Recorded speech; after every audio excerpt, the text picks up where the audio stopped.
specialness and preciousness of that really is emphasized when you notice how much else there is around it. Well, I hope I'm not talking over somebody, but I wanted to say a couple things to my Astro sister, Jessica. One, sorry to steal your next spacewalk day, everybody, but thank you for cheering us along anyway. And Jessica, I always hoped we would be in space again together, but I never thought it would be like this. It's amazing. Congratulations to you on being commander, and I hope you have an amazing rest of your trip in space. Thank you so much, Christina. I totally share all the same sentiments, and I'm so happy that we are back in space together, even if we are, you know, a few miles apart. We like to joke about that up here, too, because everyone's talking about the records of the distance, and we ran to the far end of the space station when you guys were on the other side so that we could claim we were the furthest away from you in that moment.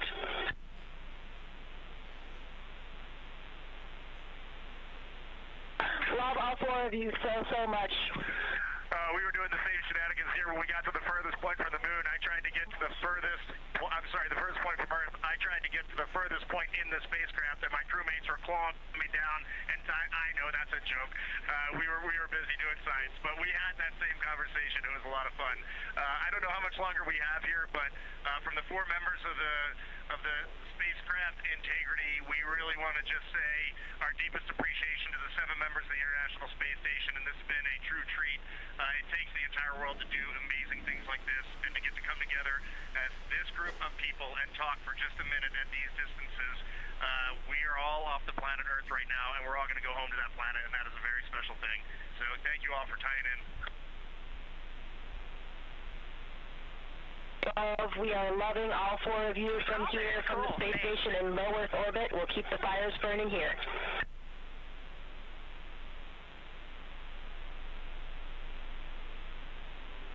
And we'll keep carrying the fire. Thanks, guys.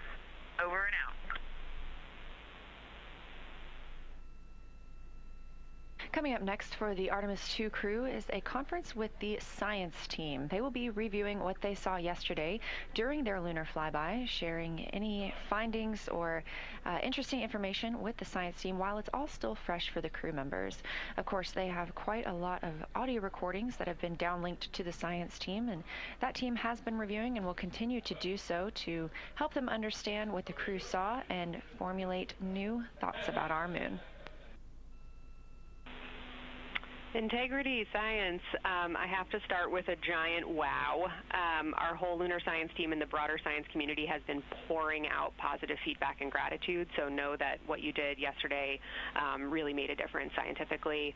Also want to say the science team has confirmed the locations of the proposed Integrity and Carroll craters, and it was such a powerful moment here for everybody listening and following along.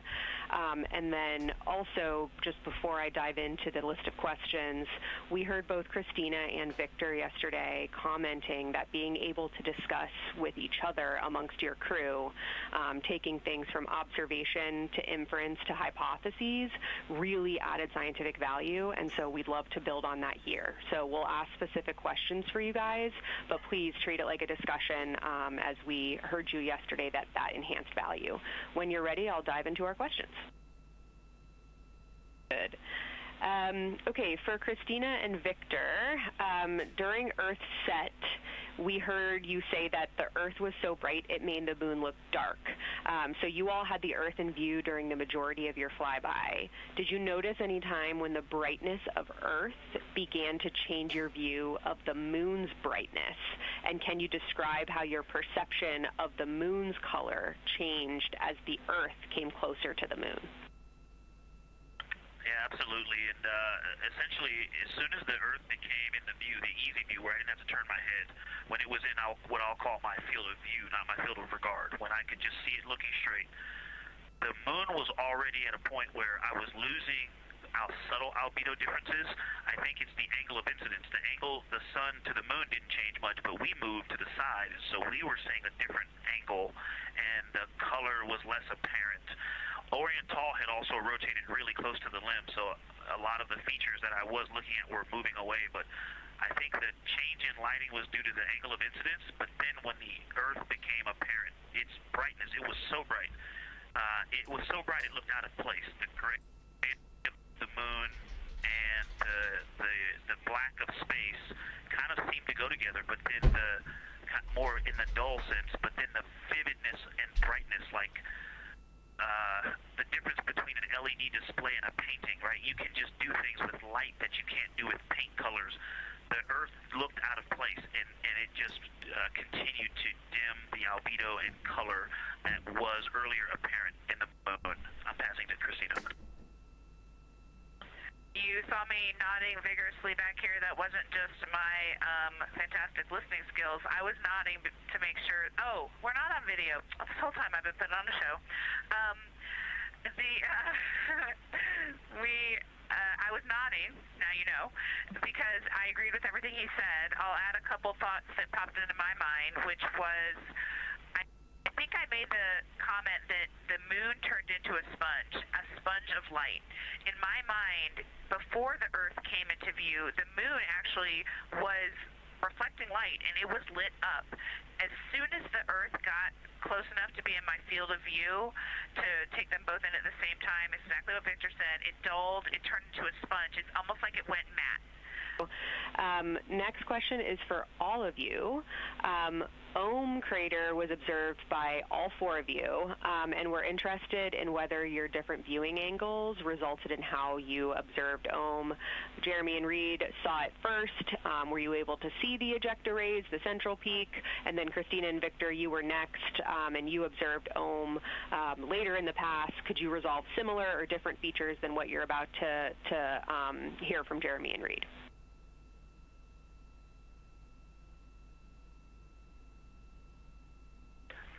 The ejecta blanket for Ohm, I mean, it definitely changed as we went around the moon, but it did not change that much. It was always there. It was always fairly apparent. What is more apparent than the ejecta is the brownish gray, darker area that makes the 12 o'clock to 3 o'clock cut at the pie shape. Like that was always very apparent, and the ejecta rays just made that contrast much more apparent. But overall, Ohm did not change drastically as we went around the moon, unlike Orion, which drastically changed as we went around the moon. And I'll keep going there. And I'm kind of going to ask Reid this question, but it was later on in the orbit that I noticed the ray of Ohm, like the primary ray of Ohm that comes out of roughly the 3 o'clock position, was on the mare. And I'm not sure if I was picking that up initially in our first observations, but definitely in the latter. Did you notice that at all? No, the near side mare, yeah. Yeah, Reid says he was noticing that the whole time. That might have been more noticeable to me later on, but that would be the only delta. Now this view inside the SER, the Science Evaluation Room, you can see this team of scientists taking a look at one of the photos that the crew shared. And you can see the photos from the crew at images.nasa.gov or by visiting NASA's social media. That's at NASA or at NASA Artemis.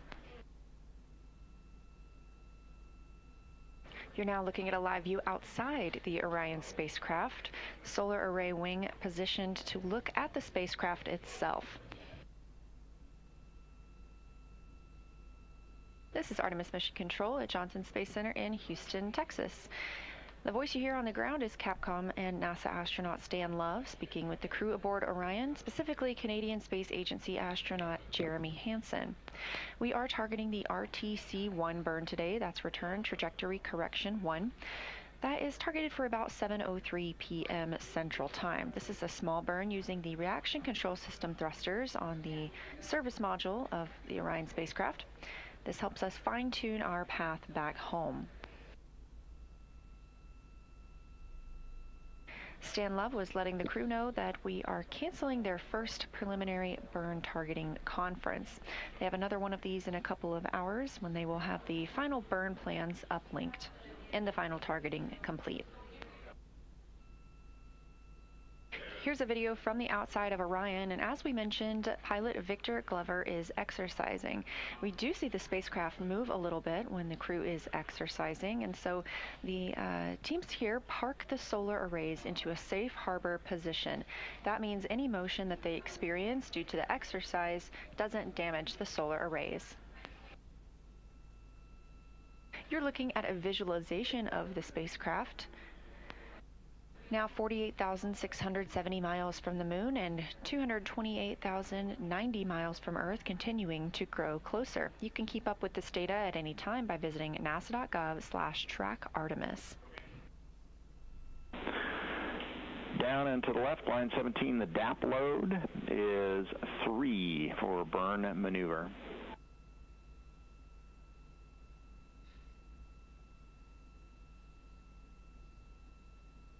Go ahead. In the guidance solutions section, the delta V tote now 1.4 feet per second. The TGO is unchanged at 1.5 seconds.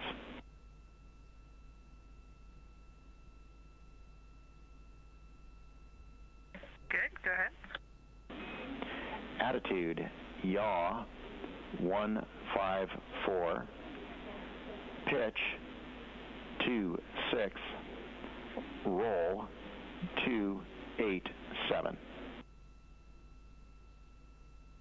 That was Capcom's Dan Love here in Mission Control Houston, a fellow NASA astronaut speaking with NASA's Christina Koch aboard the Orion spacecraft. The crew aboard the spacecraft is preparing for their return trajectory correction burn. It's the first of these return trajectory correction burns, reported to be 1.4 foot per second delta V burn. Such a fantastic view coming from a solar array camera on Orion, looking back at all of us here on Earth. Currently, the spacecraft is 227,756 miles away from our home planet. Orion is now 49,168 miles away from the moon. Earlier today, the spacecraft exited the lunar sphere of influence. That's when the pull of gravity is strongest on the spacecraft. And we are standing by for the return trajectory correction 1 burn, now just 43 minutes away. Again, this is a small maneuver for the spacecraft, firing of those reaction control system thrusters. And integrity, MCC is go for the burn.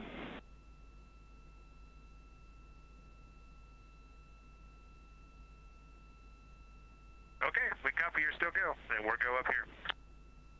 Ground team confirmed that we are go for the RTC-1 burn, return trajectory correction 1, coming up in 27 minutes.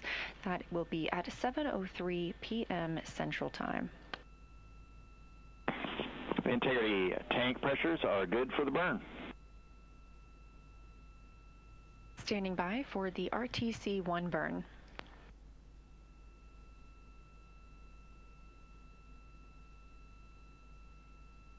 We have ignition and 4 good engines and good control.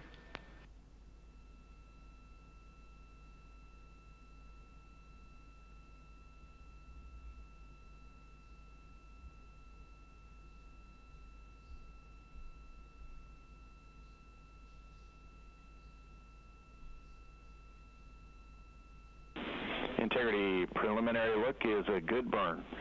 Still assessing, 40 seconds to LOS.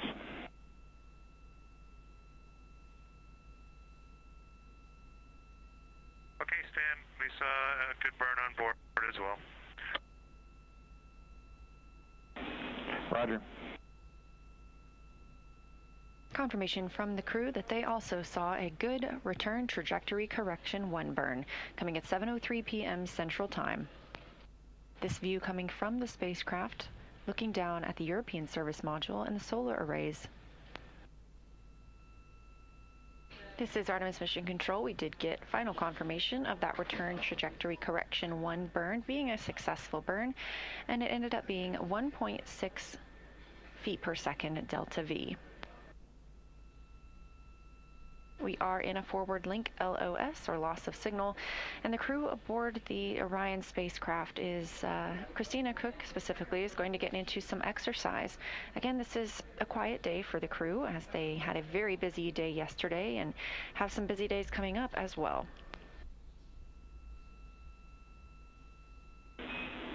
And Reid, we just went around the room. Oh. We are all good. You can begin exercise now if you'd like.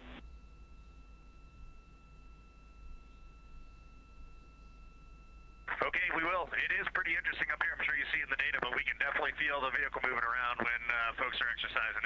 It's pretty cool to just sit there and float and feel the vehicle kind of. It's not like a ship rocking in the ocean, but you definitely feel it wiggling around.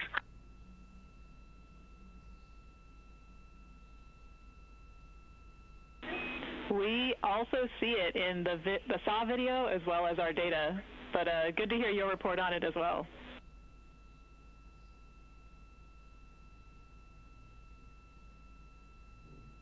Hey, one last question. This is for a little later tonight, but we kind of want to do a couple deep sky long exposure photographs. If the SAWs are in the windows and it's possible to get the lights turned off on the SAW cameras in about an hour, we might appreciate that, but clearly not if it interrupts any sort of ops down there.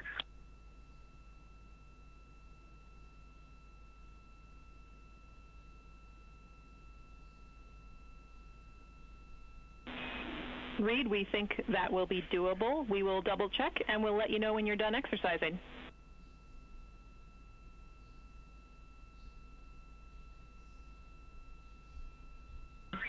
Okay, great. Thank you.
This is Mission Control Houston here in the Artemis Flight Control Room. We are coming to you live with our 24/7 coverage of the Artemis II mission.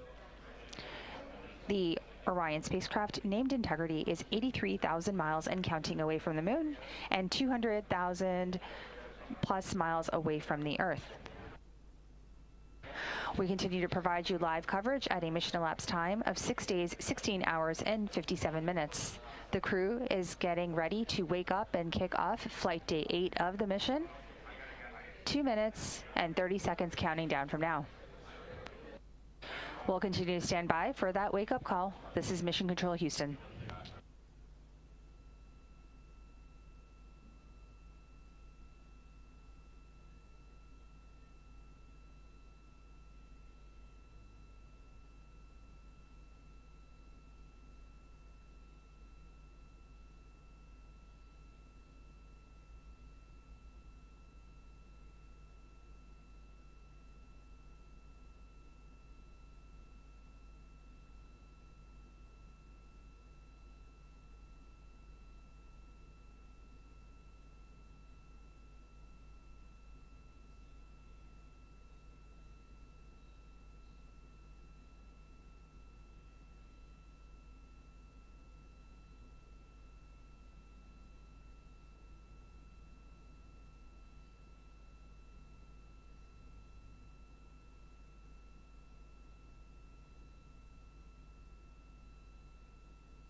Your friends and colleagues at the Canadian Space Agency wish you another great day on your voyage.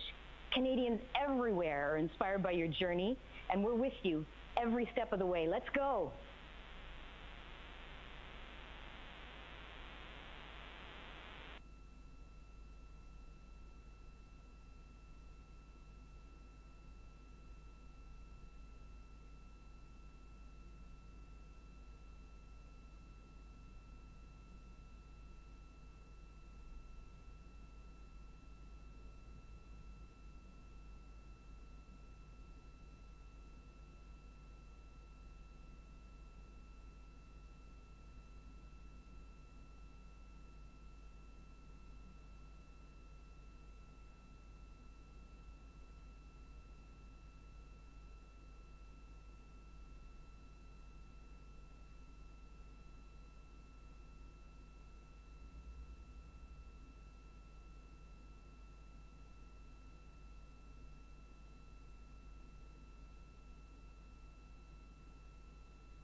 And good morning. This is Mission Control Houston in the Artemis Flight Control Room here at the Johnson Space Center. At a mission elapsed time of 6 days, 17 hours, the crew was woken up.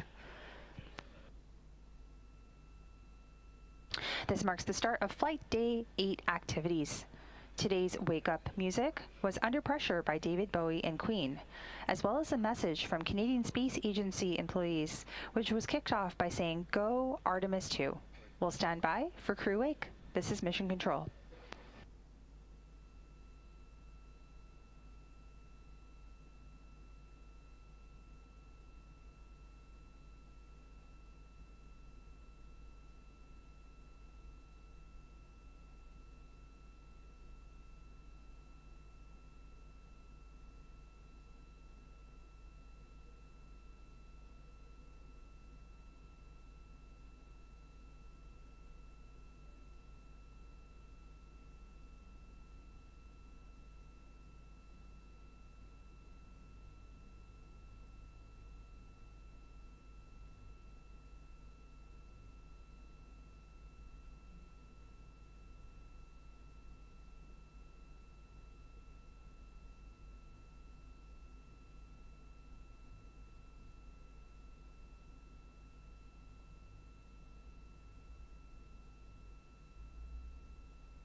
PCD1 has been shut down and restarted. If that helps, you can see I don't have any new data on there, so take a look, please. Okay, Reid, copy. We do see it up and running, and we will take a look at that. And while I have you, a quick timeline delta for you. We need to privatize OE2 at 1840 MET for a quick weather conference. Is that good?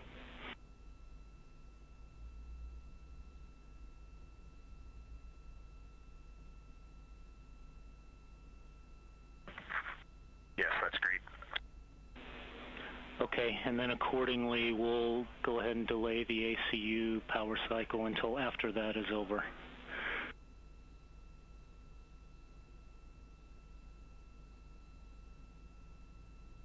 Okay, I don't think anybody's really reviewed the timeline yet, and I don't have a timeline on PCD1, just so you know. But we'll look, and we'll no problem with all of that. Thanks, Mark. You bet.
Integrity Houston for Reid.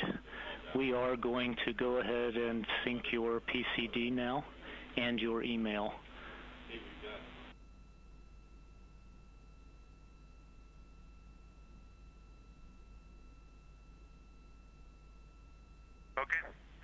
Copy that, and I assume that means hands-off email. Does it have any other restrictions, or just hands-off everything? Yeah, just hands-off email. And also the weather conference, the weather is looking good. We'll give you the details during that conference.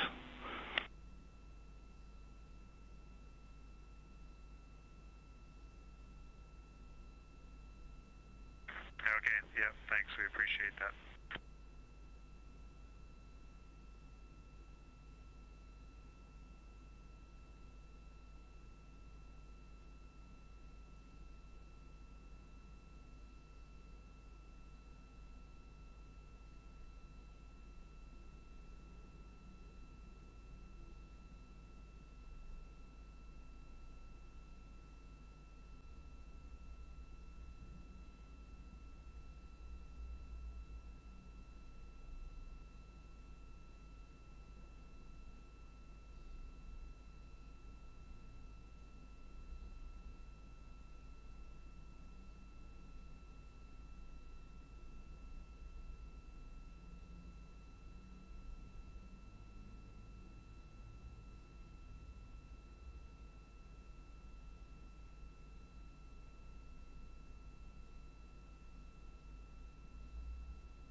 This is Mission Control Houston in the Artemis Flight Control Room here at the Johnson Space Center.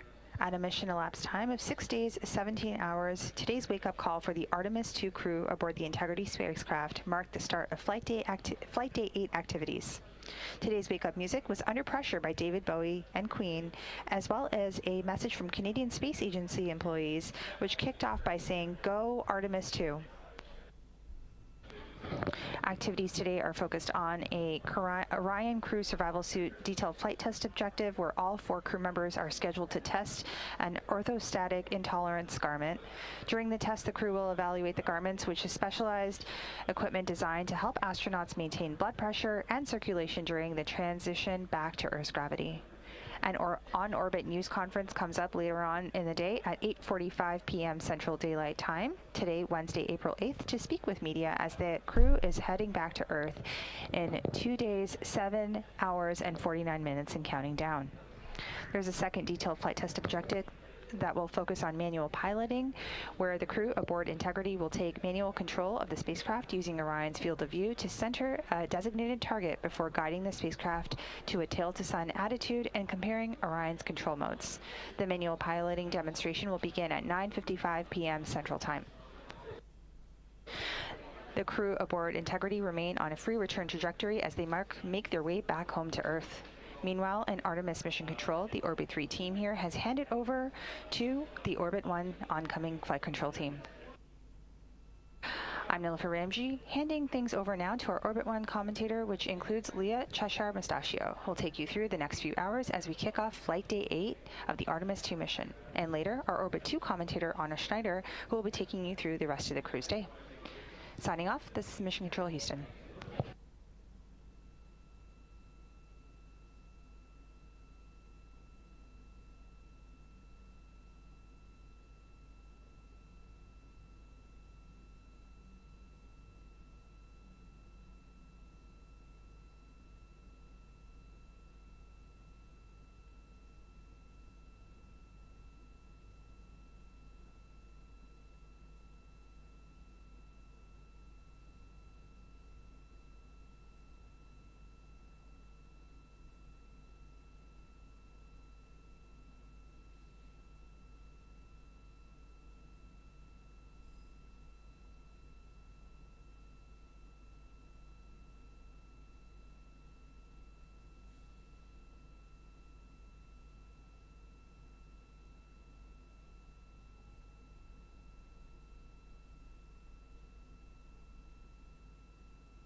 ahead, Reid. Orbit 1 team is with you now.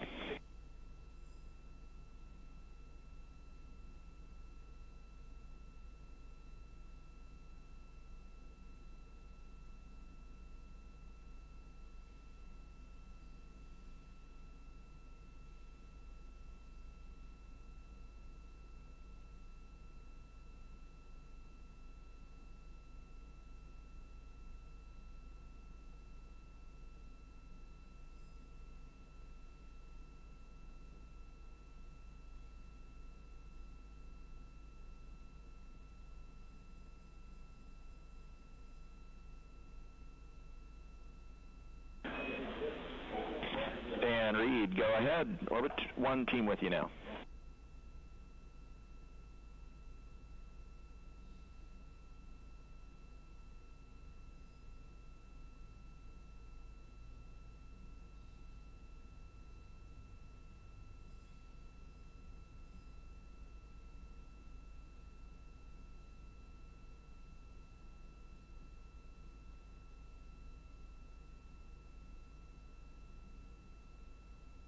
Houston, integrity, orbit 1, radio check.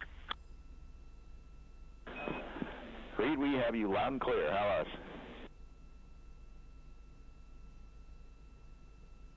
Gotcha, the same. Don't know if you heard my last. For the docking camera, I know we're going to use it periodically today, but when it is not being used, is there any chance we can unpower and plug in the USB-C power strip? We're running a little bit low on some of our peripheral battery power. We heard your earlier call. Evidently, you didn't hear our response and checking on the docking cam.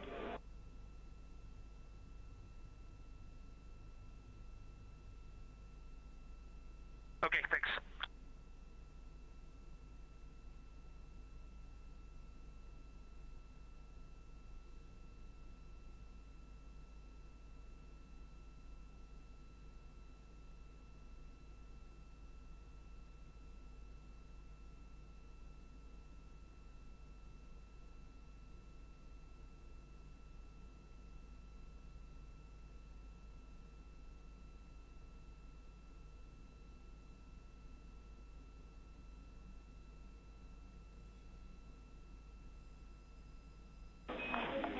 And Reid, we're using the docking cam for another 30 minutes.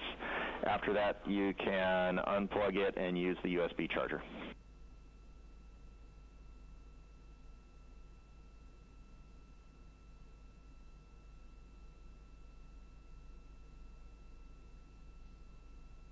Okay, that sounds awesome, Stan. Just let us know when we can do that. Thanks. Will do.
and welcome to Artemis Mission Control on Flight Day 8. I am Leah Cheshire Mustachio.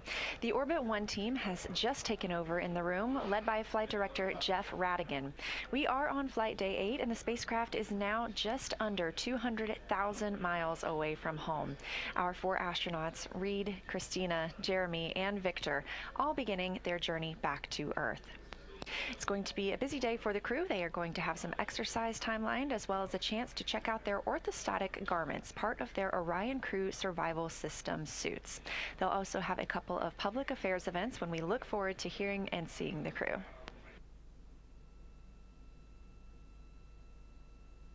The view on your screen coming from outside the Orion spacecraft, that is a view from a camera mounted on its solar array wing looking at us on Earth. Of course, that little crescent will continue to grow larger as we approach for splashdown, now targeted in about 2 days, 7 hours, and 34 minutes.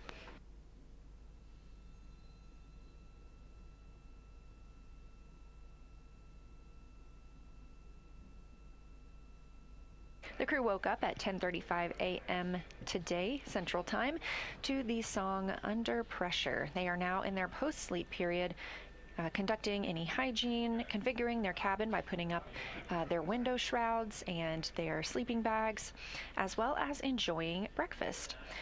Flight Day 8 on the menu for breakfast, we have couscous with nuts, vegetable quiche, granola with raisins, almonds, oatmeal and brown sugar, peanuts, strawberry lavender super seed, protein bars, and of course, some coffee.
We've already heard from the crew aboard the spacecraft this morning. However, they are in their post-sleep period, so it's going to be pretty quiet for a little while. We're expecting their daily planning conference, or DPC, in about an hour. That's when the flight control team here in Houston will be able to relay any statuses for the day, any plans for the astronauts, and answer any questions from the crew themselves.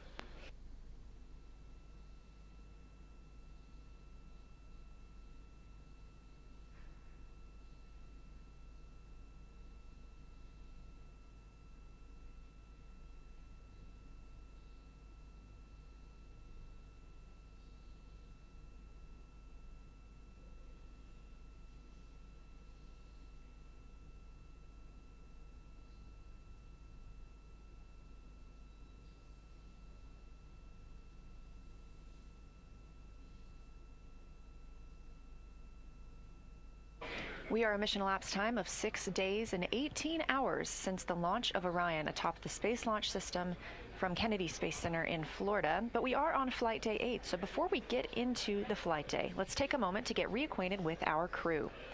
Artemis II Commander Reid Wiseman is a Baltimore native. He's been in space once before as a flight engineer for Expedition 41 aboard the International Space Station from May through November 2014. That's a 165-day mission during which his crew completed more than 300 science experiments in areas like human physiology, medicine, physical science, earth science, and astrophysics. He also served as chief of NASA's astronaut office from December 2020 to November 2022, and back on Earth has 2 daughters. Artemis II pilot Victor Glover was selected by NASA as an astronaut in 2013. At that time, he was serving as a legislative fellow in the United States Senate. His first trip to space was in November 2020 when he launched as a pilot of NASA's SpaceX Crew 1 mission. And that was the first operational mission of NASA's Commercial Crew program, which resumed launching American rockets from American soil to the International Space Station since the end of the Space Shuttle program. Victor is a U.S. Navy captain and naval aviator who served as a test pilot, racking up more than 3,500 flight hours in more than 40 different aircraft. Back on Earth, he and his wife have 4 children.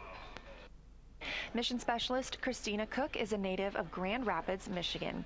She was selected to the Astronaut Corps the same year as Victor Glover, 2013. She served as a flight engineer on the space station from March 2019 to February 2020, during which she set a record for the longest single spaceflight by a woman, with a total of 328 consecutive days in space. During that expedition, she also participated in the first ever all-female spacewalk with her colleague Jessica Meir, currently aboard the International Space Station. Before becoming an astronaut, Christina helped build space science instruments and led scientific fieldwork in some of the most remote environments on the planet.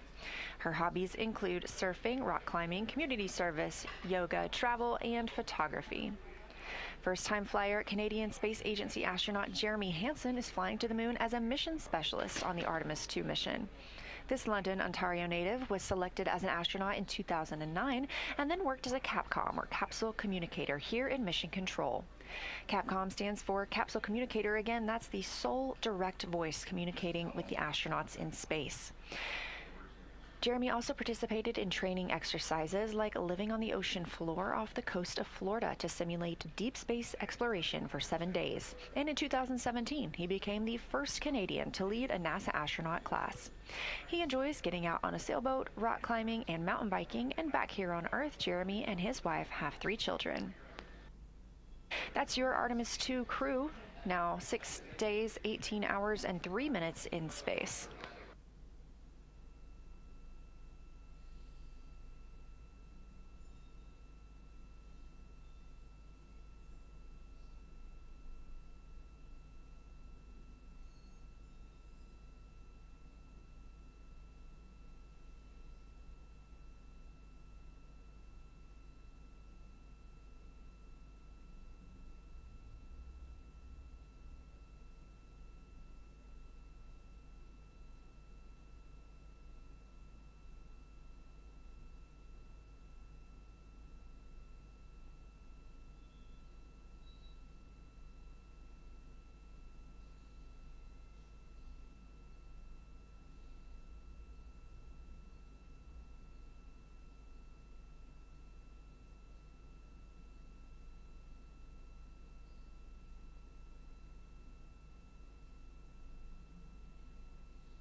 Integrity Houston for Reid. PCD-1 update is complete. Go for use and email.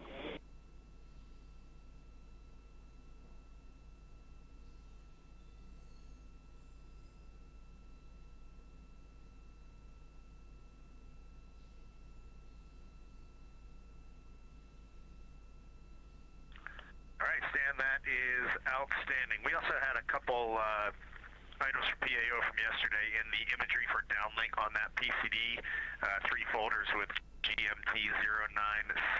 Hopefully you guys got those down, but I don't see the downloaded tag on them.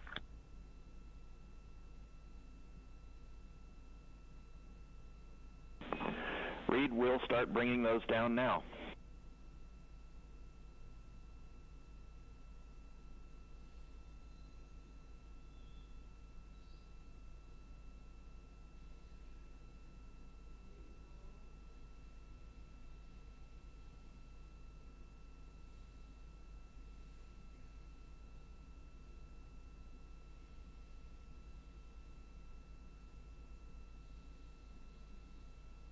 This is Artemis Mission Control at Johnson Space Center in Houston. Those calls from NASA astronaut and commander of Artemis II, Reid Wiseman, letting the ground teams know that they have more imagery they'd like to send down.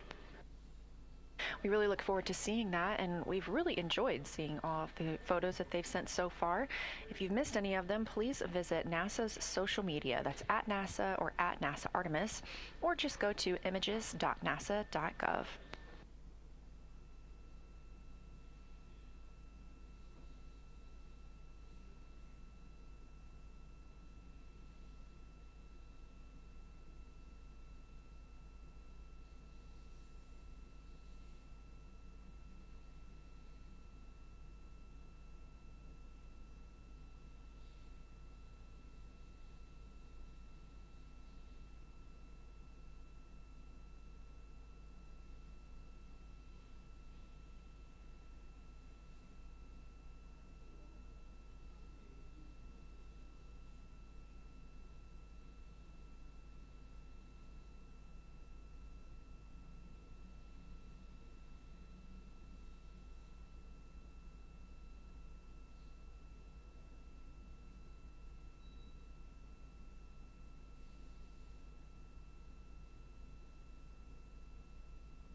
You're looking at a live view from the Orion spacecraft, now 198,048 miles from Earth, that little crescent in your screen. Of course, that'll continue to grow over the next couple of days, looking significantly larger tomorrow and even more so on Friday as we prepare for splashdown in the Pacific Ocean. We're now 85,930 miles away from the moon, having completed our lunar flyby on flight day 6.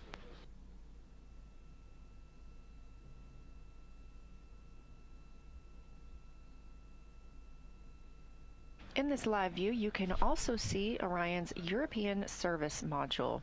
That large thruster in the middle is the OMS engine, or Orbital Maneuvering System engine. That's what we used to complete the translunar injection burn on flight day 2.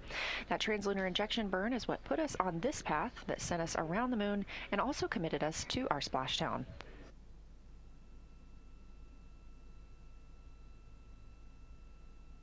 Since the translunar injection burn, we have only completed 2 small trajectory correction burns. These are using the reaction control thruster systems on Orion.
We are live in Artemis Mission Control here in Houston, Texas. The crew woke up at 10:35 a.m. Central Time today, and they are still in their post-sleep period, getting to eat some breakfast, configure the cabin for the day, and it's about an hour until we expect to hear from them for the daily planning conference. That's when the team here in the ground will report out any systems updates or things that the crew needs to know ahead of another interesting day.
Today on the timeline, the crew will be working with their orthostatic intolerance garment. This is OIG. The crew will take body circumference measurements and don or put on and wear and take off that orthostatic intolerance garment. They will wear this underneath their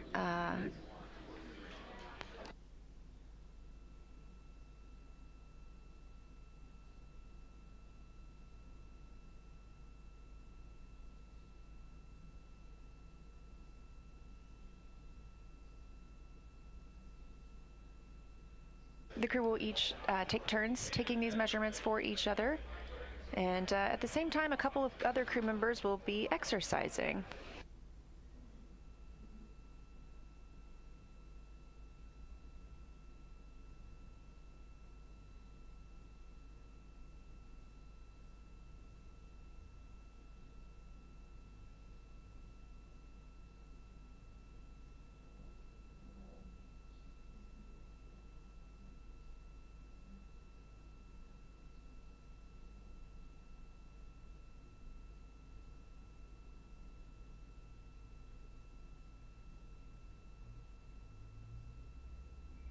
Later in the crew's day, they will also conduct the manual piloting demo. If you recall, they conducted the first part of this demo just a few days ago when 2 crew members were performing part of this manual piloting demo. This is the chance for the other 2 crew members to do the same. They will center a target in the window field of view and pilot based to the tail to sun attitude. This is typically how we charge the batteries aboard Orion, by putting those solar arrays directly towards the sun. So this is an opportunity for the crew to yet again manually fly the Orion spacecraft.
Integrity Houston for docking cam power.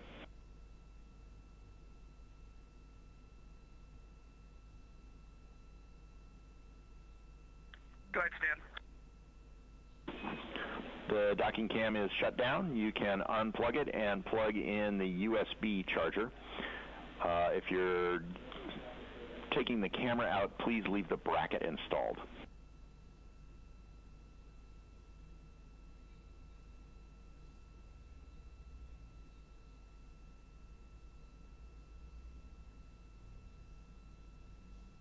Yep, absolutely. We're going to leave the docking camera installed for the most part today. I don't expect us taking it down, but we'll let you know if we do. Thanks.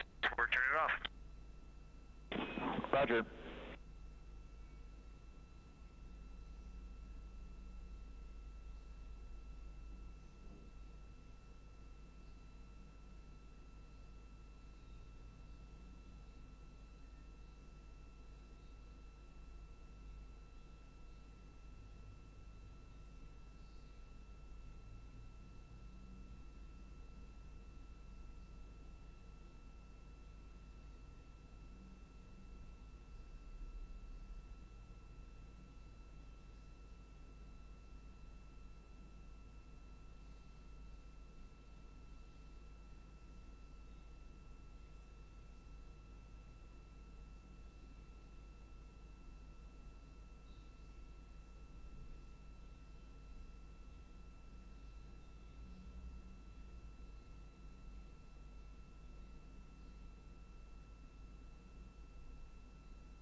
This is Artemis Mission Control here in Houston, Texas, at Johnson Space Center. We are in the Orbit 1 shift, and the astronauts woke up at 10:35 a.m. Central Time aboard Orion. This view coming from the spacecraft, looking alive at us back here on Earth, the destination for our crew. Splashdown is targeted for April 10th, 2 days, 7 hours, and 1 minute from now.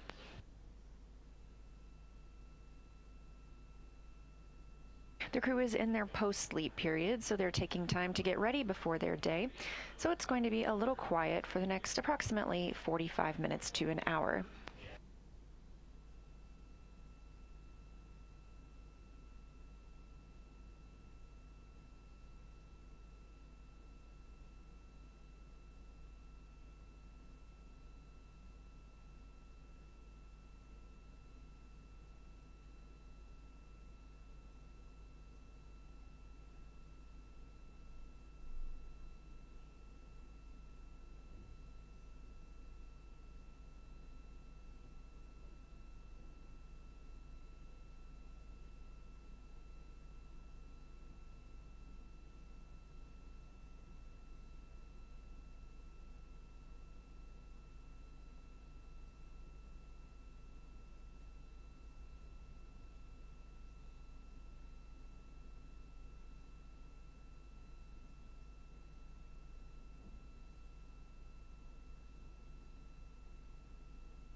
We are in a temporary loss of signal with our video aboard the Orion spacecraft. We expect to regain that communication shortly.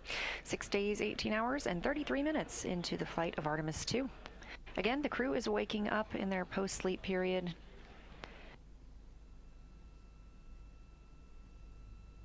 They have a full day today after having a little bit of a rest day yesterday following their very, very busy lunar flyby on flight day 6.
Integrity Houston, we are ready for your weather brief on private Orion to Earth 2. And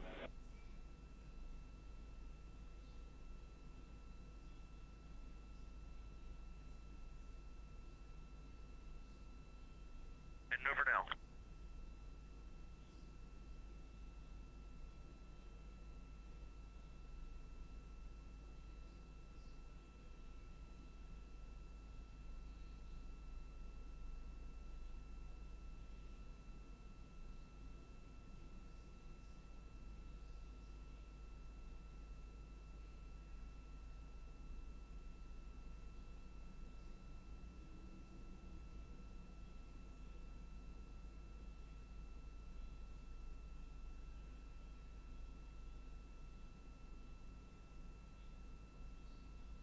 You're looking at a live view from the Orion spacecraft on the Artemis II mission. Soak in this view of Earth because it's going to be rapidly changing over the next few days. We are now 6 days, 18 hours, and 40 minutes into the first flight of humans aboard the Orion spacecraft, targeting splashdown just over 2 days and 6 hours from now. As you just heard, the ground team called to the crew aboard Orion. They are ready for a little weather briefing, and that would be specifically for their splashdown attempt. By allowing them to have a private discussion on their loops or their communication channels, this lets the astronauts ask any questions or express any concerns freely.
We're live in Artemis Mission Control here at Johnson Space Center in Houston, Texas, continuing to monitor the flight of our crew aboard Orion. The spacecraft is now 197,043 miles away from Earth, the small sliver you see on your screen. You can keep up with where Orion is at and its configuration at any time by visiting nasa.gov/trackartemis. Again, the crew is in their post-sleep period, having woken up at 10:35 a.m. Central Time, and we expect to speak with them in about 40 minutes. That'll be for the daily planning conference when teams on the ground relay the status of the spacecraft for the day, as well as answer any questions from the crew before they get to work.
We're live in the Artemis Mission Control Room here at Johnson Space Center in Houston, Texas. A quiet morning so far. The crew woke up at 10:35 a.m. Central Time and have since been in their post-sleep period, getting ready for the day. We expect to talk with them in about 30 minutes for the daily planning conference.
We are at a mission elapsed time of 6 days, 19 hours, and 2 minutes into the flight of Artemis II, the first flight of humans aboard Orion.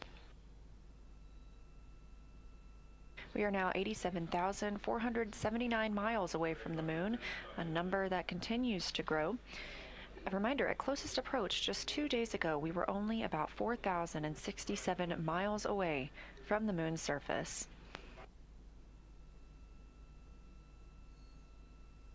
We expect to talk with the crew in about 15 minutes for their daily planning conference. This is following their post-sleep period, and we'll get them ready for the day.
y'all want the downlink or not this morning.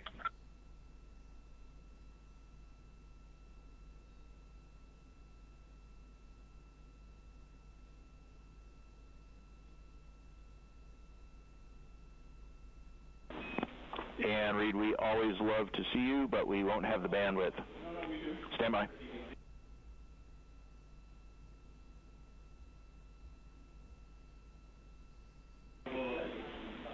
All right, Reid, below that, we would love your video. We're going to stop some file downlink in order to get it.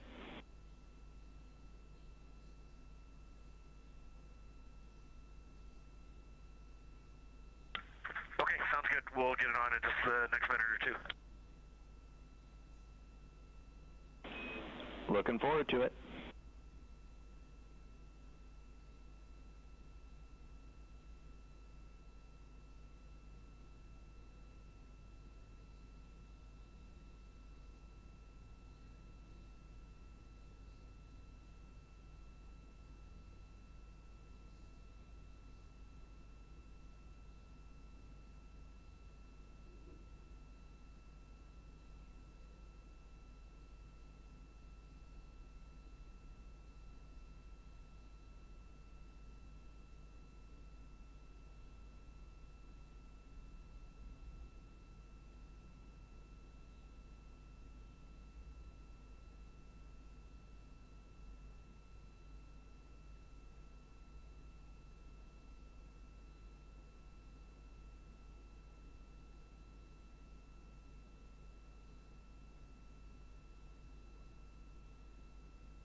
At a mission elapsed time of 6 days, 19 hours, and 10 minutes, we are continuing to monitor the flight of Artemis II.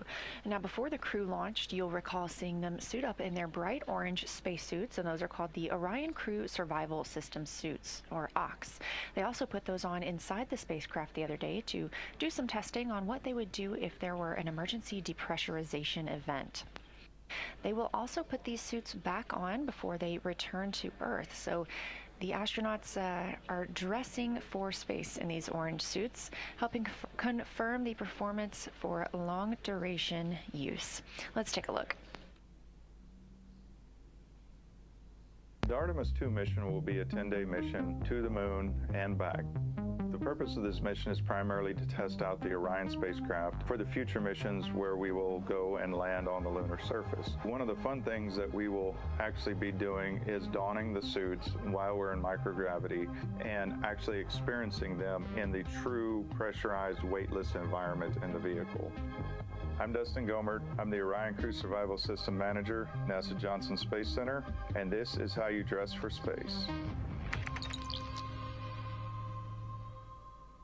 The team here at Johnson Space Center in the Orion Crew Survival Systems Lab does pretty much everything involved with processing the suits, designing the suits, qualifying them for the Orion mission. The Orion Crew Survival System, OCSS or OCS, is the suit designed to keep the crew safe in an atmosphere, personal atmosphere around their body for launch, entry, landing, but also for long duration events in case there was an emergency on the way to the moon. There's several unique parameters that have to be designed in such a suit, such as how much pressure it can hold, the duration it can hold the pressure for, the amount of leakage that comes out of the suit, all the physiological functions. Each suit that the crew wears is custom built for their unique anatomy. It's your personal environment, it's a personal pressure vessel. It's, in the simplest terms, a body-shaped balloon. Each fit check, the crew gets practice donning and doffing the suit to understand how to rapidly get the suit on in the event of an emergency. The suit is put on very much like any other garment. Instead of the zipper being in the front, it's in the back though. The pants are put on very much just like any pair of pants, and then you would climb into the suit and stand up. Your head will come through the neck ring, and the suit is effectively donned.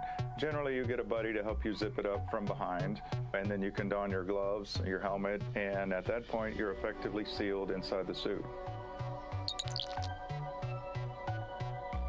You may think you recognize the suit that we're designing from its heritage in the shuttle program. There is very much similarities between this suit and that flown in the shuttle, the Advanced Crew Escape suit. The OX suit, however, is very specifically designed for its unique mission. And this unique mission is long-duration survival in the space capsule environment. In this context, if you're circling the moon or in transit to the moon and have to do a spin around to come back, it could take up to 6 days to return home. In this case, the suit has to be designed perfect to the occupant wearing it. The person is provided with all the necessities to support life for that duration, including food, drink, air, and bodily waste management as well. The orange layer is actually Nomex, and the Nomex is designed to keep the crew safe in case of a contingency heat or flashover event.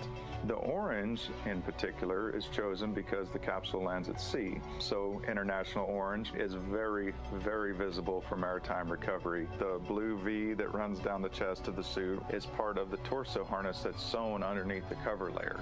Each of those is designed for reflectivity. Should crew come in, shine a light on them, instantly they know where to grab and how to save the crew.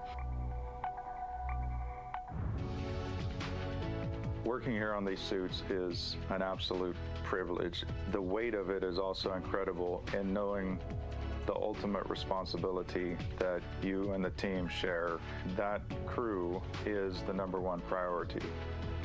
It's kind of overwhelming in a sense. It's exciting in a sense. It's awe-inspiring in every possible way. I have a feeling when the day comes, the crew is up there and everything's safe, there's going to be a massive sigh, a massive sense of just joy that we all feel. We're all looking forward to it. It's going to be amazing.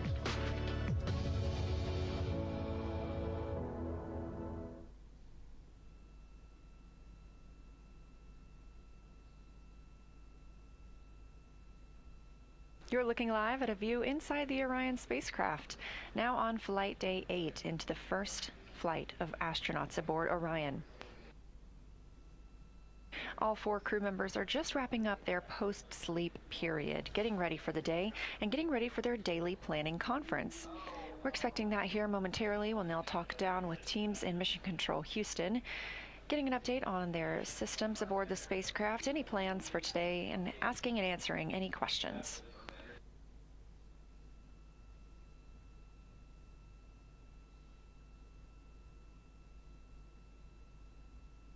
Again, some of the activities we expect the crew to participate in today include putting on and measuring for their orthostatic intolerance garments, or OIGs.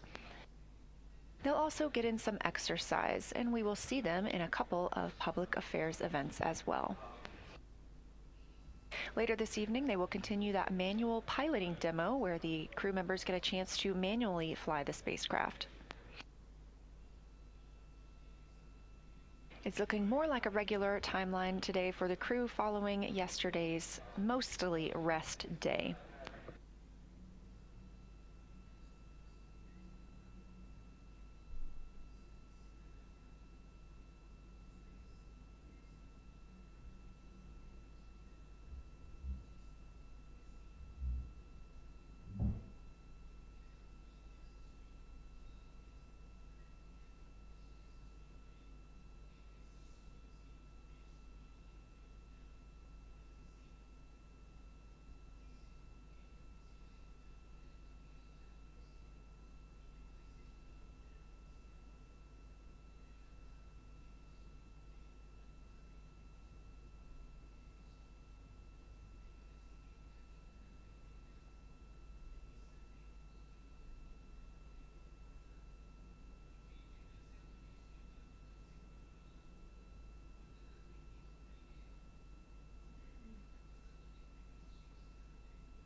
Another introduction to our crew members aboard Orion closest to the camera is Commander and NASA astronaut Reid Wiseman.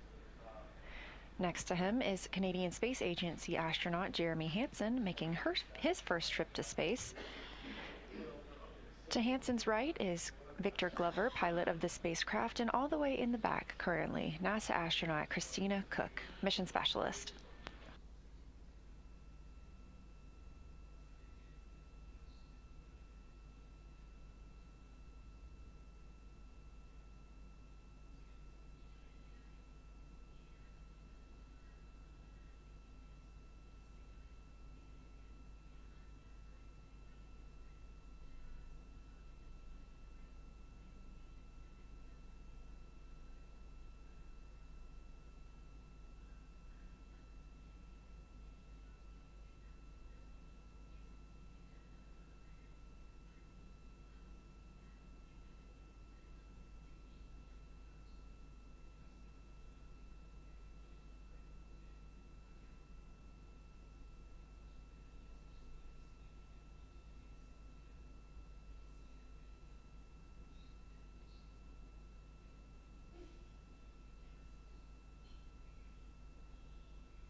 Houston Integrity, we're here with you for the DPC. And we're here with you. A couple of quick system notes to start.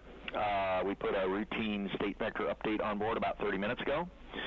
Also, the Orion clock drift has been very small all flight. We just put our one and expected only time correction on board. We put a little predict on that, so we think it'll be almost exactly 0 at entry. For timeline, Victor, first item for you when you're ready to copy.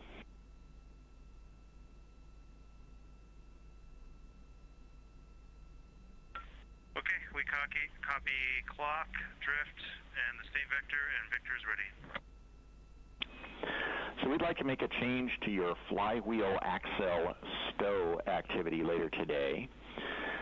We didn't have a chance to put this in the timeline. So before you work flywheel axle stow, please turn on both accelerometers, leave them on for 5 minutes, then take them both off, then execute the stow procedure as written. So we're trying to get some background axle data during that 5 minutes. How copy?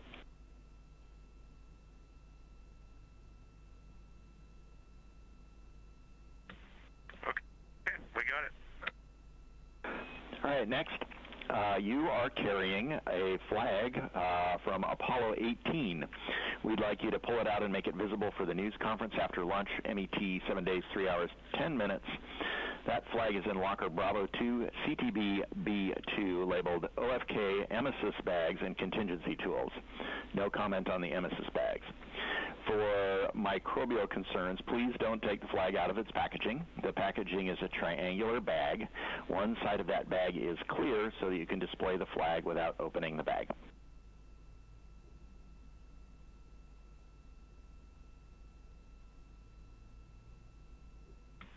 Okay, we copy that, Stan. We have 2 questions for Christina about data location.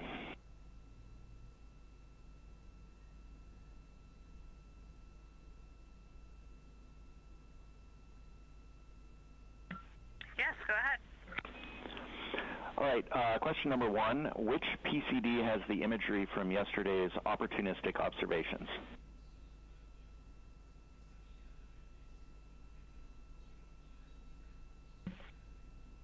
I will have to check. I thought I put that in the crew note for the event.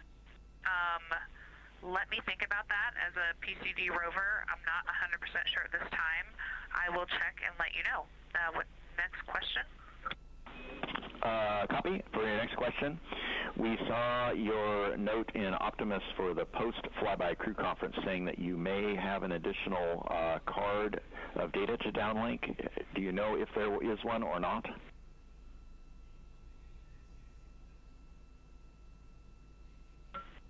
Yes, I did add that. It was serial number 15, and I can check on that PCD as well and let you know. Excellent. Thank you.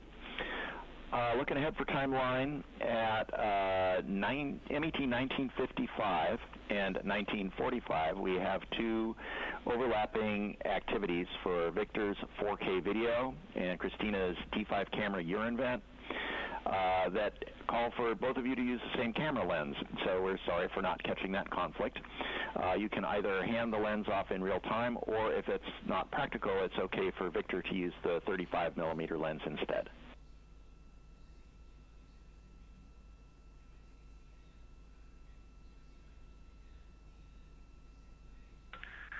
Okay, we are good on that.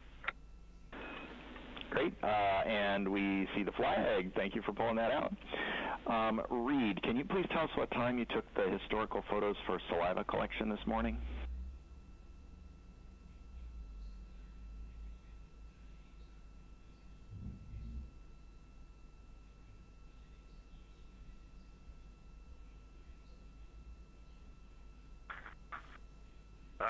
We are going to have to do that at a later time, Stan.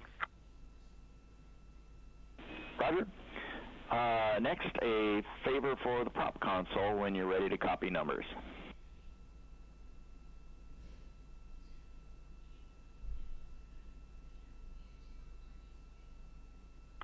Okay, we're ready. All right, we have 12 QUID command states that don't match between MCC and onboard, and we'd like you to check on cautionwarning.util for QUIDs number 2214 through 2226. So that's 2214 through 2226, but not 2222. We expect all 12 of those to be inhibited. If they are that way, you can just say they're all inhibited. You don't have to call them down individually.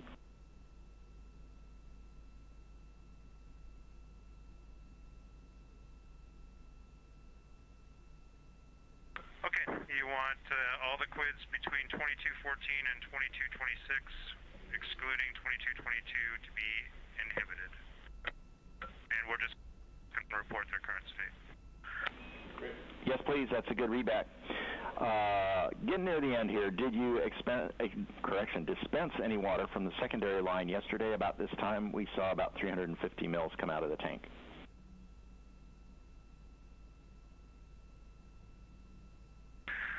We did. We thought we were being good stewards of balancing our water tanks, and then we read the daily summary and put it back. Roger, no problem. And lastly, can you please give us a reading for the side hatch pressure gauge?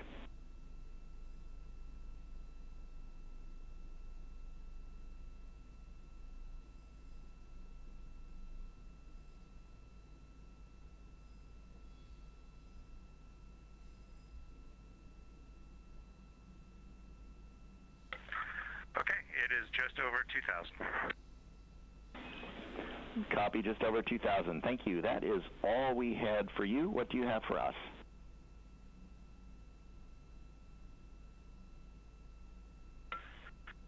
Got some AGA readings, CO2 2.3, O2 27, temperature 76, and the pressure is 10.45. For Avatar, all of it is lit except for number 14 on the second row.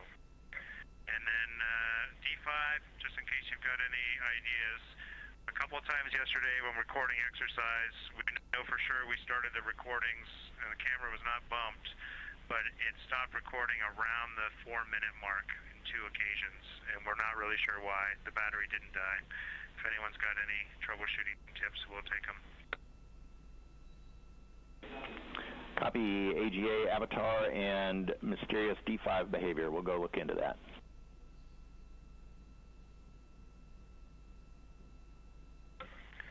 Okay, and just 2 more things for you.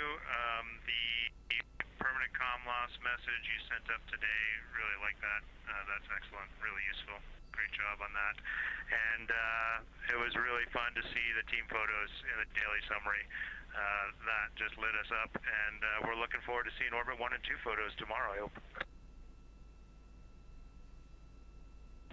Roger that. Thanks for those words.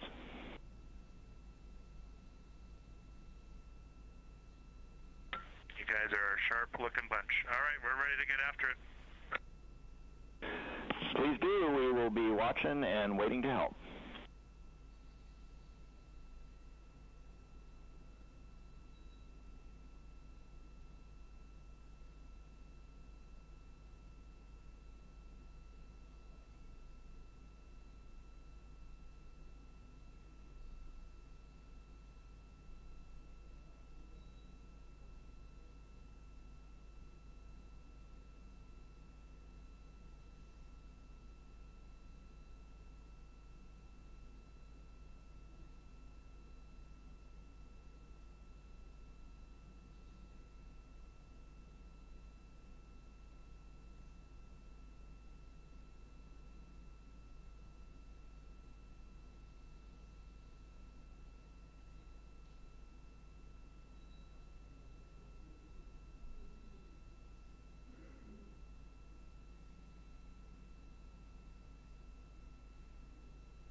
This is Artemis Mission Control. You're looking at a live view inside the Orion spacecraft of our crew on the Artemis II mission. Now a mission elapsed time of 6 days, 19 hours, and 30 minutes. The crew woke up at 10:30 a.m. Central Time today, just completed their post-sleep period and their DPC, their daily planning conference. Heard a lot of communication from the ground. That's Capcom Stan Love here in Houston speaking with the crew. One of the items you heard them mention and eventually got to see was the Apollo 18 flag. This is the American flag that would have been planted on the moon during Apollo 18 should the mission have been occurred. This was included in the official flight kit, and we have just gotten to see that flag, and we hope we get to see it a little bit more throughout the day today.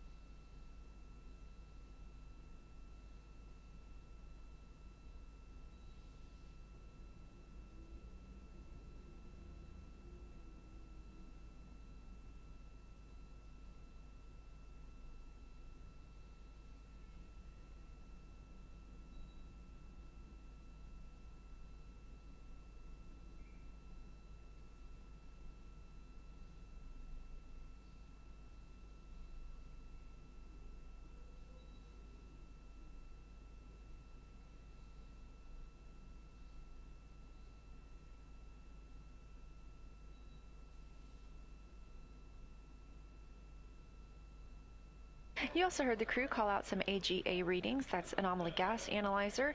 It's our first time flying humans on this spacecraft, so we are learning all about how the environmental control and life support system works. You also heard one of those readings was that it is 76 degrees in the Orion spacecraft.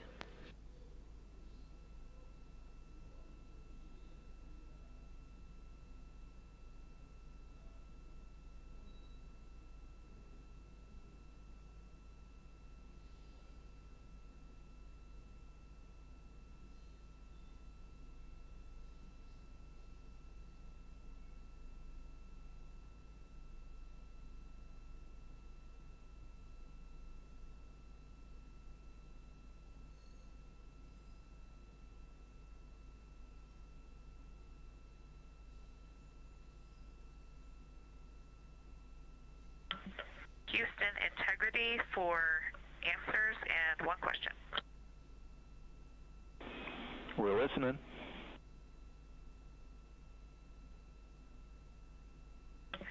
Yes, sir. The additional flyby photos from serial number 015 are on PCD 3. All of our PCDs were full, but we managed to get them on there, and we will start to delete some of the folders that are marked downlinked to make more room for some more great photos. Not from the flyby. I think we're done with that. On your quids, all of the ones you gave me were inhibited. To repeat, that was 2214 through 2226, not including 2222. And third question for you, I see that I have the toilet acoustic questionnaire today. I completed that activity on my timeline yesterday and left a crew note. Let me know if you're not seeing it. Thank you. Copy all, and we're looking for your crew note. Thanks, Christina.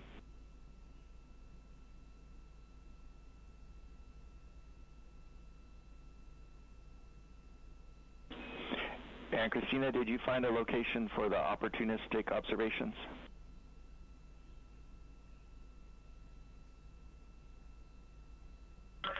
Still gonna look for that. I gotta get these two. I won't forget.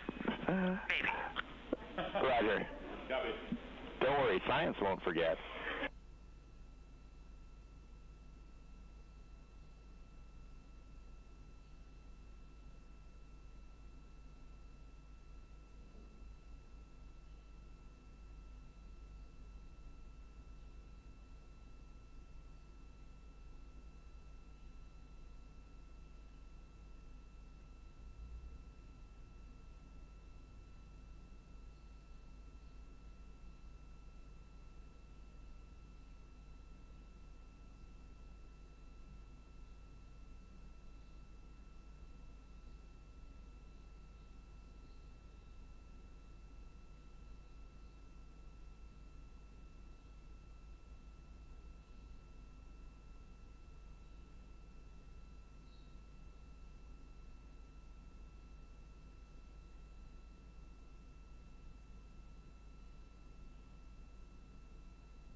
This is Artemis Mission Control here at Johnson Space Center in Houston, Texas. Orion is now 195,549 miles away from Earth.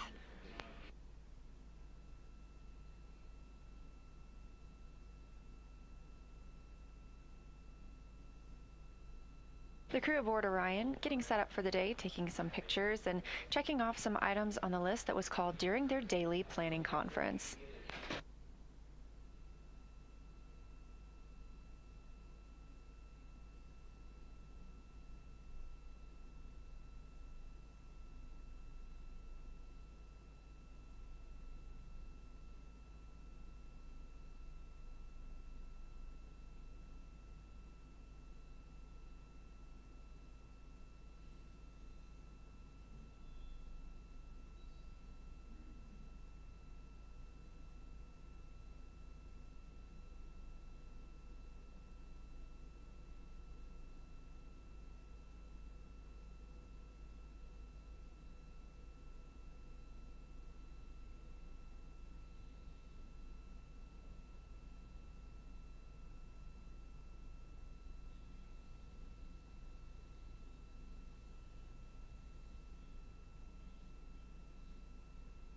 Again, taking a look at the crew's timeline for today, they will get the chance to exercise. Our crew members are required to exercise 30 minutes a day when aboard Orion. This helps keep their bones and muscles strong while in the microgravity environment. Additionally, they will conduct the orthostatic intolerance garment testing demonstration. That is, all 4 crew members will take turns testing and evaluating this garment, and it's worn under the OX suit, the Orion Crew Survival System suit, those orange suits that you saw the crew wear during launch and during the demo just a few days ago. Those orthostatic intolerance garments help maintain astronaut blood pressure and circulation during their transition back to Earth's gravity.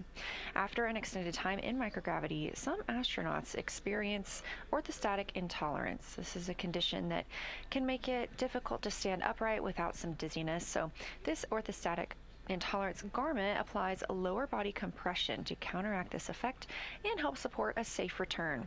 We are targeting that safe return now in 2 days, 5 hours, and 53 minutes.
Integrity Houston, follow-up question for the D5 issue that you reported.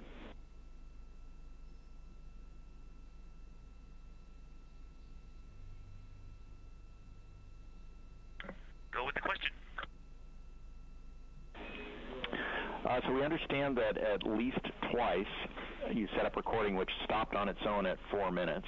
We are scratching our heads about that. Did you ever get a recording that lasted longer than that?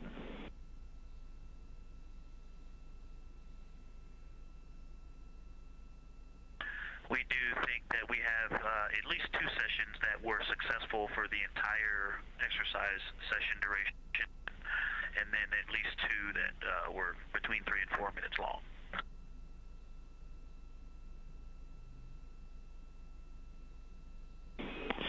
And Victor, did you get full-length recordings after the 4-minute stops that you reported? Or which happened first, I guess, is what we want to know.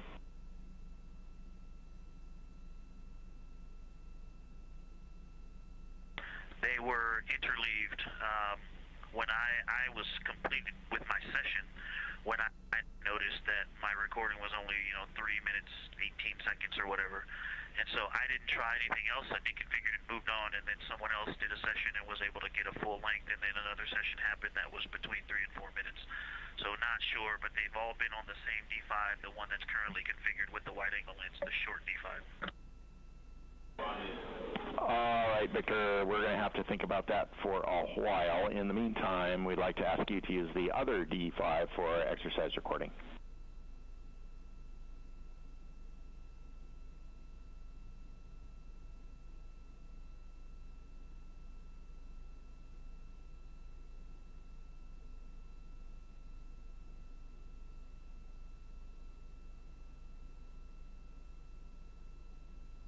Okay, Stan, we will do that. Thank you.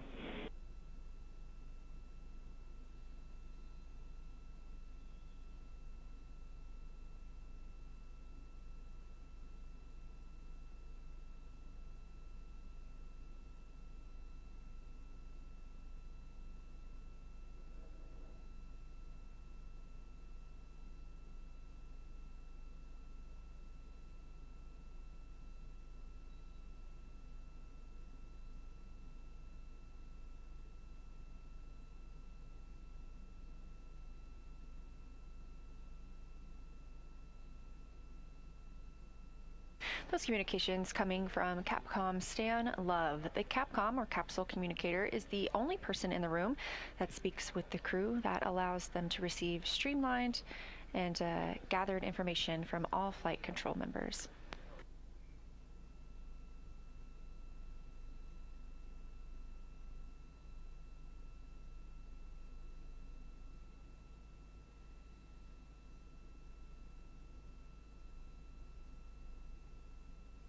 Those questions that you heard from Capcom Stan Love were in response to something reported by the crew during their daily planning conference, which was when they were setting up their cameras to record an exercise session. It only recorded about 4 minutes, and they're trying to piece together why it might have cut off early.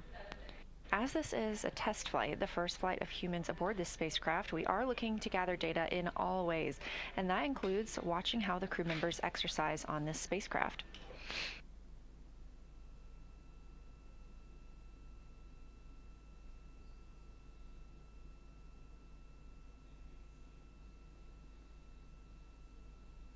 Speaking of exercise, Commander Reid Wiseman is slated to exercise first today.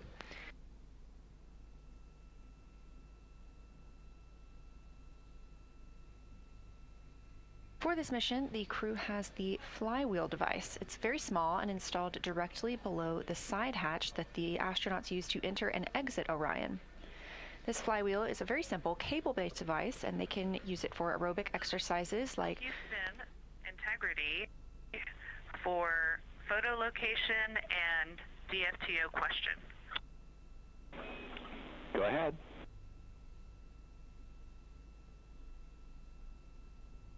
Yes, sir. Those photos are on PCD1, and my apologies, I totally spaced that. They are there now, though.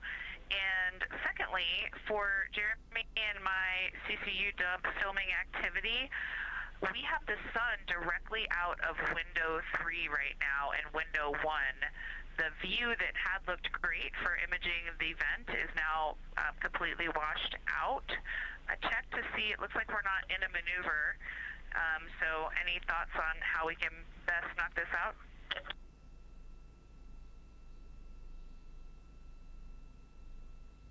Checking. And correction, it's windows 3 and 4, not 3 and 1.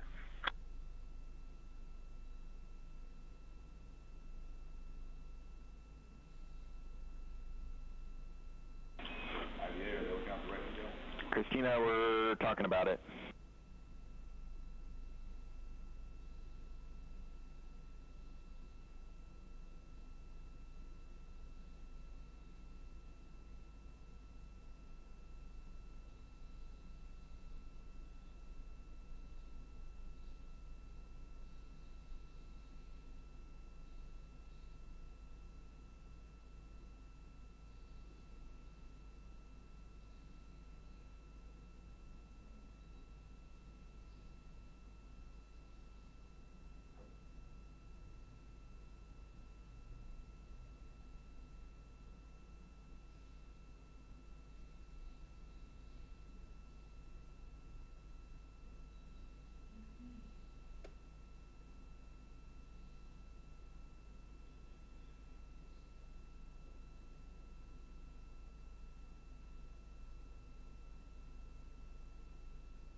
All right, Christina, we've confirmed that the vehicle is in the right attitude.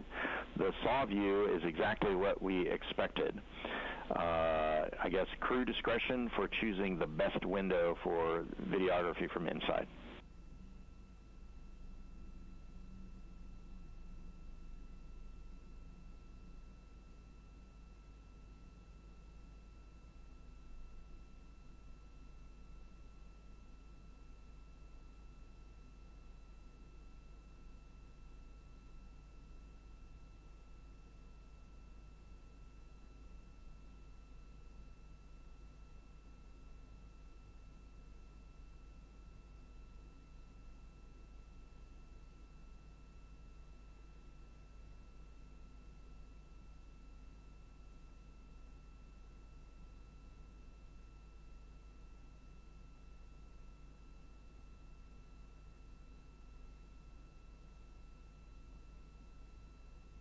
And integrity, a reminder for the urine vent, the vehicle is going to maneuver out of the attitude for that event in 12 minutes.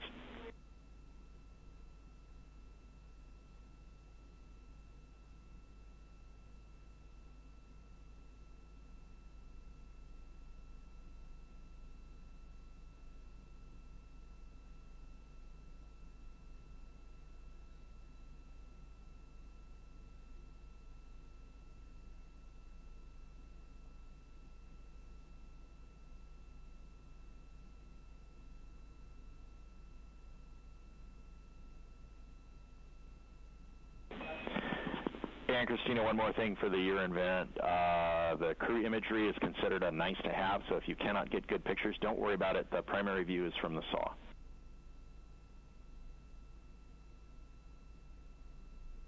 Okay, great. And we, as you know, in this mission, we're doing these dumps all the time. We see great views of them when the sun isn't here, so we can also just grab you one any old time, another time on our own. So we'll plan to do that, and we'll get one now as best we can. Thanks, Christina. That's excellent.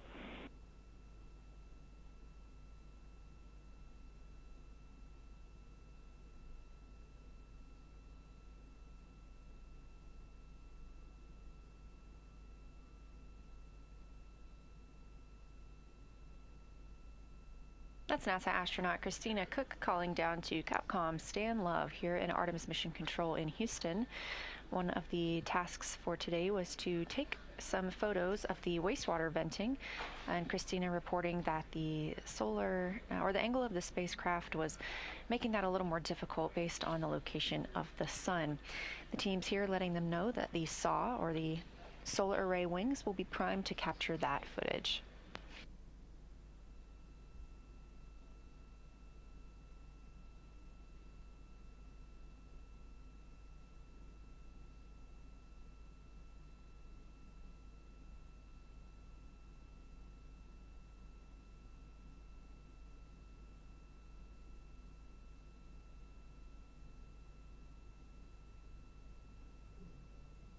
Houston, the vent will be starting in about 20 seconds. Roger.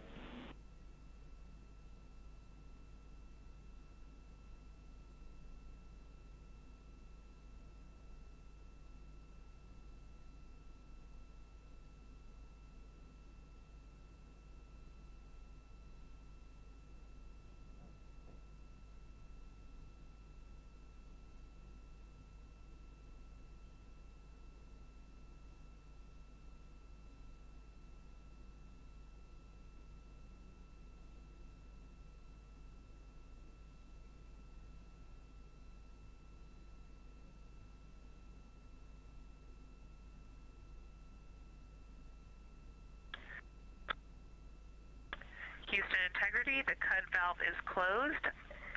We have a good view out the windows. Our crew camera view is only so-so, and I'm waiting on your go. I will stop recording. Roger. And the saw view is breathtaking.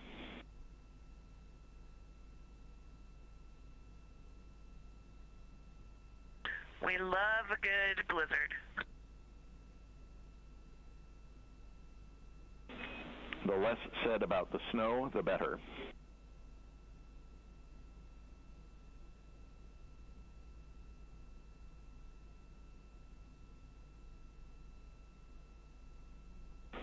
And Integrity, we're ready to stop recording.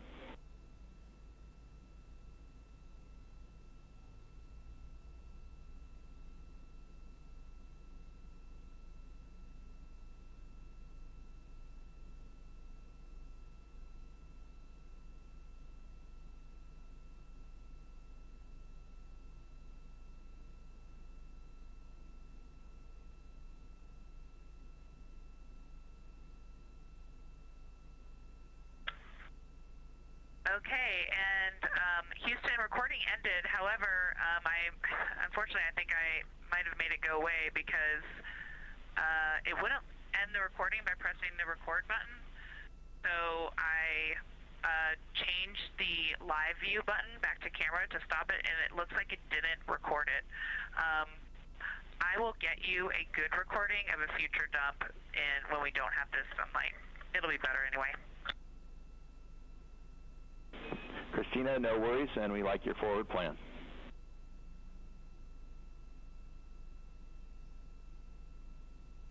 Thank you.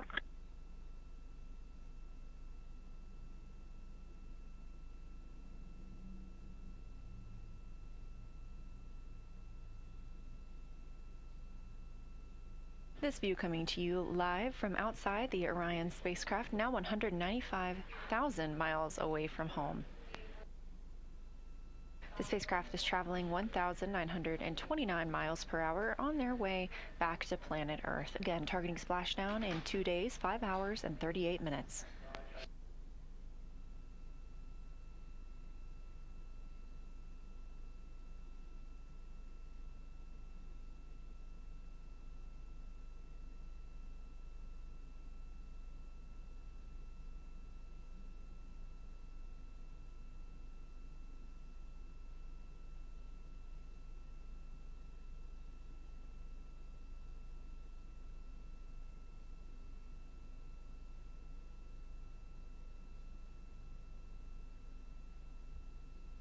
Houston Integrity, we are waving at you out of window 2.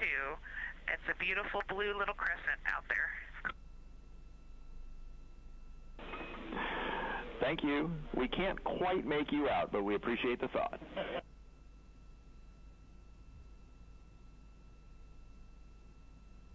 We're working on changing that.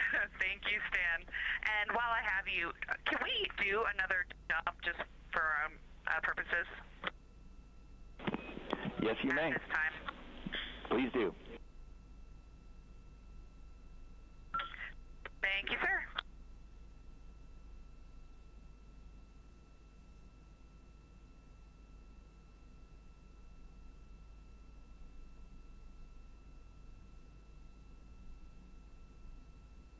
That was NASA astronaut Christina Koch reporting to Capcom Stan Love and all of us here on the Earth that outside the windows of Orion, she can see us right now. Of course, this is a view looking back on the spacecraft from a camera mounted on one of its solar array wings. We've been getting beautiful views of both the moon and the Earth, as well as incredible views of life inside the spacecraft. You can find all of those on images.nasa.gov, and make sure you follow NASA and at NASA Artemis on social media to make sure you don't miss a thing.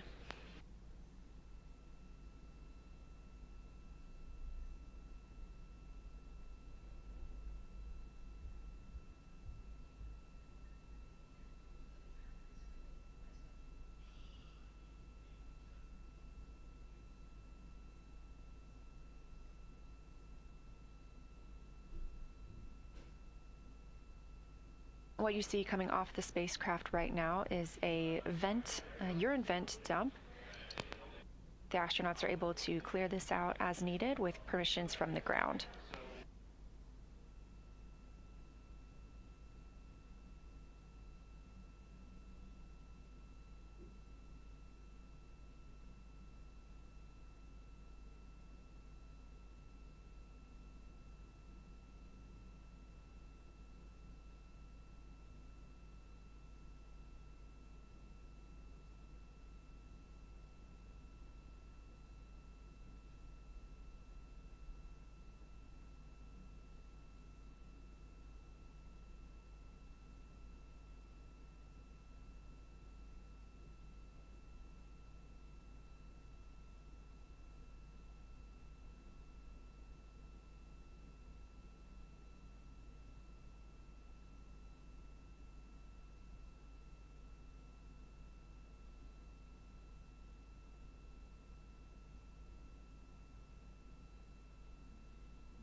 ready for the 4K downlink test.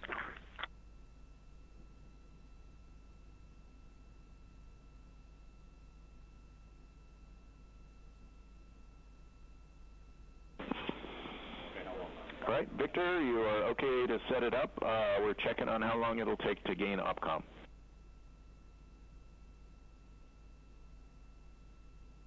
Okay, it's all set up, and just call me when you're ready for me to start the stream. Wilco. And also, just so you know, we don't have the bogan arm since it's being used. I've just got the camera stationary, and it's the 35mm lens, so it's going to look quite different. And we can get it set up more stable before the PAO event. Roger, that's a good config.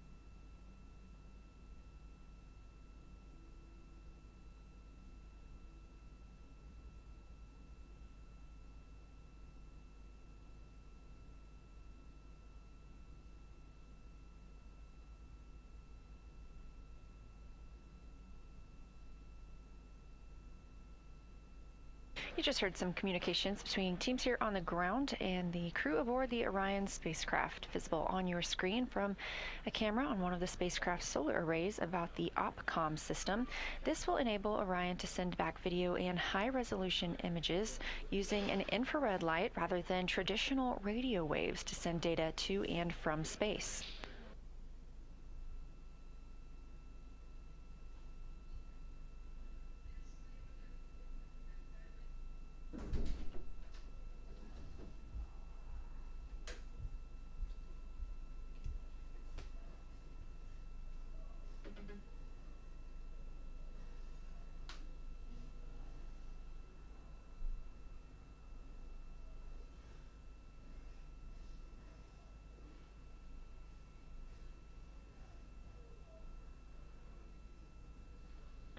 Houston integrity for DFTO movies. Go ahead.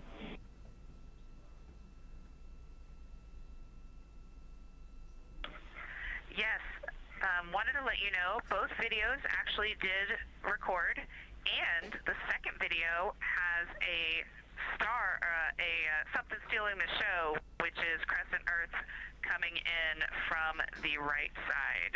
You all, I guess, will enjoy that. I won't be putting them in images for downlink, so we'll see them on the ground.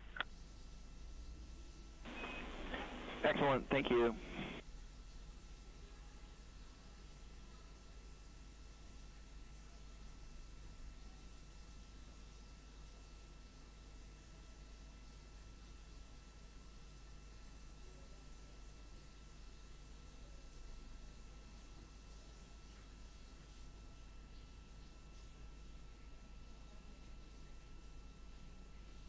We continue to get great descriptions from the astronauts aboard the Orion spacecraft of the Earth as they continue their journey home. We are now 194,634 miles away.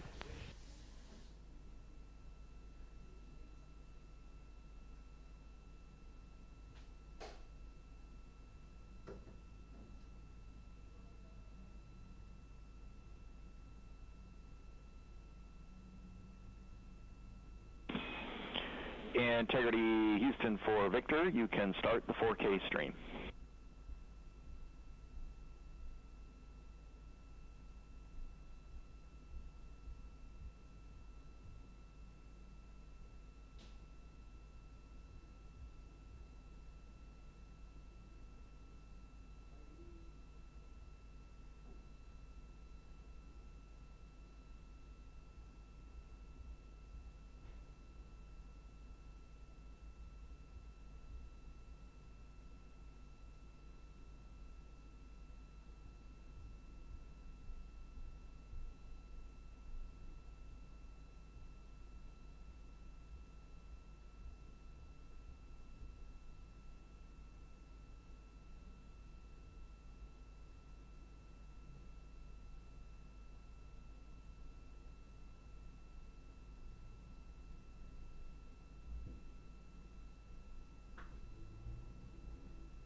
In this view, you can see the solar arrays aboard Orion are moving.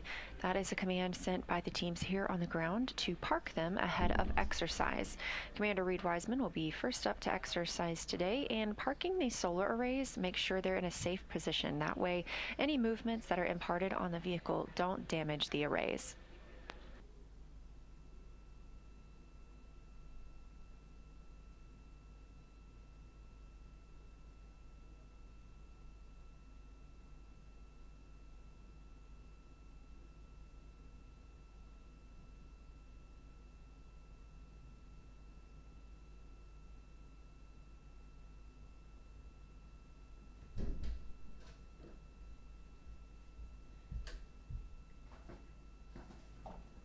Integrity, I have begun the stream.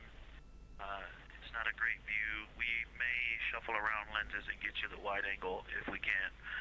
I think we're going to be using that for exercise though, so let me know what you think of this video, and I'm ready for audio checks.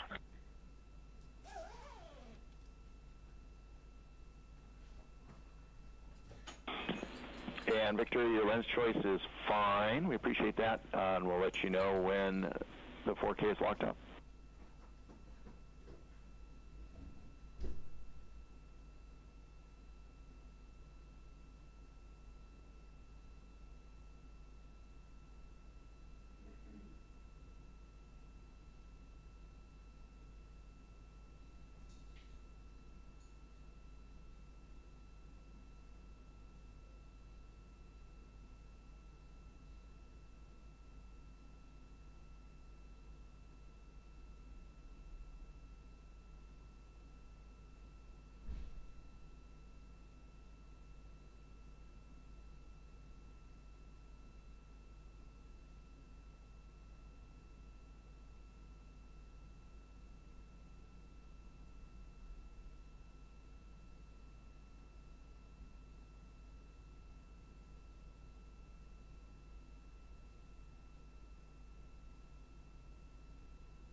Houston Integrity, one quick question for Reid's exercise.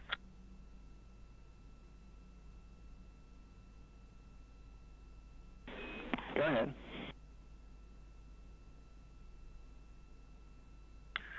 Man, Steve, we got so much going on. I feel like we're on the International International Space Station right now. This is an awesome day here. Hey, can you confirm this is my final exercise of the mission? It'll just help me with stowage management. Reid, that's correct.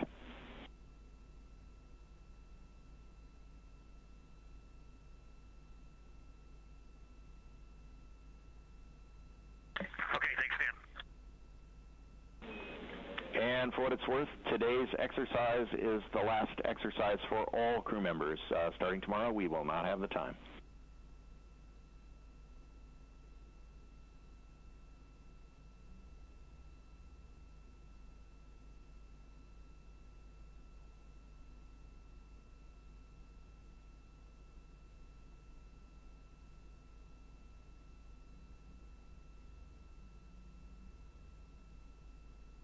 As NASA astronaut and Commander Reid Wiseman gets into his scheduled exercise time for the day, calling down to check here with Houston that this is indeed his last exercise before he returns to Earth. Confirmation from the ground that this is everyone's last day for exercise, and that's because tomorrow the crew and flight control teams will begin preparing the cabin and studying entry procedures ahead of splashdown. At that time, the crew will be stowing equipment and installing their seats and making sure all items are secured for re-entry. Again, we are tracking splashdown in 2 days, 5 hours, and 18 minutes off the coast of California.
You're looking at a live view of the Orion spacecraft and specifically the European Service Module.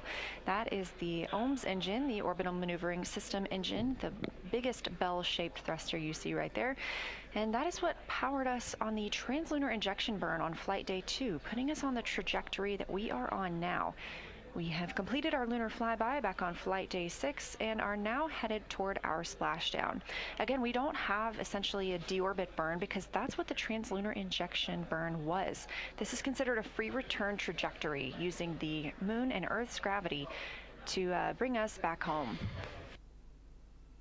Orion coming up now on 90,000 miles away from the Moon, 194,220 miles from Earth.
you are in a good config for me to start aerobic exercise.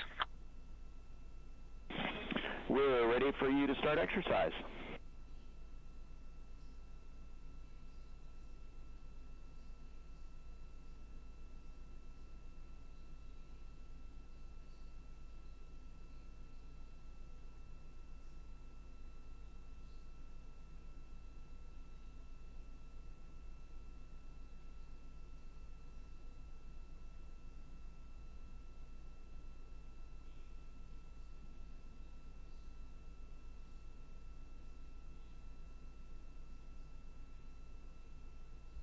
Commander Reid Wiseman aboard the Orion spacecraft calling down as he prepares to start his exercise. Again, we use the flywheel device aboard Orion, and since this is the first time we've flown humans on the spacecraft, it's a great test of the exercise device as well. Flywheel is small and allows them to perform either aerobic or resistive exercise, and slated today for Reid Wiseman is aerobic. He was calling to check that the solar arrays are in a good position before starting that exercise. And one of the first things we noticed when the crew began exercising earlier in the mission was that we can actually see some movement from the spacecraft during that routine.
D5. That's downlinking the 4K video is set up. I'm thinking I might power off the microphone, transmitter, and receiver. Leave the video running, and you call me when you're ready. We're going to move on and start getting ready for the OIG DFTO. Victor, that's a good plan.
Integrity Houston for PCD-3. And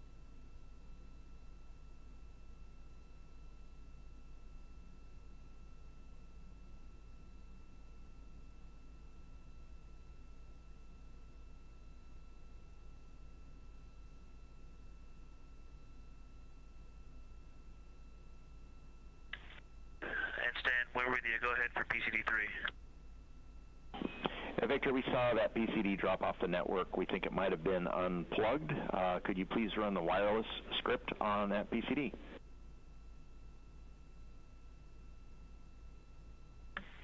That is in work, Stan. Thank you.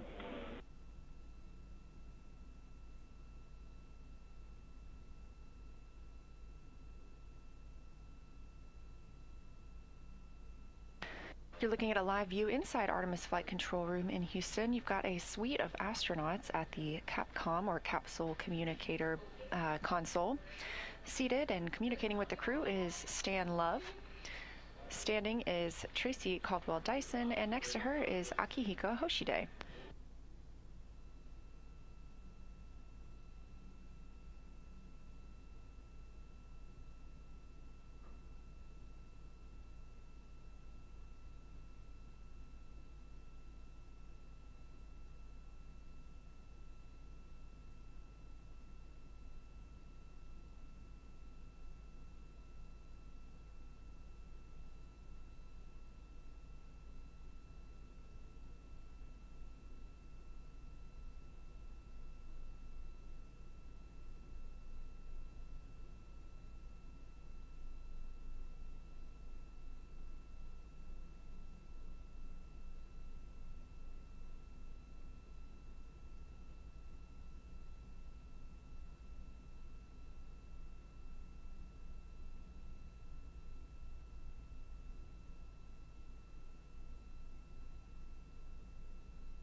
We're seeing that motion aboard the Orion spacecraft that we've come to expect whenever astronauts are exercising using the flywheel device. Checking in on Orion's distance, now 90,455 miles away from the moon and 193,678 miles from Earth. You can check in on this at any time by visiting nasa.gov/trackartemis.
This is Artemis Mission Control in a live view outside the Orion spacecraft.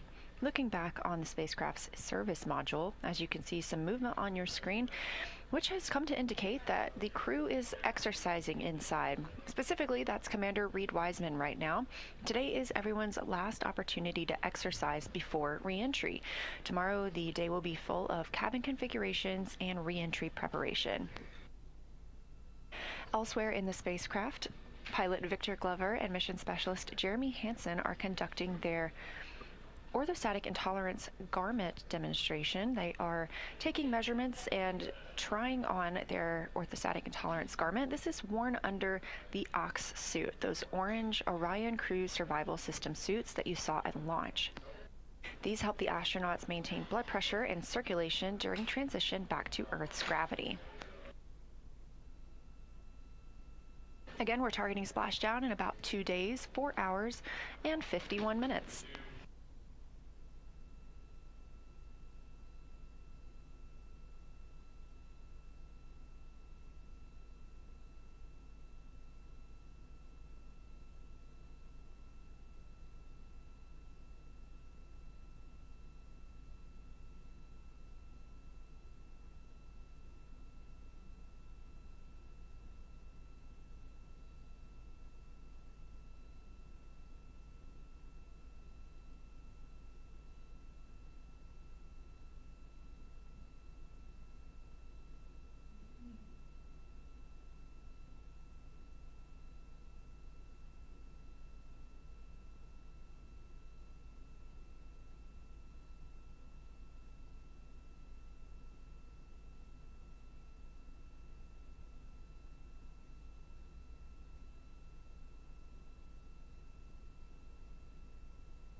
If you're just joining us, we are live with a mission elapsed time of 6 days, 20 hours, and 46 minutes into the flight of Artemis II. This is flight day 8. You're seeing a little bit of movement outside the Orion spacecraft. Again, Commander Reid Wiseman currently in his exercise period for the day.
This is Artemis Mission Control continuing to monitor the flight of Artemis II, the first flight of astronauts aboard the Orion spacecraft.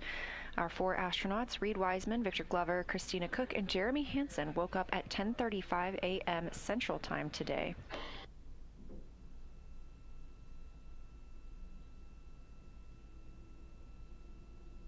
Today's wake-up song was Under Pressure by Queen and David Bowie. The crew also received a message from the Canadian Space Agency.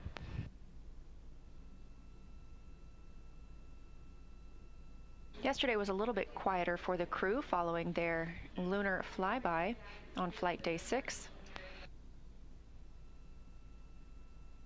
Yesterday, the astronauts participated in a ship-to-ship call with the crew aboard the International Space Station.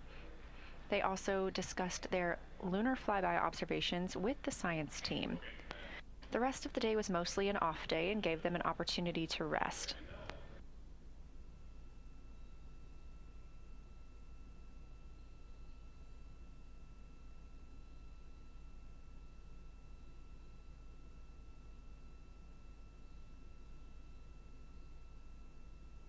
Today the crew is back to their scheduled activities. Currently, Commander Reid Wiseman exercising aboard the spacecraft. That's why you see some motion there.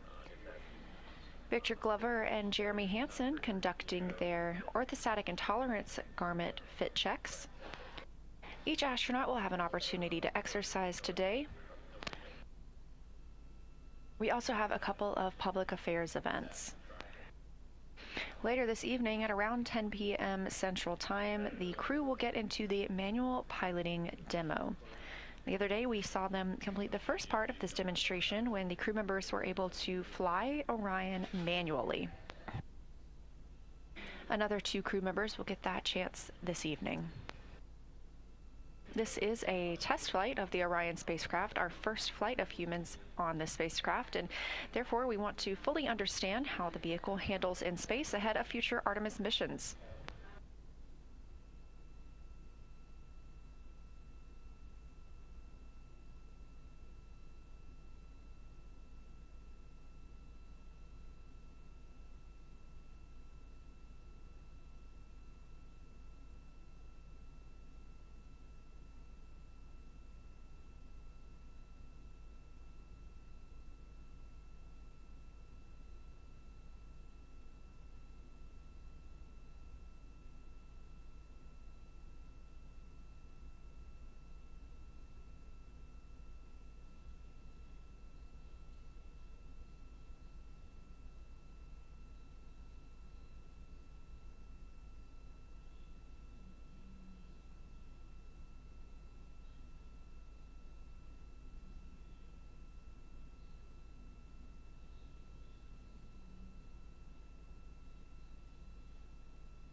good for stowage.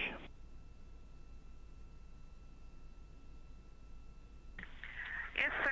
A third Peltor SWAT TAC headset has been deployed to the cabin, and batteries have been swapped in 2 Peltors for a total of 4 AAA batteries. Copy. Thanks for that report.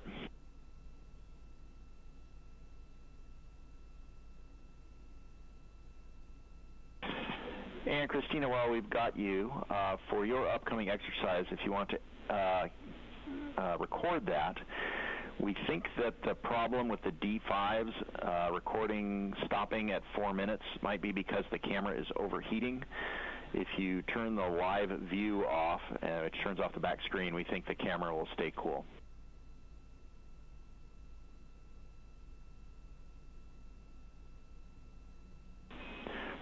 And to clarify, leave the screen off between recordings. Some of us had suspected that. We will do that. Good news is this recording lasted the full time. We are also having overheating issues with the Nat Geo GoPro Max, and we've just been starting and stopping it and managing it as needed. But if you want to pass that on, no screens are on, so not sure there's a mitigation with that one. And for my exercise, I did have a successful recording yesterday, so I think I'll forego that.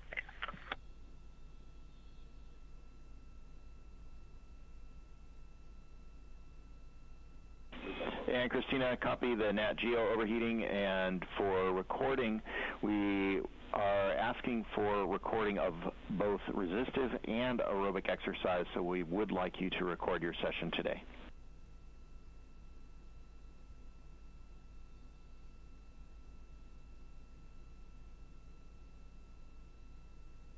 Okay, and apologies, I hadn't seen it in my timeline, but I understand that that's because Reid's timeline has a swapping. I'm happy to do that. Thank you.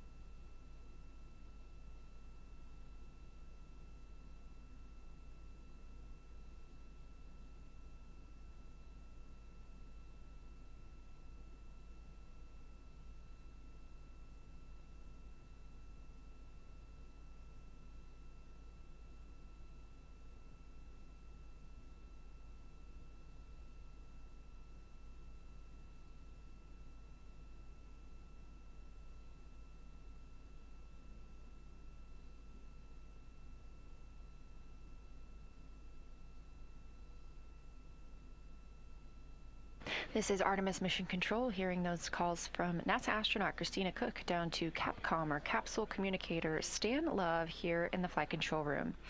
You heard Christina reporting out some batteries and stowage locations. Everything is precisely tracked aboard Orion. This helps the crew call down and ask where they might be able to find an item or where they should store it, so that everyone knows where to look when something is needed.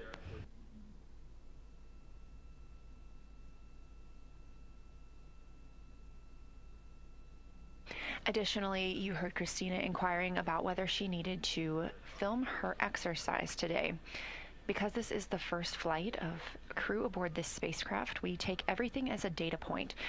And with the ability to exercise both resistive and aerobic on the flywheel device, they're looking for as much data as possible from the crew members, so they're asking her to film her exercise today as well.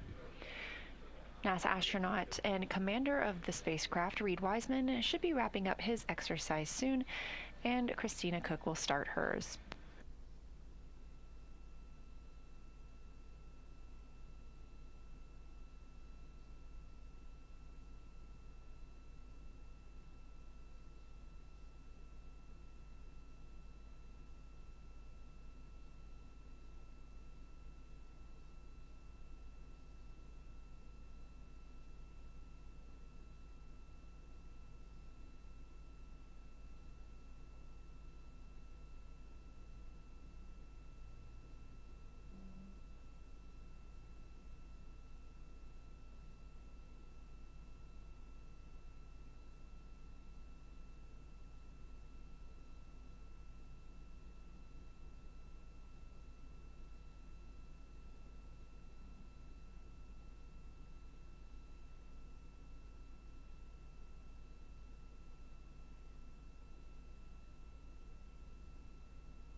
Integrity Houston for optical comm.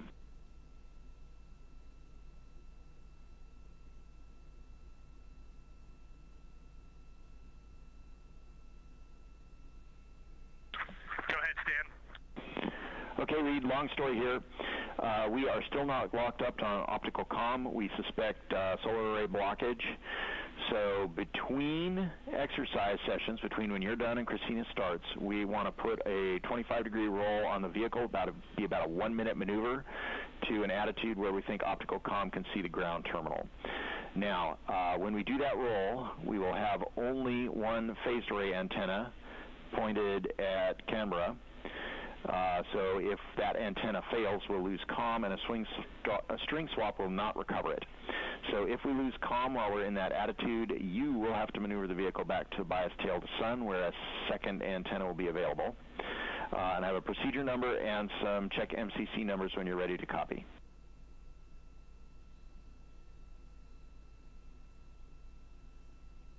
I am complete with exercise, so you can start that team working in that direction. Go ahead, Stan. All right, we'll get started with that then. Thank you. If we lose comm in this temporary attitude, please go to procedure 25.1.100. That's SM attitude maneuver. In step 1, you'll answer yes. And I have, there's a check MCC step down there, a few lines down. Your point width will be the point width secondary will be the minus X axis, that's number 6. Correction, minus Z axis, that's number 6. And Omicron is 315. How copy?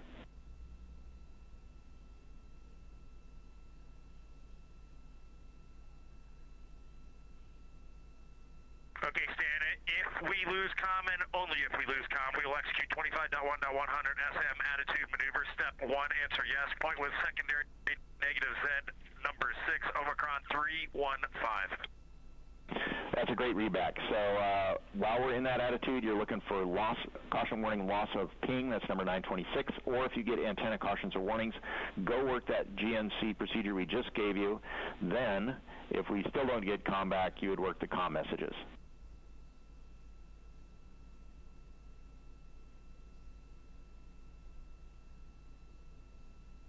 Okay, if we get a loss of ping, I might give it 2 or 3 minutes, or do you want us to execute immediately after loss of ping?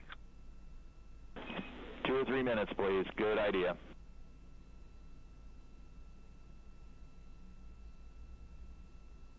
Integrity copies all. We're on it.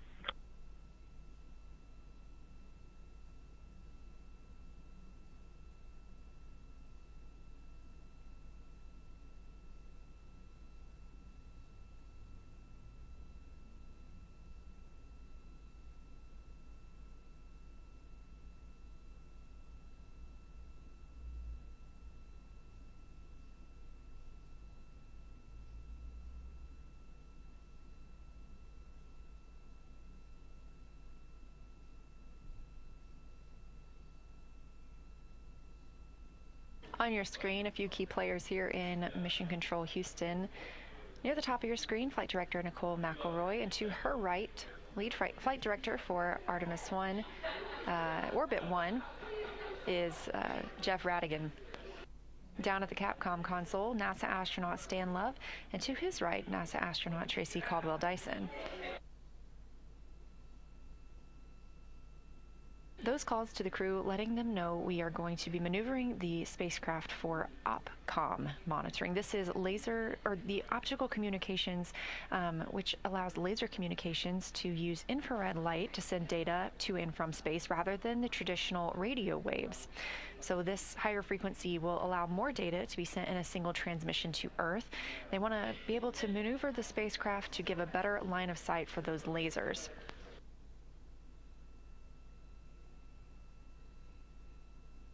Again, this is a test flight, so we want to make sure we can complete as many of these tests as possible.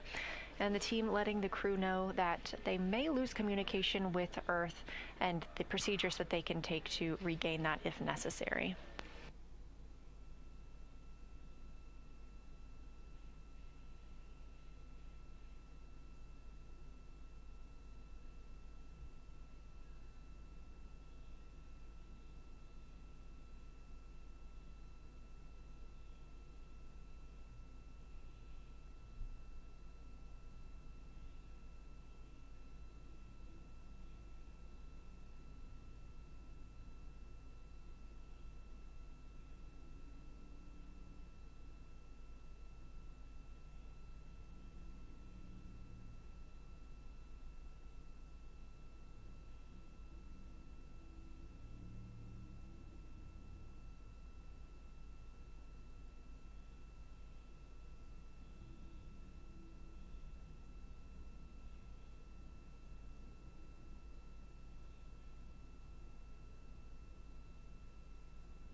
You can see some of those maneuvers happening right now. Again, targeting to sync up with OPCOM, the optical communications. This is a live view from the spacecraft looking at the service module. This video coming from a camera mounted on the tip of Orion's solar array wing. There are 4 solar arrays. Each solar array could panel 2 3-bedroom homes.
Integrity maneuver and damping complete. We are go for crew exercise.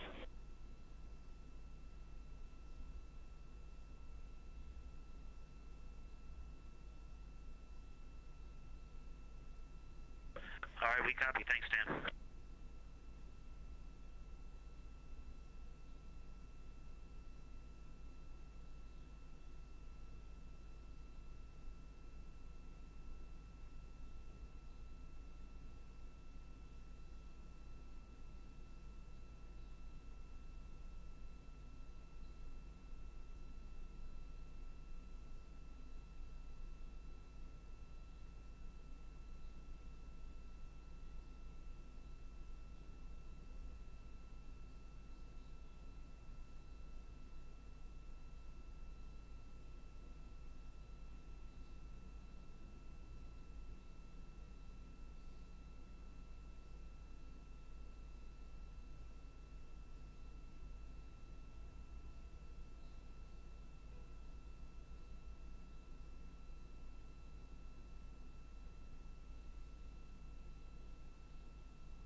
Houston, Integrity, Victor and I have completed the OIG activity.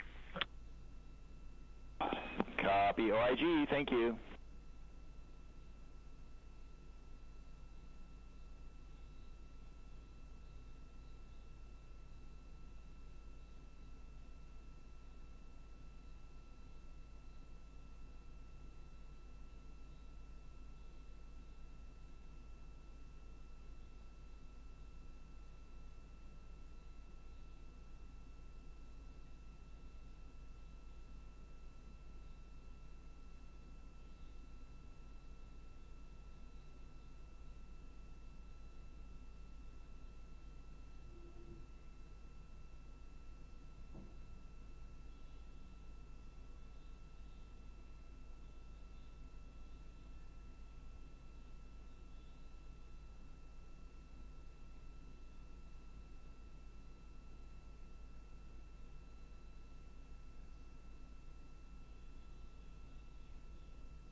As you heard, Canadian Space Agency astronaut Jeremy Hansen calling down to the ground. He and Victor Glover have completed their orthostatic intolerance garment demonstration.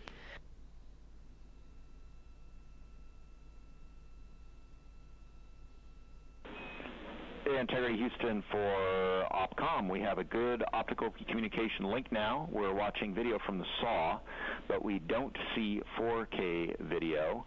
We'd like you to please check the setup.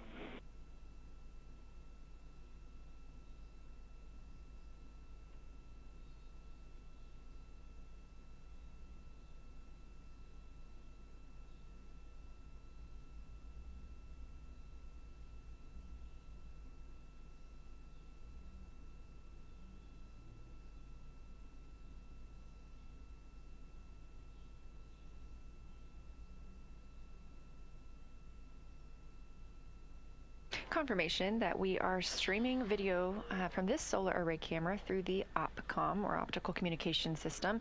Again, those are those laser communications rather than the traditional radio waves. But again, we did hear from Jeremy Hansen that he and Victor Glover completed their orthostatic intolerance garment demonstration. Reid Wiseman and Christina Koch will get to conduct that later today. They're taking measurements and testing and evaluating that orthostatic intolerance garment. This is worn under the Orion Crew Survival System suit. That helps the astronauts maintain their blood pressure and circulation during the transition back to Earth's gravity. Again, we are expecting splashdown in 2 days, 4 hours, and 9 minutes. Okay, Stan, I checked everything going into the camera. It looks good. I stopped and restarted the stream.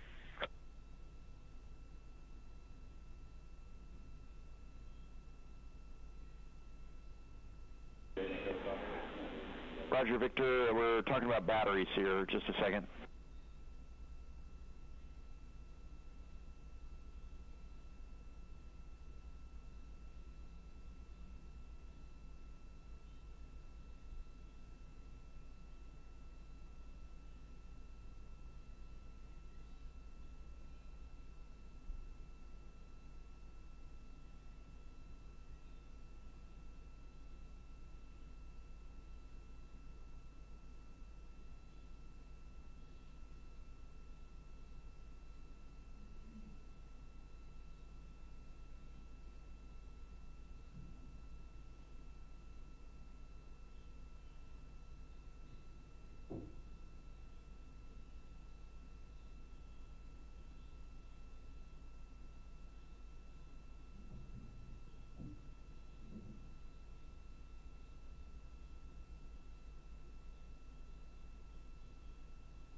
And integrity for Victor. All right, thank you for checking the setup for that. We are receiving 4K data at the ground site. We're still working on decoding it in the control center.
As you can hear in the conversations with the teams on the ground, the astronauts are troubleshooting a 4K encoder within the spacecraft. We are streaming an exterior camera through this OPCOM pass, but we're hoping to stream that 4K internal camera. They're working through some actions on the ground to troubleshoot why we might not be seeing it. Again, this mission is a test flight, and we're testing every system possible to help us prepare for future missions around the moon.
This is Artemis Mission Control in Houston, Texas, at Johnson Space Center, with a mission elapsed time of 6 days, 21 hours, and 32 minutes. We are monitoring the flight of Orion.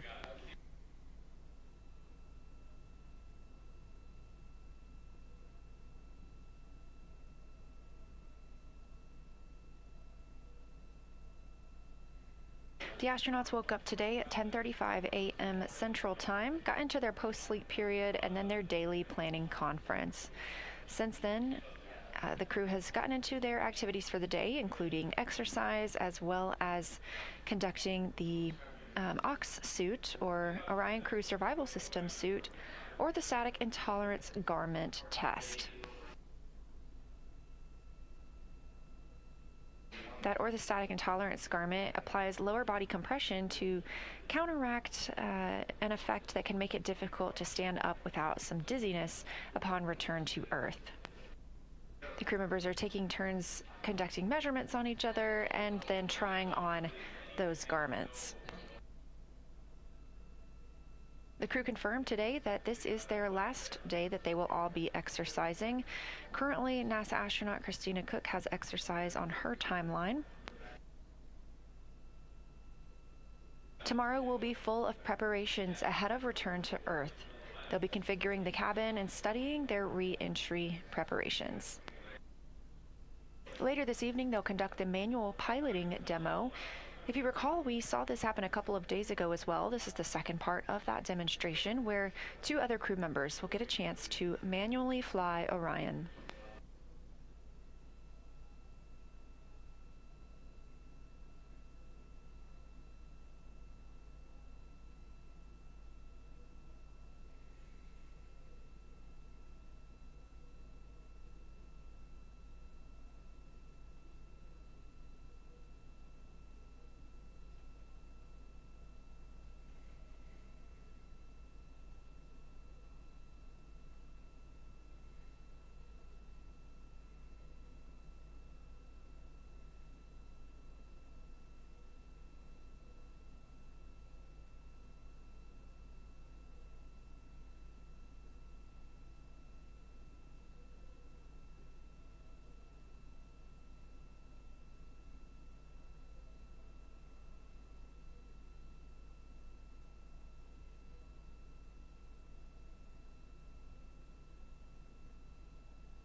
Integrity Houston for 4K.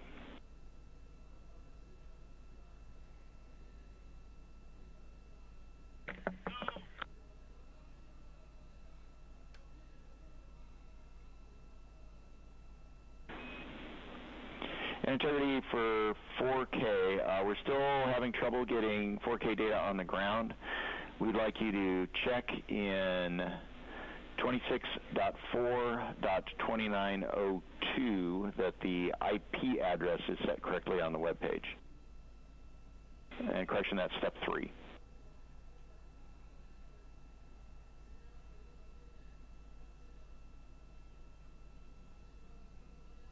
Okay, checking step 3.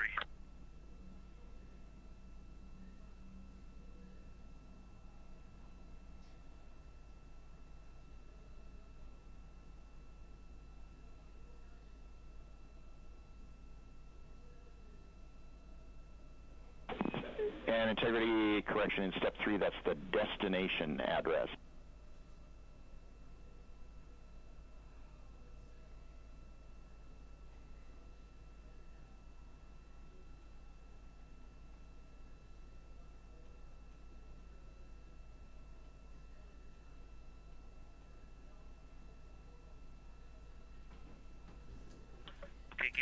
procedure number again. And Ike, that's 26.4.2902, Step 3, we're looking for a destination address of 10.110.1.98.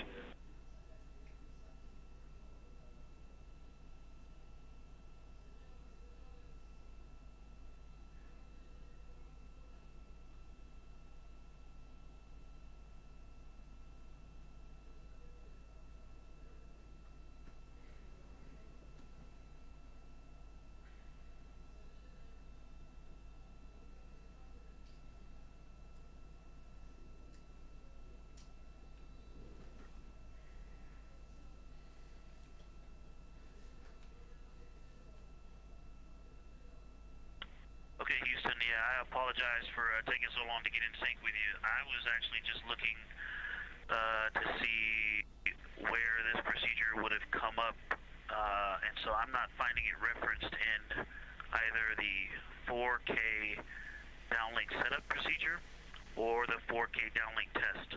So that's some feedback for you, or direct me to where I missed it. But now give me the procedure again, and then I'll call you when I'm ready to copy the IP address. All right, Victor, thanks for that feedback on the procedures. We are just getting in that the ground station is seeing good, clear video from Integrity. Now the problem is somewhere on the ground, and we'll sort it out from here. Thank you.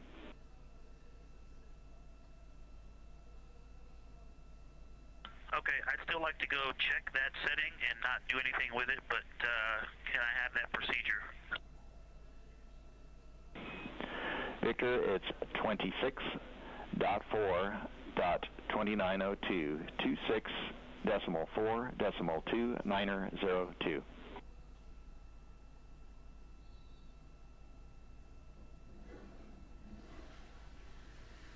Okay, copy. Thank you for that. And I am going to look. I will not change anything, but I did not see a reference to this procedure in the previous two activities.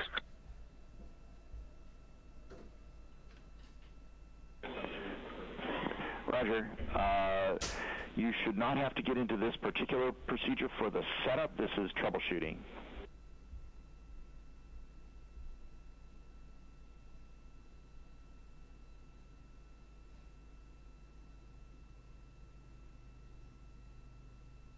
Okay, copy. That makes sense. Thank you for that. And just for your awareness, it is set up per the procedure. Perfect. Thank you.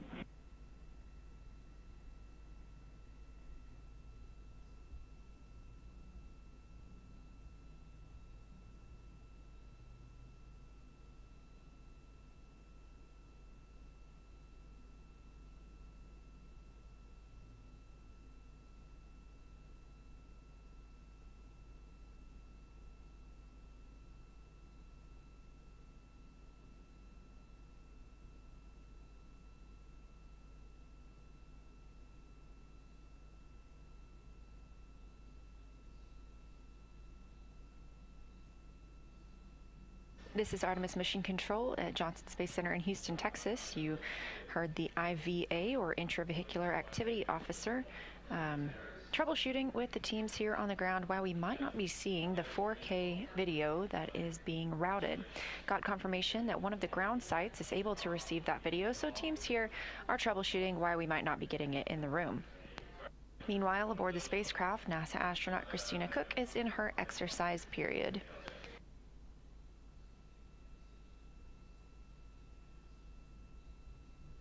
Later today, Christina Koch and Reid Wiseman will get into their opportunity to test the orthostatic intolerance garment. And Jeremy Hansen and Victor Glover will each take turns exercising.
With a mission elapsed time of 6 days, 21 hours, and 46 minutes, this is Artemis Mission Control in Houston, Texas.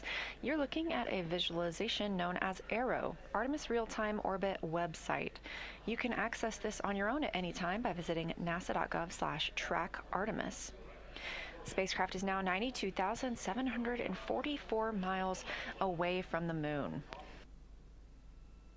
When the crew woke up this morning at 10:35 a.m. Central, we were 83,549 miles away from the moon, so almost 10,000 miles farther than we were just a few hours ago.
Terry Houston for the crew. We're going to private up OE2, and flight's going to give you a call here shortly.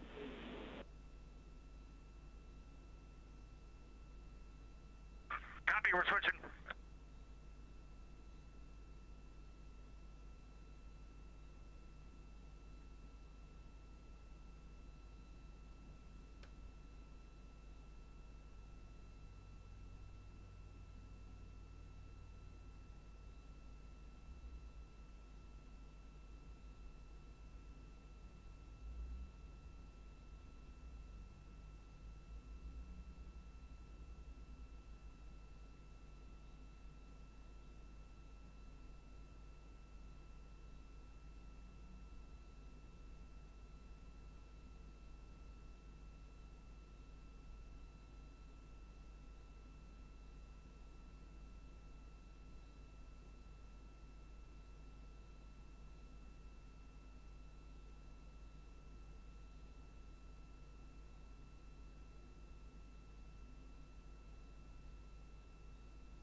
This is Artemis Mission Control here in Houston, Texas. You did hear the team call up to the crew that they would have a privatized loop. This means they're allowed to have a private conversation with anyone here on the ground, specifically the flight director. It allows them to be transparent when asking or answering any questions, considering all of their other communications go out live.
Houston Integrity on 1 with the 4K downlink setup. We're curious if we can deconfigure so that we can take some photos with the 35mm lens.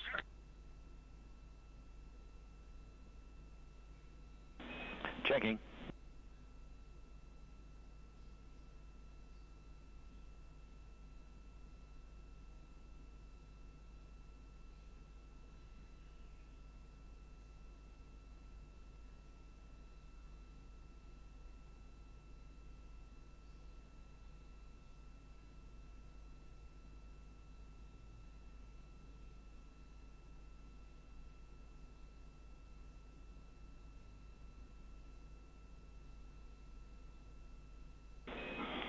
And Victor, you can take charge of that camera.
This is Artemis Mission Control at a mission elapsed time of 6 days, 22 hours, and 1 minute into the flight of Artemis II. As you can see, we've got some exercise happening on the spacecraft, judging by that movement. This is still slated to be Christina Koch's exercise portion of the day.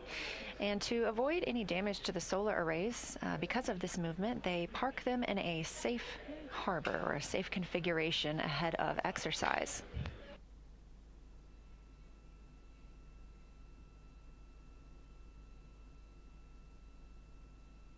You heard some communications about the OPCOM demo, those laser communications that we are testing out to use infrared light instead of traditional radio waves.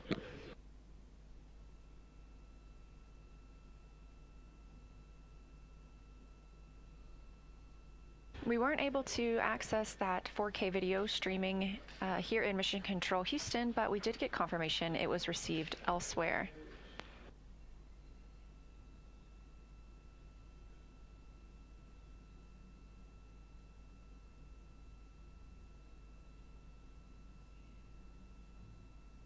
Coming up next, Mission Specialist 2, Canadian Space Agency astronaut Jeremy Hansen will get into his exercise. In contrast to the exercise we've seen so far today for Reid Wiseman and Christina Koch, Jeremy Hansen and Victor Glover will be conducting resistive exercise. The flywheel system allows for both resistive and aerobic. Reid Wiseman and Christina Koch will also conduct their orthostatic intolerance garment measurements and testing. They'll put on those garments and see how they fit. Again, this is due to something that astronauts experience after an extended time in microgravity. It's orthostatic intolerance, and that can make it tough to stand up without experiencing dizziness. So this garment applies some compression on the lower body to help counteract this effect and support a safe return.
Integrity Houston, if you can confirm that Christina is complete with her exercise, we will maneuver Integrity back to a nominal tail to sun attitude.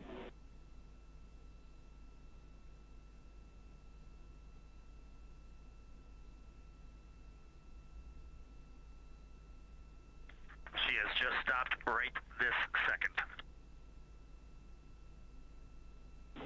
All right, we'll start our 2-minute array damping counter and then maneuver you. And of course, when we get into our nominal maneuver, you will not have to run the attitude maneuver procedure if there's a loss of comm.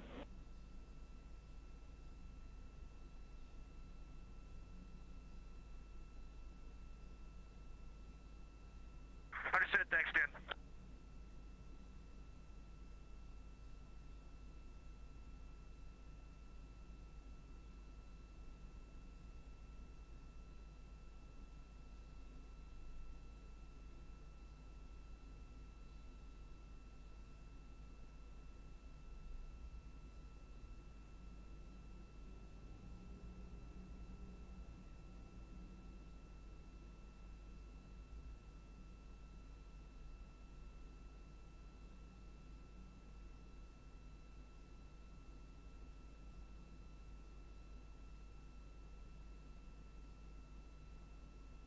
Those communications coming to you from the Orion spacecraft.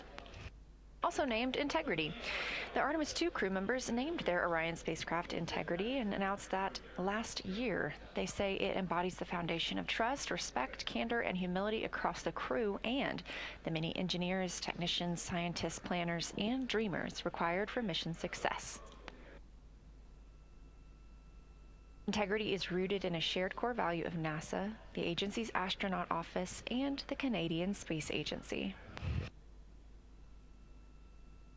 That was Christina Koch calling down to let the ground team know she had completed exercise. They are going to maneuver the spacecraft and have to set a short timer to allow the motion to settle out before they do so. We are about 15 minutes away from today's mission status briefing here at Johnson Space Center. And if you are interested in watching that, you don't need to go anywhere. You can remain on this YouTube feed on NASA's channel. But we do have a second feed if you are looking for clean audio and not the briefing. So you can stick right here if you're interested in the briefing. You won't need to leave at all. But if you want to switch over, we'll be over there as well.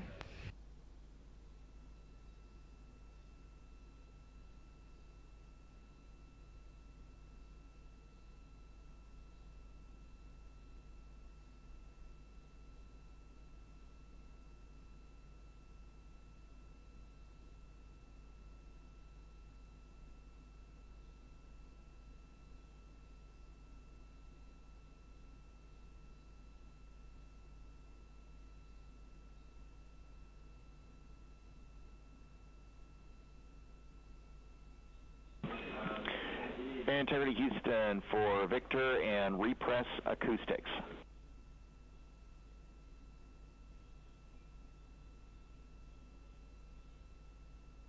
Go.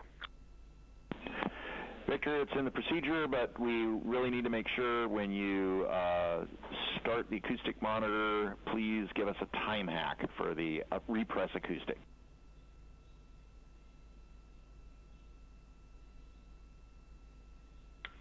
That's right. I forgot to call you. I already restarted. I will do it again and give you a hack. I restarted it about a minute ago. Copy. Let us know.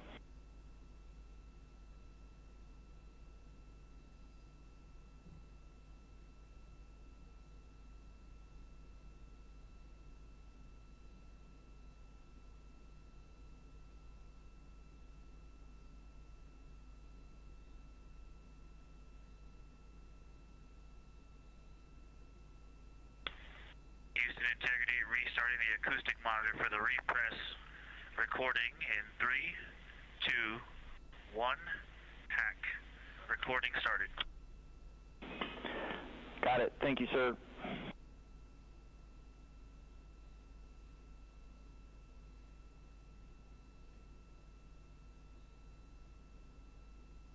You are welcome. And And Integrity, you're back in bias tail to sun.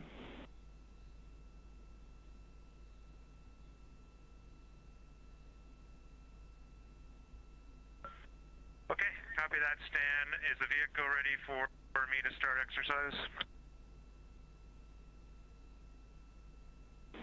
We need a couple minutes, Jeremy.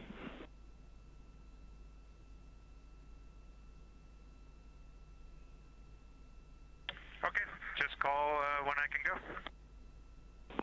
We will do that.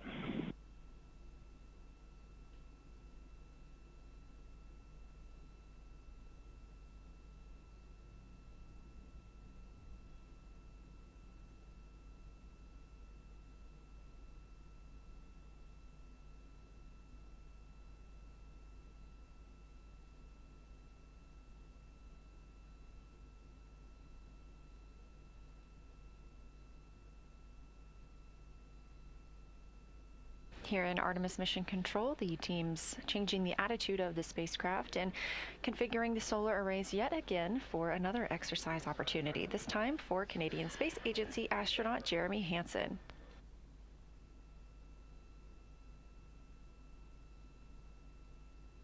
If you're enjoying hearing from the astronauts, we spoke with them recently and have an episode on Houston. We have a podcast with all 4 crew members. NASA has a suite of podcasts, and ours here at Johnson Space Center is Houston. We have a podcast with over 400 episodes with scientists, engineers, astronauts, and more, discussing everything from the International Space Station to Orion to the work that happens here on the ground. You can find those at nasa.gov/podcasts.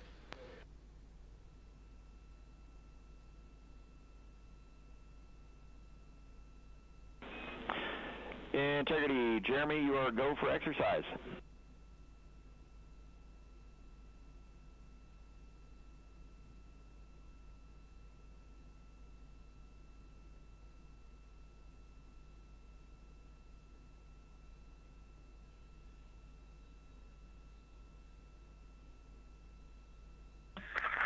Okay, Stan, Jeremy is hopping on now, and I have placed a couple photos in a folder on PCD3 with the GMT date and window inspection for the team.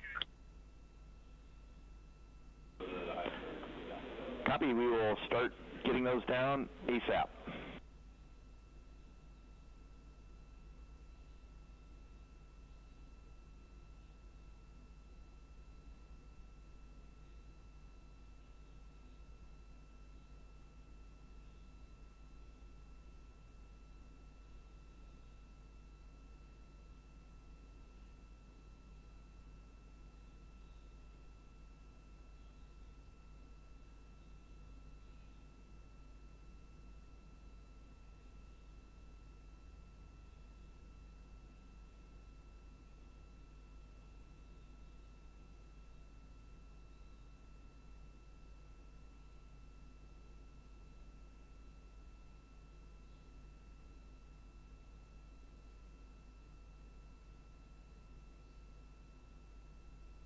This is Artemis Mission Control at Johnson Space Center in Houston, Texas. A mission elapsed time of 6 days, 22 hours, and 16 minutes into the flight of humans aboard Orion. The first flight of humans aboard Orion, and the first time we've sent humans beyond the moon in over 50 years.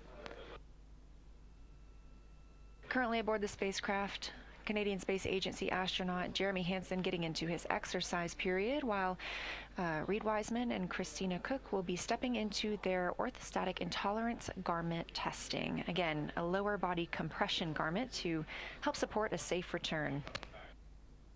You can track where Orion's at Integrity for exercise video. Go ahead, Christina. Hey, Stan, can you say again the instructions for making the LCD screen be off while you're recording video on the D5? We thought we heard you just press the live view button, but that seems to stop the recording as far as we could tell. My recording lasted for about 26 minutes, which was almost the entire duration, and then apparently stopped on its own. So we'd like to implement this for sure for Jeremy. All right, Christina, that was Capcom's bad words there. Apologize.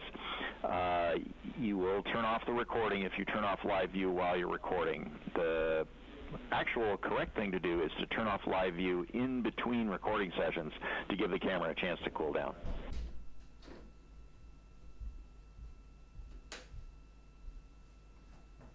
Understood. Thank you. We will do that. While I have you, I wanted to note that unfortunately I forgot to run the accelerometers during my exercise. Copy. We appreciate the report.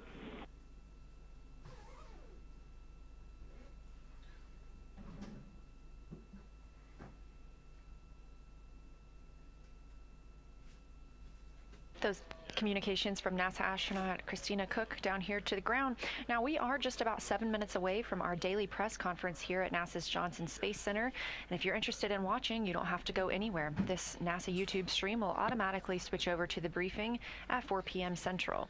If you're interested in keeping up with astronaut communications, we do have a second stream on YouTube. You can check that out. Once the briefing is over, this will continue to be our primary stream for covering the mission.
Artemis II mission is a test mission of the Orion space capsule. Artemis II will be the first time we put humans on this rocket. We're going back to the moon because it's the next step in our journey to Mars. We were always going to the moon. Pushing ourselves to explore is just core to who we are. That's a part of being a human. And liftoff. We shall return. Continuing to test out every bit of Orion. Coming back to Earth, 7 miles a second. When humanity sets big goals, we can bring together genius from around the world. You have the best people on planet Earth putting this vehicle together. That's what's up. To innovate for the benefit of humanity and to inspire the world through discovery. And here we go.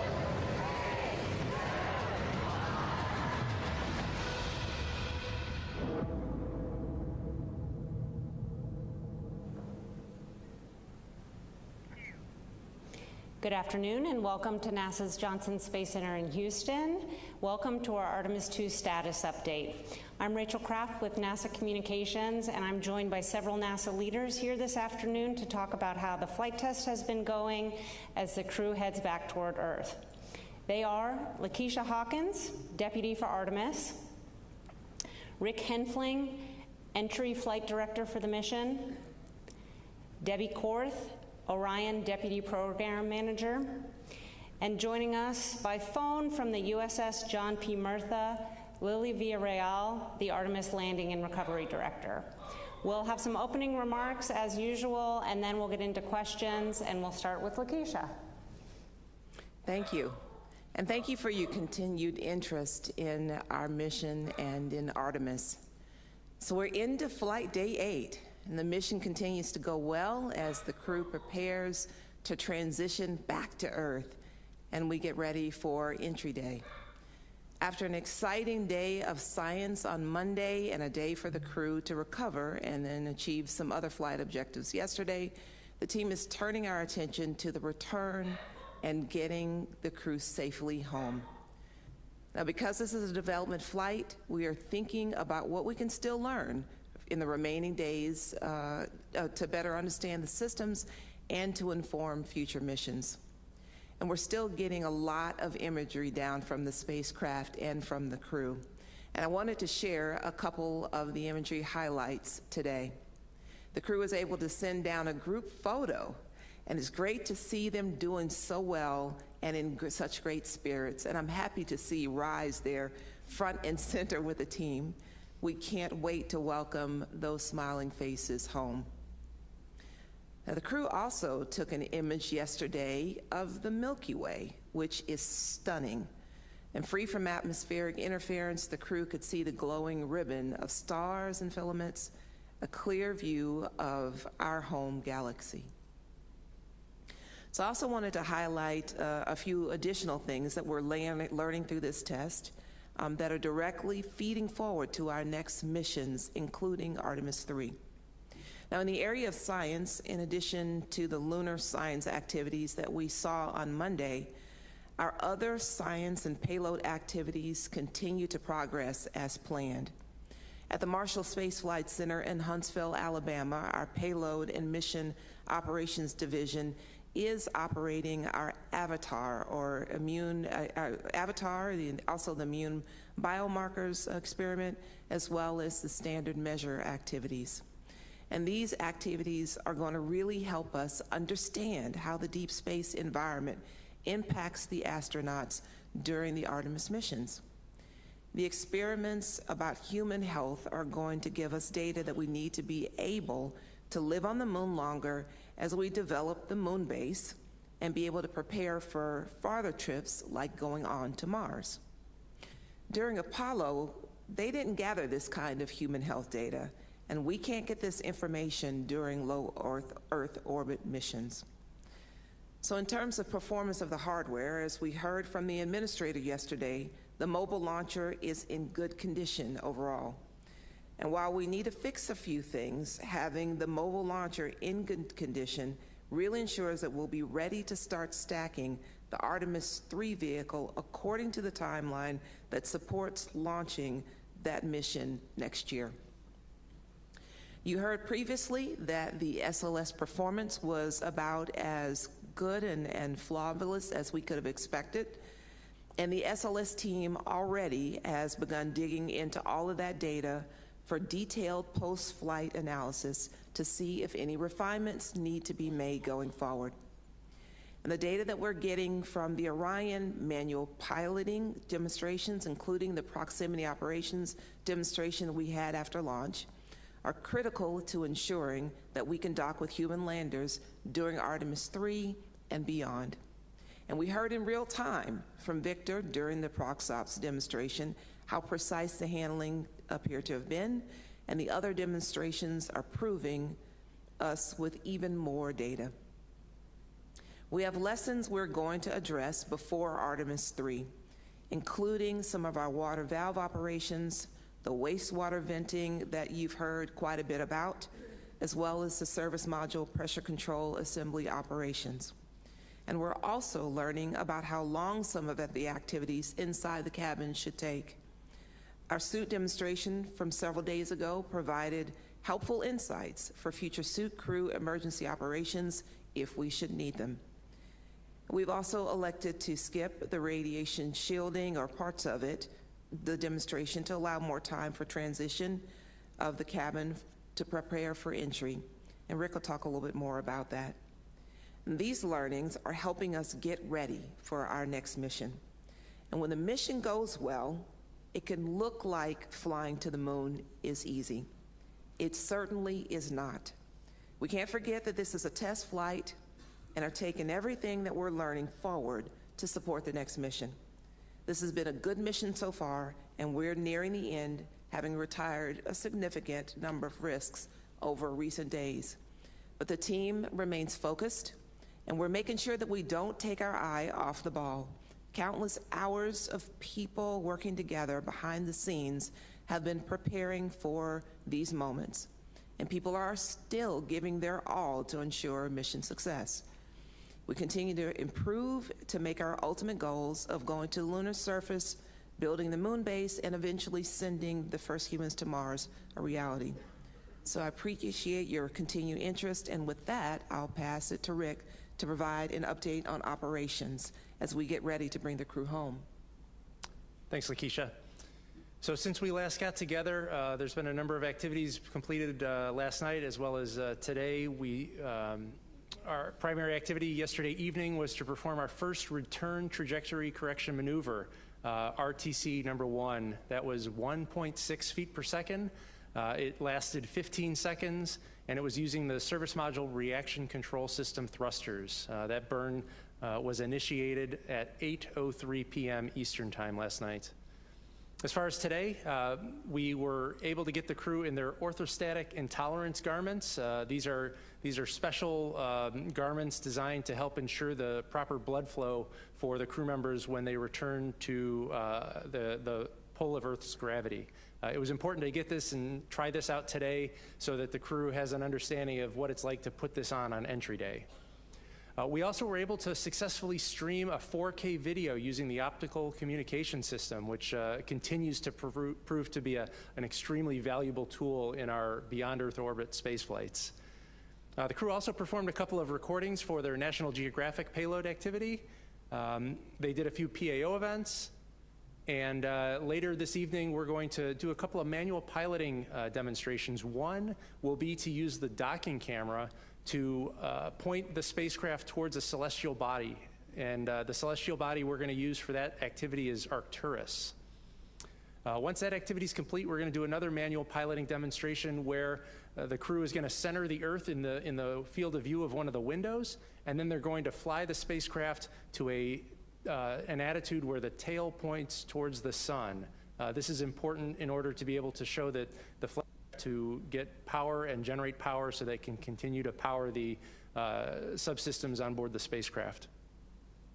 Finally, we're going to finish with a portion of that radiation shelter demonstration that Lakeisha talked about. Ultimately, the radiation shelter demo was largely a stowage activity for us. We had to remove a bunch of stowage from a couple of lockers and show that we could get a crew member to shelter in that locker. While we don't need any more practice moving stowage around, we're going to get plenty of that on flight days 9 and 10. It was important to show that we could provide proper ventilation to the astronaut if they were to shelter in that stowage. And so the way we're going to provide good ventilation is through the suit umbilical. So when the crew members put their launch and entry suits on for entry, one of the umbilicals they made is for airflow, and we would repurpose that umbilical and show that we could provide proper airflow to the astronauts when they're in somewhat of a confined space of the stowage locker. Once we get through today's activities, then the focus really is going to shift to entry. And I think the first graphic is important to show up here for some of those critical events. You know, the first one that we're really going to have to keep our eye on is crew module and service module separation. That's going to happen about 20 minutes before entry interface. Once we get through the separation of the service module, we're going to do one final burn. It's called our crew module raise burn. This is typically not a burn that's going to be required, but it's our final opportunity to fine-tune our flight path angle before entry interface. So we'll perform that about 16.5 minutes before entry interface. Once that burn is complete, the spacecraft is going to make a couple of roll maneuvers. This will provide additional separation between the service module, which is headed for a destructive entry in the Earth's atmosphere, from the crew module, which obviously contains our 4 astronauts. Once those rolls are complete, the crew will go visors down, and then they will be in a isolated environment in their launch and entry suit until after splashdown. We'll hit entry interface at 400,000 feet, about 1,950 miles away from our landing site, and that's when the fun really begins. The 24 seconds after entry interface, we'll hit our blackout, which is the point at which the plasma has built up around the spacecraft such that it interferes with our ability for the transmitters on Orion to transmit telemetry. This is nominal. It'll last 6 minutes. Once that 6-minute blackout is done, Orion's going to be at about 150,000 feet. So still falling pretty quickly. We're going to be within a couple tens of miles of the landing site by that point. And then our focus is going to shift to deploying the parachutes. We've got 2 drogue parachutes that'll deploy. It'll be about 22,000 feet. That'll slow us down to about 200 miles an hour. And then we'll deploy the 3 main parachutes. Those are the orange parachutes you see in the image. That'll happen about 6,000 feet altitude, which will slow the spacecraft and her 4 inhabitants down to a gentle 20-mile-an-hour splashdown in the Pacific Ocean. We'll get the spacecraft power down about 15 minutes after splashdown, and then I'm going to hand over to Lily Villarreal, our recovery director, for mission authority. Let's go to the next graphic, which has a little bit more detail on some of those events. Here's a plot of what entry is going to look like. You can see it's only 13 minutes from entry interface until splashdown, so it's going to happen pretty quick. And the flight control team here in Houston, we're going to be without comms with the flight crew for 6 of those minutes. So it's going to start quickly, and it's going to be over even faster. Next page. And then for a graphic of all the parachutes that are going to deploy, the first thing before we deploy the drogue parachutes, we have to jettison something called the forward bay cover. It provides the protection for all the parachutes, and that's what's going to get jettisoned at about 35,000 feet. There's a window for the jettison of the forward bay cover, so if it doesn't happen at 35,000, it can happen lower, as low as 24. And nominally, we actually expect it to happen closer to 24,000 feet. Next page. And then if you're looking for a little bit of insight on our approach trajectory, we're going to have entry interface a little bit southeast of Hawaii.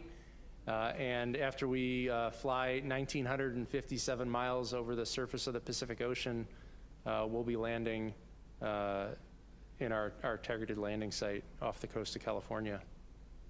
I think that's all I have for graphics, so I will turn over to Debbie. All right, thank you, Rick. So yeah, I'm happy to be back today, able to report that the Orion systems are all operating nominally, remain healthy, and we are just trekking our way home from the moon. So really excited to be just a few days away from that happening. Did want to talk a little bit about something you may not have seen yet. And if you pull up the full first graphic, it's a short video. Our engineering team supports the mission from a facility called the Mission Evaluation Room. It's the MUR. And so this is pictures of our team.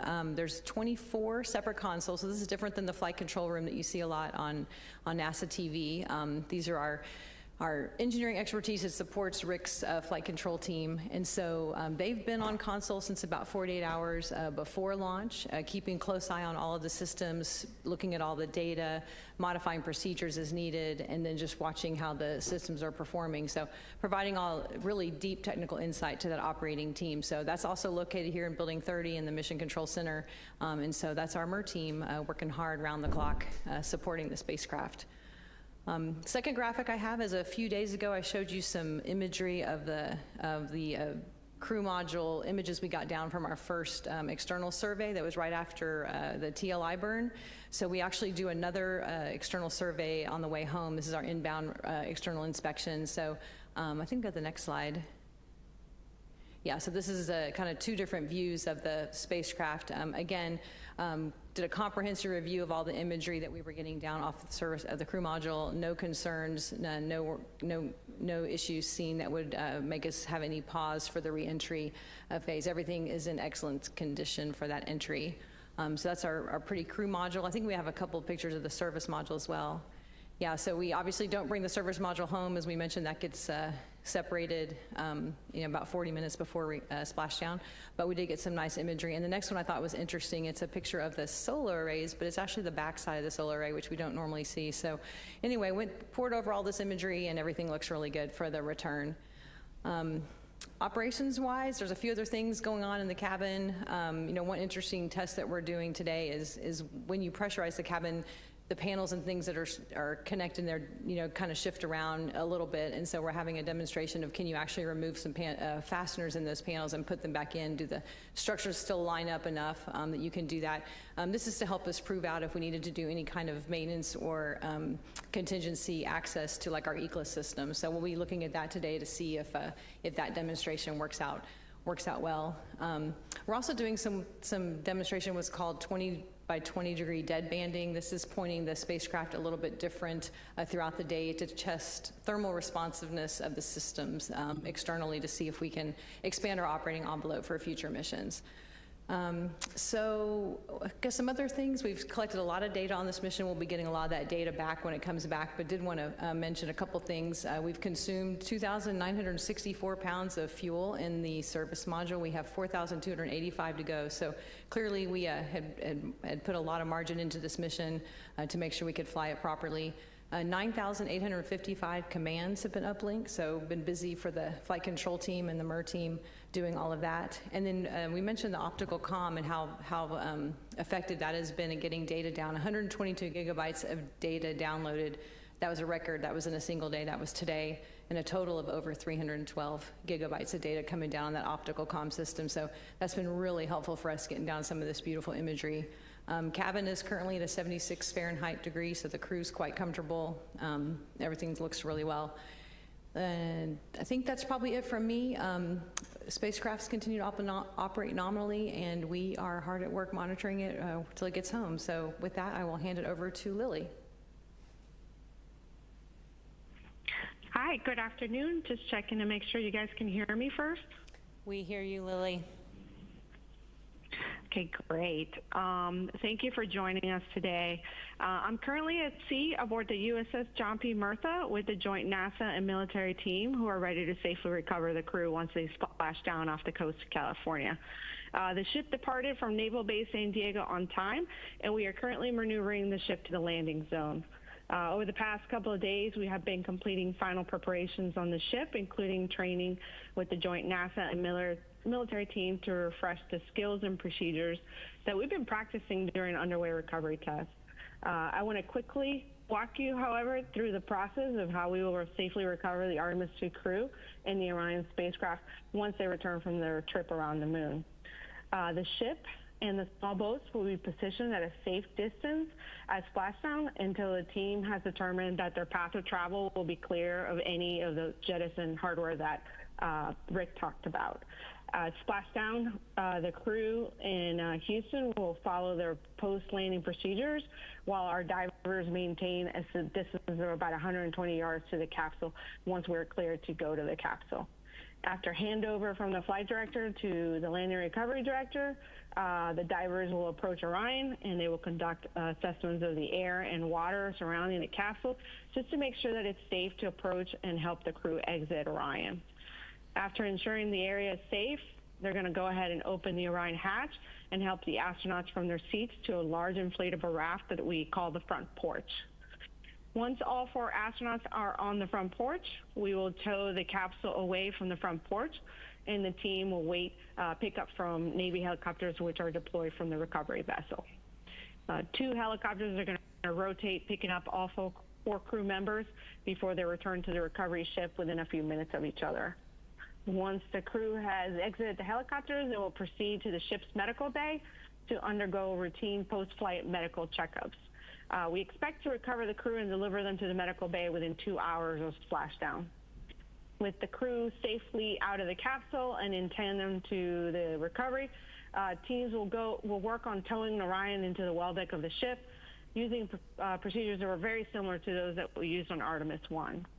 Once we have Orion safely inside and all the small boats are back on the ship, we will start making our return to Naval Base San Diego.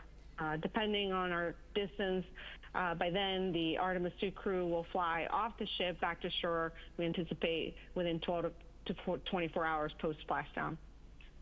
Before I wrap up my remarks, I do want to take a moment to thank our partners from the U.S. military who are supporting our Artemis recovery efforts. Without them, we couldn't do what we're doing. We had a very successful recovery of the uncrewed Orion spacecraft during the Artemis I mission, and we feel confident that through our testing and training alongside the Navy and other collaborators, we will make Artemis II just as successful. With that, thank you, and I'll pass it back to Rachel. Okay, it's time now for questions. We'll take questions here in the room and on the phone bridge. A reminder to those of you joining by phone, you can press *1 to get into the question queue. Please limit your question to 1, and especially with Lily joining us remotely, please let us know who your question is for. Let's start here with Jackie. Hi, Jackie Waddles, CNN. Quick question for Rick. Can you walk us through, I understand that loft trajectory was specifically planned out, but are there any contingency trajectories that you're also prepared to do in case anything is off nominal? And then I'd also love to clarify exactly what G-forces the astronauts are expecting to experience, whether in an off nominal or nominal situation. Thanks so much.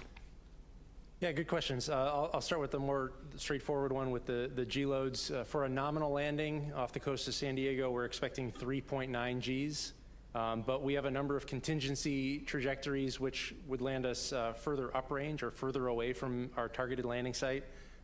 We have, and when these contingencies are selected based on the severity of the problem. So we step deeper and deeper into the severity of the problem, which requires us to land shorter and shorter or further and further away from the landing sites. If we pursue one of those contingency trajectories, you could see G loads as high as 7 or 7.5 Gs.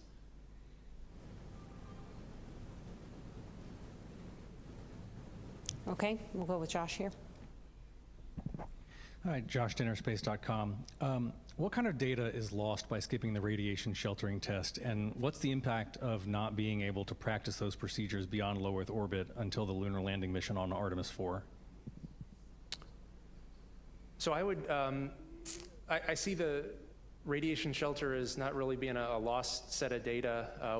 As we reassess the timeline for the remainder of the mission, we found that there was still an opportunity to test out that suit umbilical airflow, which is arguably, in my mind, is the most important part of that demo, because the radiation shelter was, it's an area in the spacecraft that is kind of deep down in one of the stowage lockers. And so the part of the demo that we're not going to practice is the removal of the stowage from the stowage locker, which is something that we don't necessarily need to demonstrate as part of that particular test. We know how to remove stowage.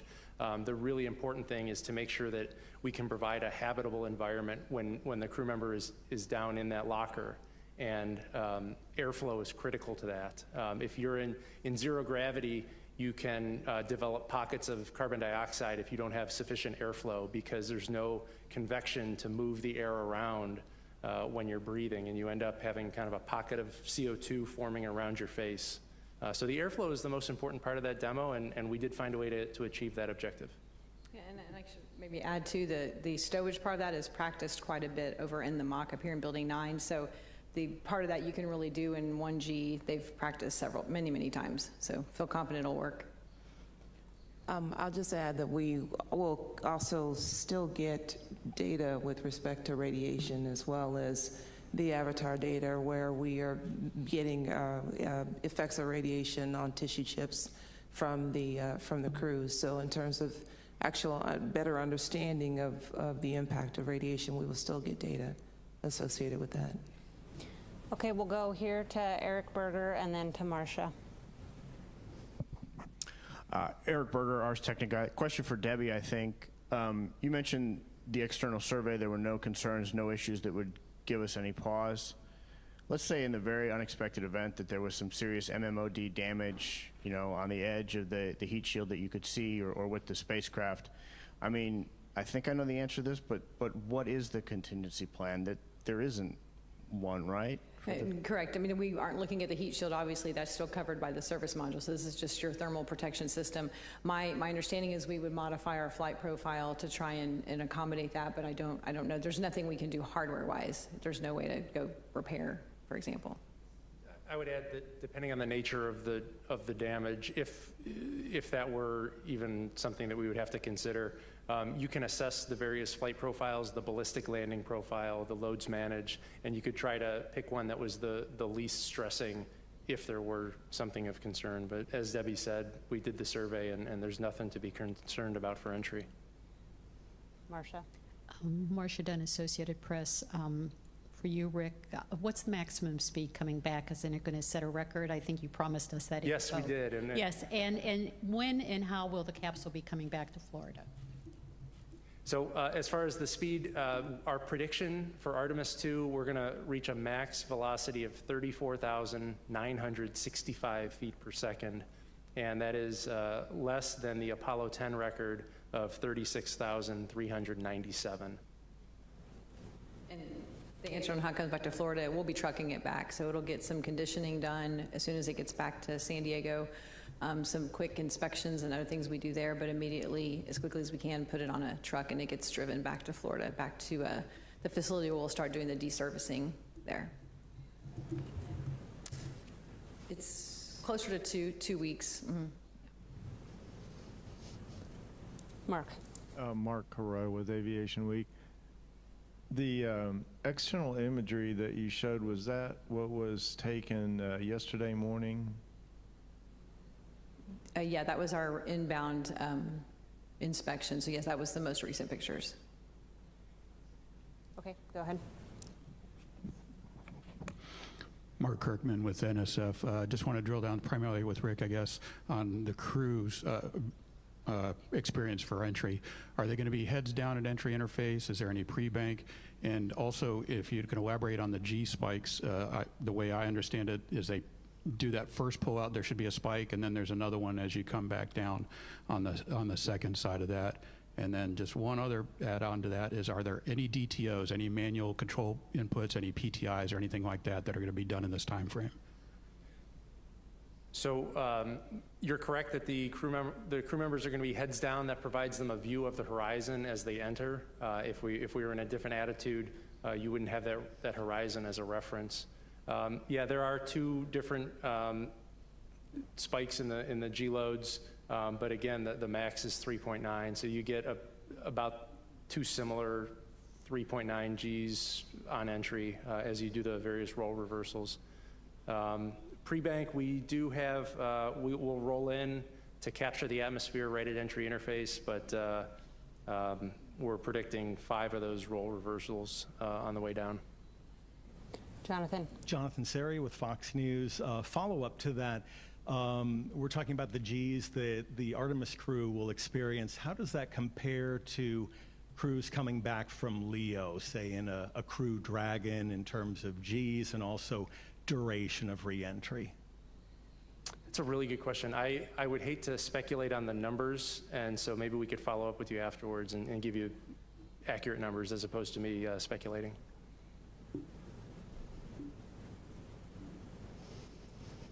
Okay, we'll take a couple questions from the phone. The first is from Lauren Grush with Bloomberg. Hi, thank you so much for taking my question. I'm wondering if you can just walk us through the weather constraints for the landing location, if those do exist. And just to clarify, I guess I'm wondering what are the variables that you can change with this splashdown if there is some kind of technical issue discovered ahead of the reentry, and what can't you change? Thanks so much. Sure. So for the weather constraints for splashdown, we're primarily looking at the wind conditions. We're looking at some of the wave conditions. We're looking at precipitation and thunderstorms. And as of now, our forecast for our landing site is winds out of the southwest, 10 knots, waves less than 4 feet with a wave period of 17 seconds.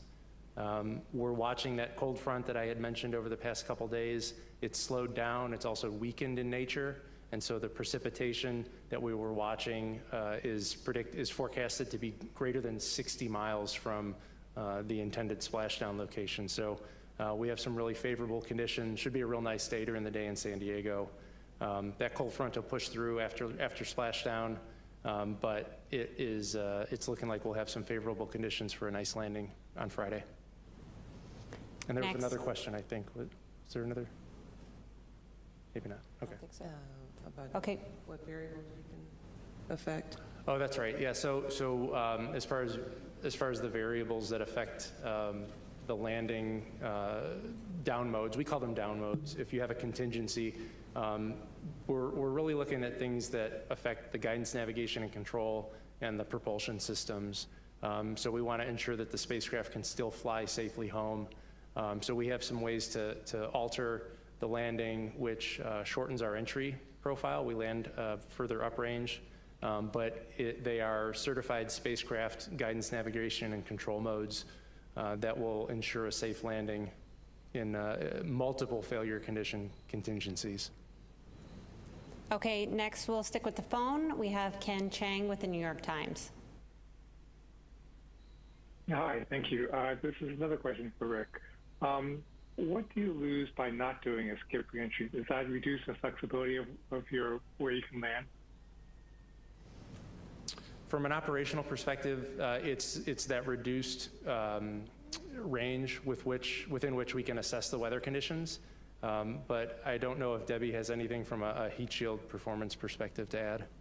Well, I think we did a lot of investigation after Artemis I. We did do the full skip there, so we understand how the rest of the vehicle behaves, and done an extensive ground test program to understand how this heat shield behaves, and then so we can expand that to a larger skip, a real skip entry, starting with Artemis III again. So this is just one piece of our test flight program to get the full capability. I wouldn't say we're losing anything by going with the lofted entry on this flight. We knew that going into it, and we've built in the ground test program to get us the full skip entry for the future. We'll do one more question on the phone, then come back to the room. The next question is from Nell Greenfield-Boyce with NPR. Thank you. I'm asking a little bit more about the reentry inspection. So it seems like the heat shield's really kind of covered up. So I'm wondering, like, what you all are really looking for in the inspection.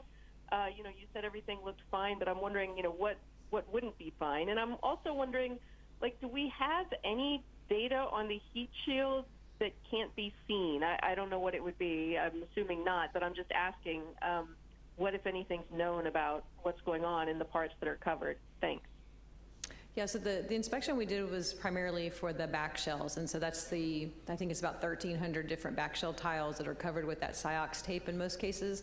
So we're just looking to see if we see any notable damage that might give us a concern, that might want us to change how we do our reentry profile. The tiles themselves are very robust, and they have huge levels of margin, so we can accommodate some MMOD damage without compromising the vehicle. So we're just looking to evaluate, do we see anything that would be beyond what we think we can accommodate, and we really didn't see anything at all. So that's what we're looking at. In terms of the heat shield, no, we're not getting data off of that at this time. You know, that's been covered with the service module. And so we will not be getting any data off of that until we hit that separation phase. Bill Harwood with CBS. A question for Lily. Is Lily still on the line? Yes. Can you go over the crew extraction sequence? In other words, which astronaut comes off first? Do you alternate one on one chopper, one on the other, and then rotate back through? Can you like tell us who's first off, who's last off, and how they sequence the choppers? Thanks. Yes, I can definitely answer that. The nominal plan is to open the hatch, and the first medic will go in and assess the crew right away, and then he will be helping the first crew member in seat 3, which is actually Jeremy, and then the second medic will enter, and he will go to Reid, and then we'll have the 2 follow-on medics along with the medical officer. The Navy medical officer will go in and take care of Victor and Christina. Once they assess that everything's well, the plan is to egress Christina first, then Victor, then Jeremy, and then Reid.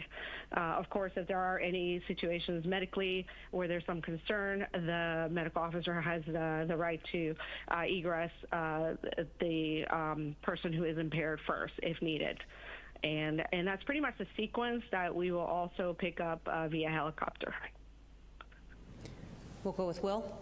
Thank you. Will Robinson-Smith with Spaceflight Now. Thank you all for taking the time. Question to Rick. You mentioned the remaining manual piloting events that are still left. You talk about which crew members are going to be doing what. And then just a quick one to Lakeisha. We've heard the crew during each of the crew planning briefings talk about the lights on the Avatar experiment. Some are on, some are off. Can you explain what a light being off actually means? Thanks. Sure.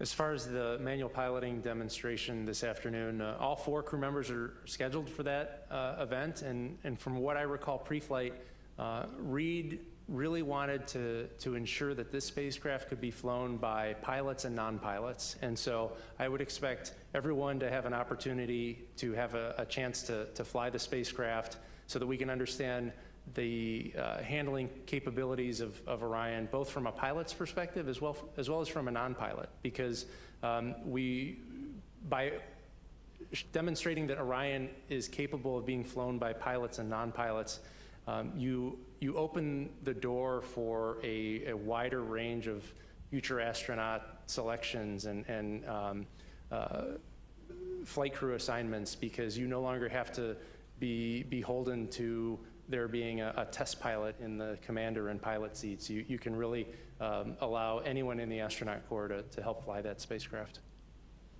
Yeah, to your question about Avatar, we will get you someone to get you a specific answer about the lights on, lights off, but that's an autonomously run system. It's still got good power to it, and it is still functioning.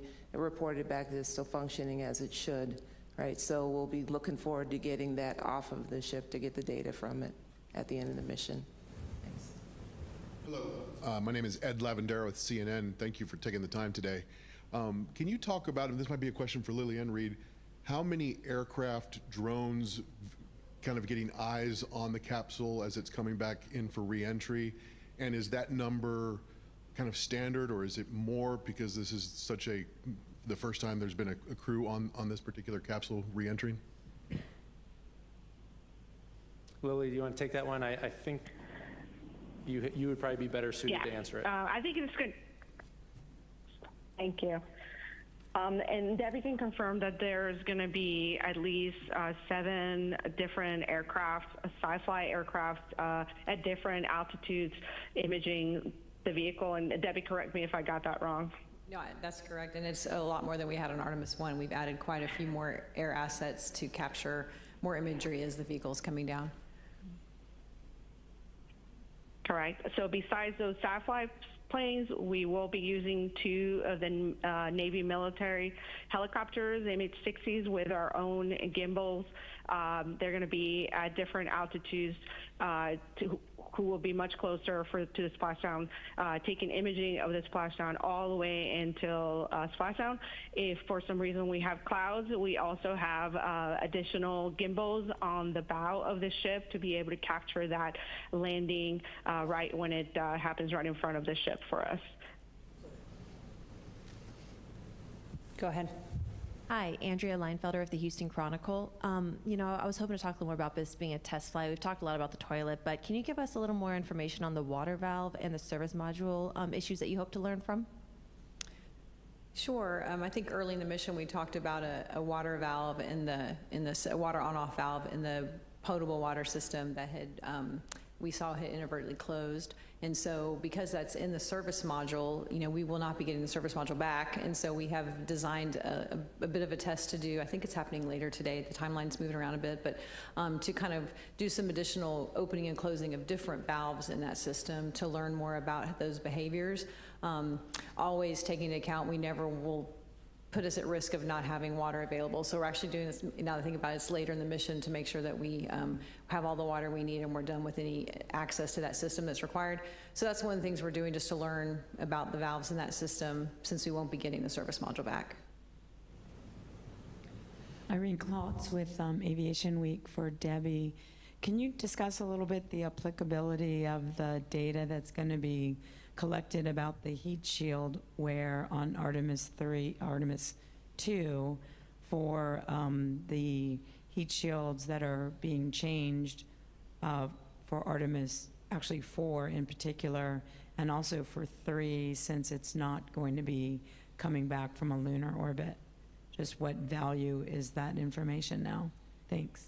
Yeah, I'm not sure I'm prepared to talk to you about Artemis 3 today, but you know, the value of the data off Artemis II, you know, we are flying a different profile, but we have what we expect to see on that heat shield based on that profile and based on our ground testing. So a lot of this data we get is to validate the models and the testing we saw on the ground to make sure we're able to recreate behavior in testing on the ground, and then we can use the recreations on the ground to actually test what we want to do in the future. So we are building what we call the permeable heat shield for Artemis 3. That is designed for lunar returns. We've been talking about Artemis 3 now being maybe a LEO or a HEO mission.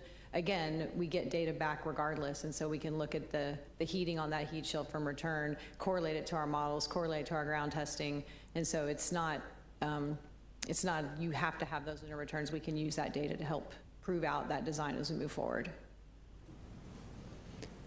Okay, we'll go there and then to the gentleman in front of you.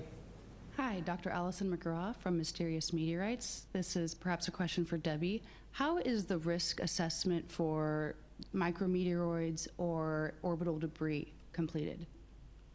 You know, there's a very defined tool we use called PRA, probabilistic risk assessment, where we actually look at all of the things that create risk for the mission, and MMOD is one of those items. And so we have, you know, MMOD predictions for the environments that we're flying in, the orbits we're flying in, and those feed into that tool, and that's how we determine where that risk falls in that regime. We designed the spacecraft to try and be tolerant to MMOD strikes by putting like I said, a lot of margin into our TPS materials, and flying in certain ways to keep the MMOD away from where we don't want it to be. So not a lot we can do with what's out there, but we try and characterize it and analyze to it so we understand what we're accepting. Okay, we can go to you and then we'll take another question from the phone. Hi, Michael Atkinson, Houston Public Media. I have a question for Rick. I want to ask how reentry for this mission looks different than it did for Artemis I and also recent missions over the last, couple of decades, how this is specifically different. And then if I could also get a quick confirmation to tonight's press conference. I tried to figure out if this is the first press conference from deep space before, or at least, out of Earth orbit, and couldn't figure that out 100%. So if anyone has that confirmation. On that one, we'll have to go back and look what they did during Apollo. So we'll get back to you. As far as the changes on entry between Artemis I and Artemis II, the most significant difference is the range from entry interface to splashdown. We've talked a number of times about how we've shortened the entry range. We're down around 2,000 miles for this mission, and that's a function of the certification of the heat shield. And we did just actually get a quick follow-up that there were in-flight opportunities with the crew during Apollo. Okay, we'll go to the phone. We'll get a question from Micah Maidenberg with the Wall Street Journal. Hi, thanks, Rachel. Just a couple of things for Rick. Rick, how long does the period of max velocity that you mentioned last? And can you talk about sort of the expectations for crew during reentry? Are they expected to be silent, make verbal observations about what's going on? Thanks. Yeah, the period of max velocity shouldn't last long. We're continuing to speed up as we speak. We're getting closer and closer to Earth, and our velocity is increasing, and it'll peak out right around entry interface. As for what's going on in the cockpit, it'll be very similar to when you're on board a aircraft flying commercial. The pilots are nothing but professional because they're focused on the task at hand, and so I expect the cockpit to be silent as Reid and Victor monitor the spacecraft performance. If all goes nominal, they will not need to take any actions, but they have been trained working with my team of flight controllers to respond in the event that we are faced with an off-nominal scenario. Our next question is from Joseph Howlett with Scientific American. Hi. From the mission thus far, I'm curious if there's any lessons you've learned that have informed the plan for reentry. Are there any new risks or contingencies that you're thinking about based on what you've learned so far on board? As far as what we've learned throughout the mission that has changed how we've done entry, we really have had a really well-functioning spacecraft. My team is going to take the console tomorrow, and we're going to have a briefing with the flight crew in preparation for entry. And really, we don't have any major things. Debbie's got the water valve testing that they talked about, but again, we're going to jettison the service module. The crew module propulsion system is nominal. We're going to activate that tomorrow and see how it's functioning. And so we're planning a nominal entry with procedures just as we had developed them pre-flight. Joey. Thanks, Joey Roulette with Reuters. What's the temperature going to be inside the cabin at peak heating or peak velocity? And for any of the little tiny problems that have popped up during this mission, like the toilet and that weird smell that the crew was experiencing, is there anything you have to do with those before re-entry, or is there any problems they might pose during re-entry? Thanks. I would say from a hardware standpoint, nothing we're doing on those relative to re-entry. We have not had any reports of that smell again, and so we'll look more into that in the crew module when it gets back. Things like the wastewater venting, we have some new work planned on the dock at the Naval Base San Diego to try and get some early data off of that system. So we're modifying some things on the ground as soon as it gets here to get some data back very quickly, but nothing that we're changing in the mission profile relative to those items. And recall on entry, the crew will be suited with their visors down in a pressurized suit so that they're going to get cool air, and so regardless of the cabin temperature, they'll remain cool and comfortable in their suits. Jackie Goller for the Times of London. I wondered if Lily could just tell us, are there any other recovery or rescue assets in the area? The expectation that the capsule is just going to plop right in front of the vessel. I was just wondering if there's other stuff in the area in case it doesn't. And also, could anybody just talk us through how you, what's going to happen with the astronauts after they come back here? Has there been conversation about what their wishes are in terms of public appearance and so on? Thank you. Okay, this is Lily. I'll answer the first one. Yes, we still are working with the military to ensure that if there is an off-nominal event, that we have rescue forces ready to go to the site of the off-nominal landing. And so we have C-17s with PJs that are stationed at Joint Base Charleston, ready to deploy if needed. And then we have C-17, a C-17 with PJs, and also all of the hardware that's needed to rescue the crew at Joint Base Pearl Harbor, ready to go at entry. So we're pretty much covered if there is an off-nominal event and they do not land where the ship is. Now, if they land, a short distance from the ship, obviously we will start heading towards the splashdown site. And I'll let somebody else take the second question. Yes, we do hope to have an opportunity to hear directly from the crew once they return to Earth several days after their return. Okay, let's come down to the front row here.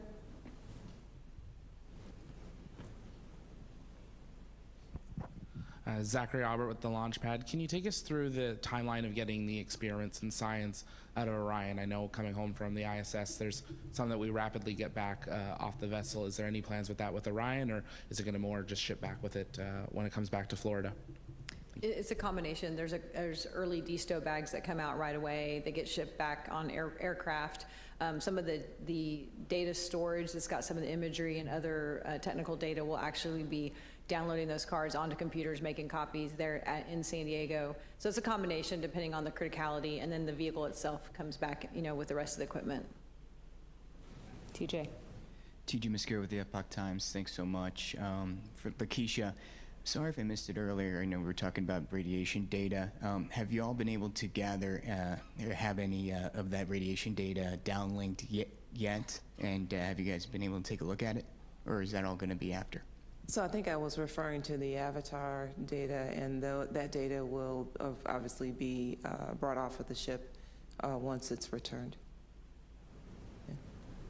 Okay, we'll take one from the phone. This from Manuel Mazzanetti with Exploración Espacial. Thank you so much. Manuel Mazzanetti with Exploración Espacial. A question maybe for Rick.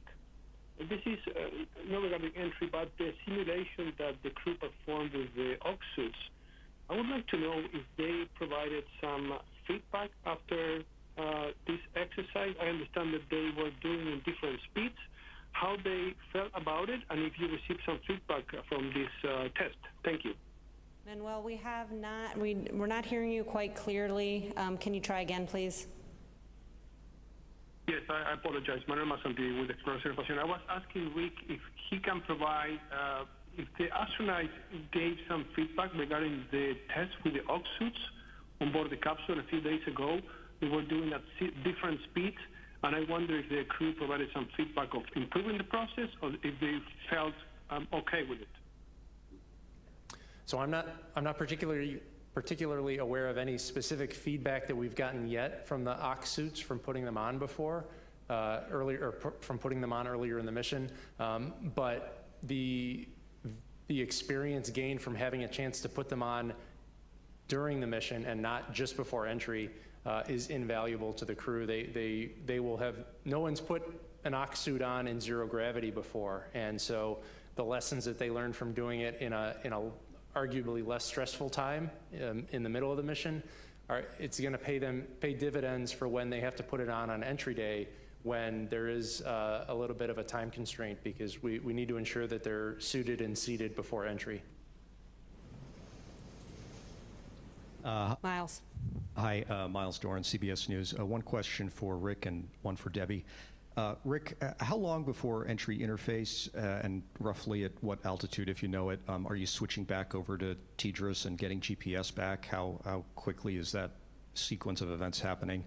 And Debbie, after Artemis I, the main parachutes and the forward bay cover weren't able to be recovered for inspection. Is there anything you wish you knew about how they performed that you don't know based on other data that you were able to get? Thanks. So as far as the handover from the Deep Space Network to TDRS, that's going to occur approximately 38 minutes prior to entry interface. Once the handover is complete, you'll hear a comm check from Capcom to confirm we have a good link. And I just think this is a good time to acknowledge that the Deep Space Network has been performing exceptionally through the mission. It was a watch item as we were preparing for the mission over the past couple months, but the team that has been managing those systems and ensuring good communications has really performed tremendously, and their efforts pre-flight have paid dividends. Yeah, I'd say on the parachute question, the Artemis 1 was one data point, and so we really don't, it's a demonstration of how the parachutes perform, but our certification is really based on extensive ground tests where we are, chunking parachute assets out the back of a plane in Yuma and looking at all different kind of corners of the box when you have one chute out or two chutes out or one drogue and you miss a main. And so you're doing these tests on the ground to really prove out that system. So I'd say, not getting the asset back, that, you can always learn by visually inspecting it when it comes back, but that's not what we base our certification on. We are putting the parachutes for Artemis II on the, we would like to recover them and see if we get those back. But part of the reason of adding all the additional air assets that we spoke of earlier was to get some really good imagery of those chutes if we don't get them back. Okay, we'll take one or two more, and then we'll go ahead and wrap up. Go ahead. Hi, Nick Notario with ABC 13. Question, Rick, for you. Give us the difficulty about what you're going to do relative to the launch, the lunar flyby. For people at home, how hard is this splashdown that you all are trying to accomplish? And what are the nerves like here at JSC to make sure that those astronauts return safely to Earth? I don't know if it's necessarily harder. I think it's just a different environment. It's very dynamic, so similarly to the launch environment, there's not a lot of time to react. When we're performing the launch of any rocket, no matter who's in charge of the launch, there's not a lot of time to respond. And we've talked a little bit, and we showed the video of the engineering team and how the operations teams and engineering teams have been working well together. Unfortunately, when we're in a really time-critical, dynamic environment, we don't have as much of an opportunity to exchange information and talk through nuances of failures. And so what's different for entry is more that there's more of a reliance on the operations teams as the experts to provide a recommendation and safely ensure that the astronauts return home. I'll just mention that Debbie mentioned a little earlier about the probabilistic risk assessment. We don't talk a lot comparatively about the risk of one part of the mission relative to another, but obviously, launching the rocket in ascent is a significant part of the risk that we've retired and is behind us. But obviously, we're down to the wire now. We're down to the end of the mission. And obviously getting the crew back home and getting them landed safely is a significant part of the risk that's still in front of us. So. Okay, we'll take one final question here, and then we'll go ahead and conclude.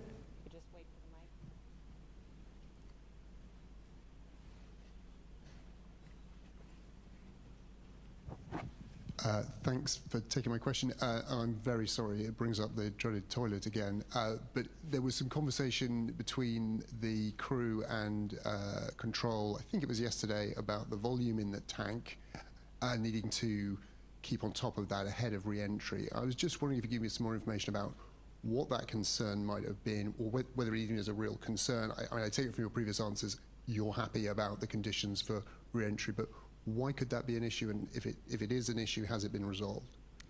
Yeah, I think the issue that, if it's specific to reentry, is with that tank, it's not, we've been talking for the last few days, it's not venting as effectively as we had hoped or had planned. And so that tank may have more volume in it on reentry day than our initial models had analyzed. And so we're just looking at, with a tank of that volume, are we okay? And we're perfectly fine. So just double checking loads and things like that. And CG of the spacecraft, things are moved around and packed differently, so all that's part of that assessment we do right before reentry. Okay, we'll go ahead and wrap up. I want to thank our participants for joining us today.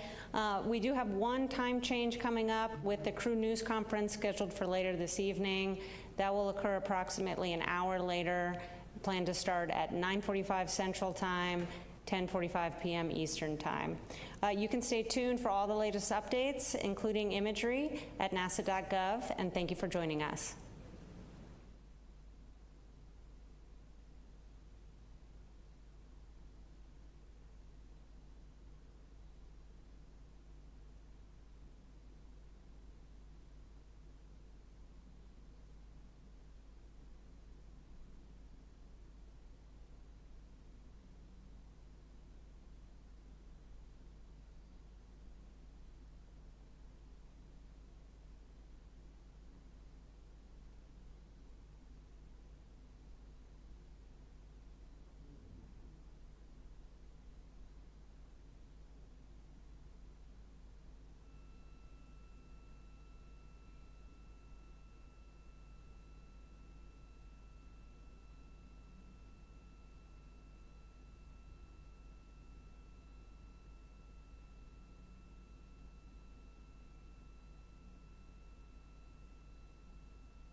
Thanks for joining us following our daily press conference. We are live here in the Artemis Mission Control Room, and I'm joined by Seth Lambert, developer of Arrow, the Artemis real-time orbit website that we have all loved keeping track of. Thank you so much for joining us.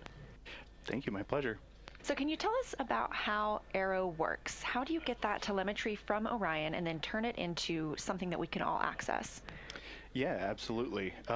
So Orion's thousands of sensors are downlinking telemetry to mission control here, and the Flight Operations Directorate takes that data, pulls out a subset of it, and passes it along to me. Arrow ingests it as text, and then goes through a parsing algorithm, evaluates that everything is looking good, and then applies the vehicle data like position, velocity, orientation to a 3D model of Orion, and then it takes the time data and passes that to the astronomy calculator, and that's how we get the position of the moon and sun relative to Earth so that we have Orion in the context of the mission as a whole and accurate lighting. An astronomy calculator. That is so interesting. Well, longtime fans of Artemis will remember that we also had Arrow for Artemis 1. So can you tell me what has changed since then? Yeah, absolutely. So a lot of the telemetry parameters have changed nominally. There's also new components to this flight. There was ICPS and the RPO maneuver, but there's also a lot of work that went into updating the graphics for Arrow this time around, as well as adding in the mobile lab. Well, I remember when Arrow started as an intern project of yours, and your background is in game development. That's that right? How did you end up at NASA, and how do your game development skills contribute to this? Yeah, absolutely. I started as an intern while I was getting my education in game development. I kind of just fell into it. I never anticipated that I'd end up at NASA. I started developing a educational kiosk app, and when the opportunity to make Arrow came up, I jumped on it. Turns out there's a lot of overlap in the mathematics. The flywheel team, this is a great device. We really enjoyed it in this small cabin. It's perfect, and it gave us a lot of good opportunity to get our heart rate up and also get some great resistance exercise. So we just wanted to shout out a nice thank you. Here we go.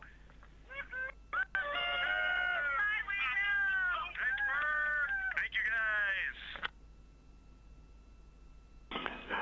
Thanks for the words and the cheers.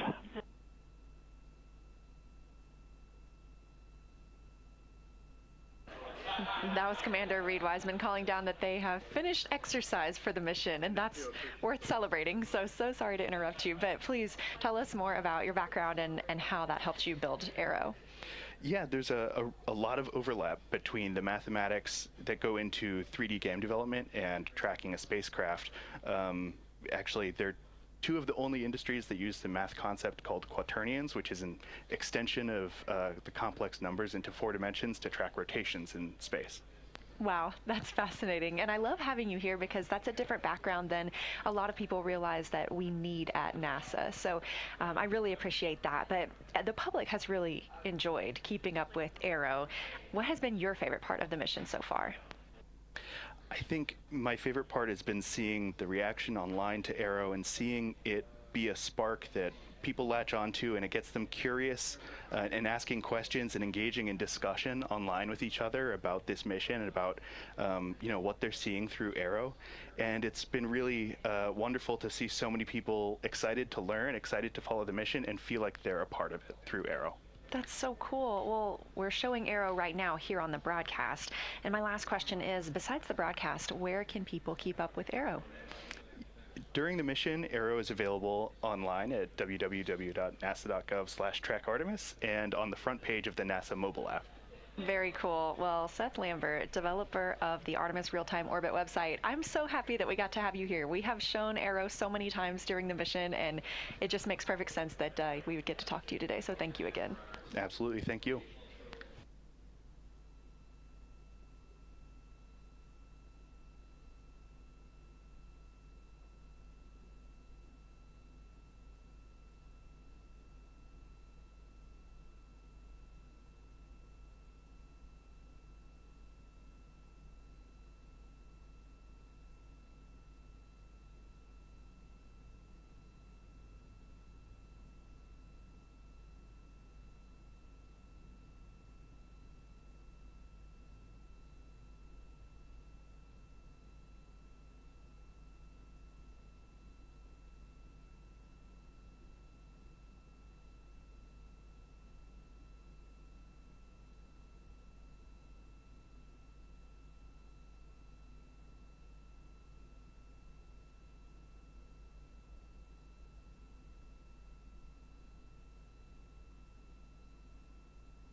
and integrity for the repress one note. Go ahead.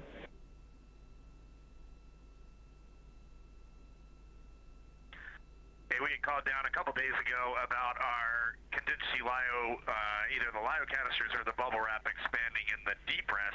Well, everything is back to the right size now, and it all fits back in its stowage area, so that's great news. Copy. Bubble wrap nominal. Thank you.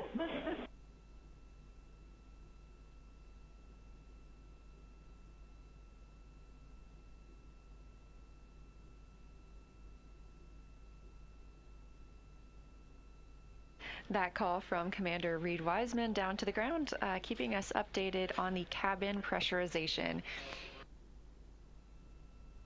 During today's press conference, the crew aboard Orion was instructed to don their hearing protection for cabin repressurization.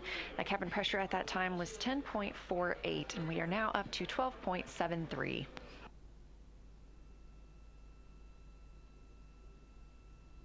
Additionally, we are tracking a shift to our crew news conference tonight that is now targeted for 9:45 p.m. Central Time, 10:45 p.m. Eastern Time.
This is Artemis Mission Control with a mission elapsed time of 6 days, 23 hours, and 40 minutes into the flight of Orion for the Artemis II mission. Currently, the spacecraft is 187,694 miles away from Earth. As you can see, that little crescent Earth is even bigger than we saw it this morning.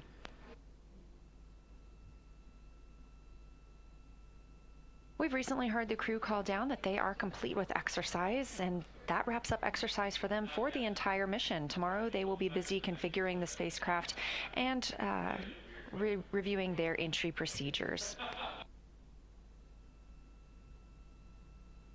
During the briefing, we also heard the crew call down that all of 4 crew members had completed their orthostatic intolerance garment testing. All crew members took turns testing and evaluating that orthostatic intolerance garment that's worn under the Orion Crew Survival System suit, or OX suit, and that helps the astronauts maintain blood pressure and circulation during the transition back to Earth's gravity. That garment is used to apply lower body compression.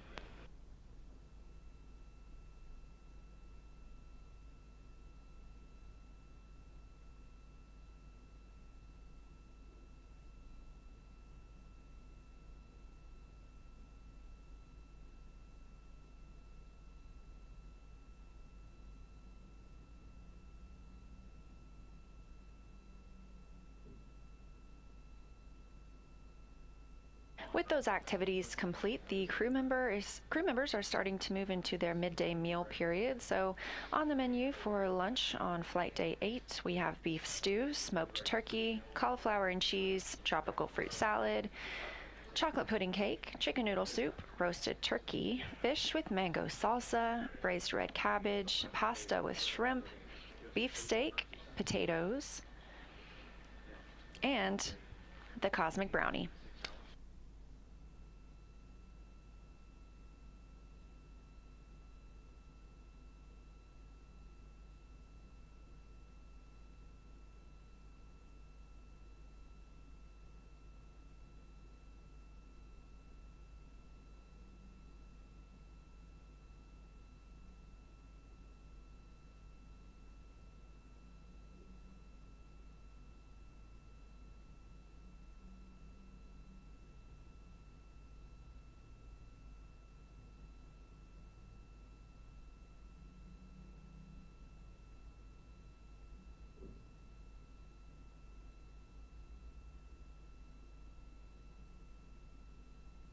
Coming up, Reid Wiseman and Christina Koch are also scheduled to conduct some National Geographic interviews. Through a competitive selection process, NASA selected National Geographic to help tell the story of Artemis II. The crew is equipped with multiple GoPros, both Max and Hero 11, and every day they are timelined to film from a shot list provided by National Geographic. That includes their morning routine, talking with their families, exercising, and other thoughts on the mission. In about an hour, we also expect to have a public affairs event with the Canadian Space Agency.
Integrity Houston, for Victor and the extra accelerometer task we discussed at morning DPC.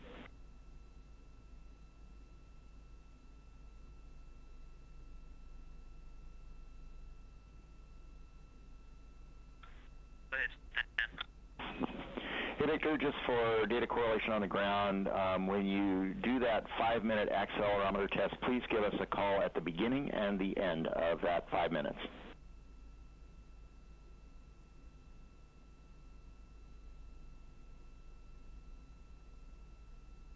Will do, and if you want, I can put that in work now. Victor, we'd love to take that now. Thank you.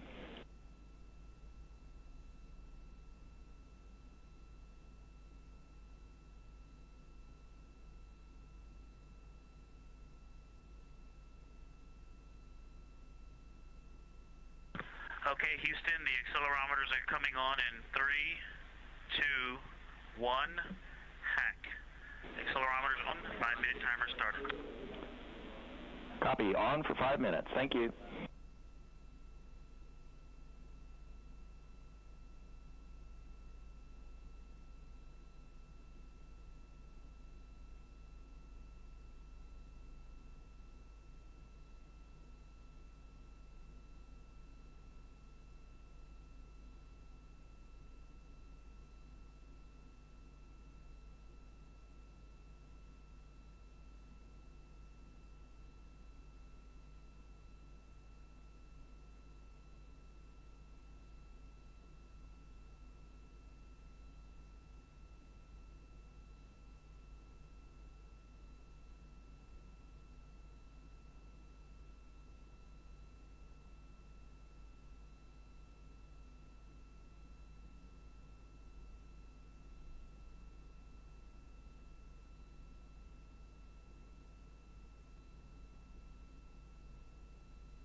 This is Artemis Mission Control at Johnson Space Center in Houston, Texas. A mission elapsed time of 6 days, 23 hours, and 52 minutes.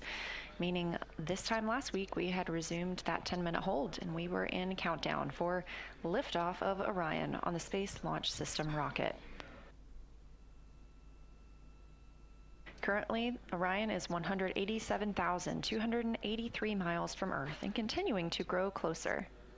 This view coming from a camera mounted on one of its solar arrays, looking toward us on Earth.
Houston shutting down the accelerometers in 5, 4, 3,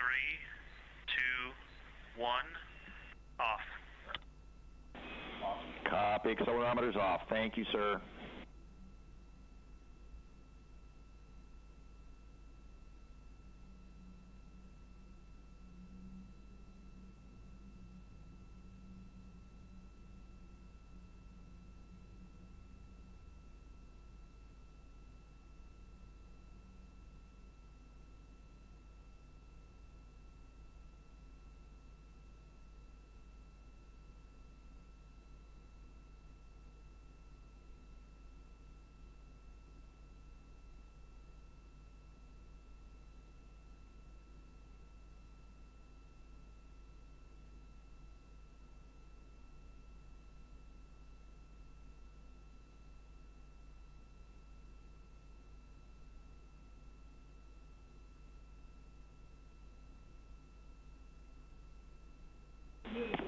Integrity Houston for timeline look ahead.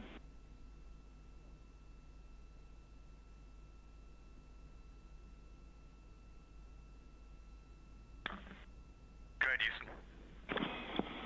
All right, one more timeline delta with the addition of the leak test for prop. The afternoon news conference, that's your PAO event currently at about MET 3 hours 10, is going to move about an hour to the right. So we'll come up AOS on Madrid.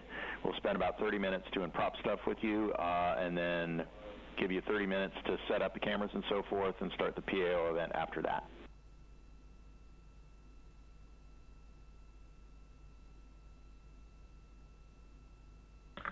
Okay, sounds great.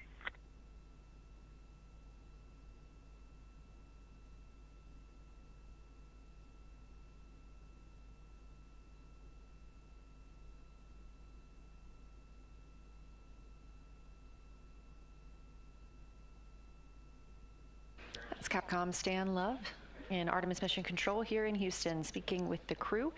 Again, our public affairs event this evening will now begin at 10:45 p.m. Eastern Time, 9:45 p.m. Central Time.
Integrity Houston, no action on the enabled caution. That's part of our cabin repress. It should clear on its own soon.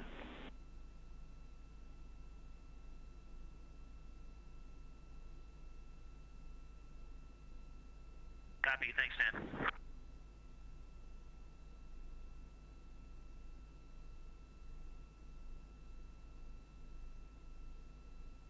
NASA astronaut and capsule communicator Stan Love calling to the crew aboard the Orion spacecraft. They received a caution about their cabin pressure.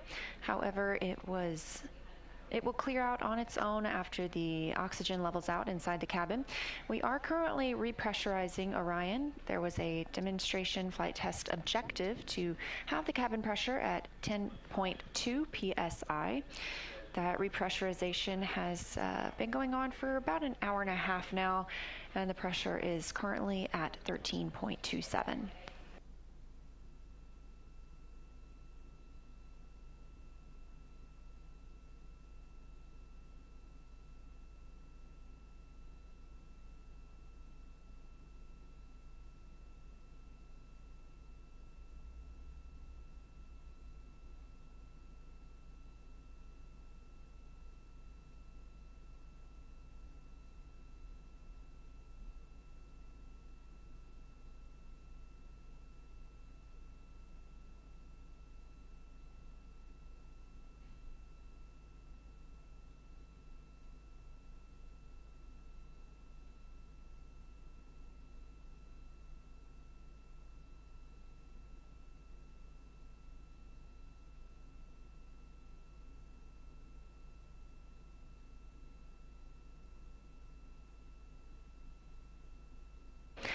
We're currently at a mission elapsed time of 7 days and 6 minutes, meaning it has officially been a week since Orion launched to fly around the moon and come back home to Earth, targeting that splashdown in 2 days, 1 hour, 25 minutes in the Pacific Ocean. We do expect to see the crew and hear from them shortly during the Canadian Space Agency Public Affairs event. That'll be in about 40 minutes.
This is Artemis Mission Control at Johnson Space Center in Houston, Texas. You are looking at a live view of the Orion spacecraft and our home planet, Earth.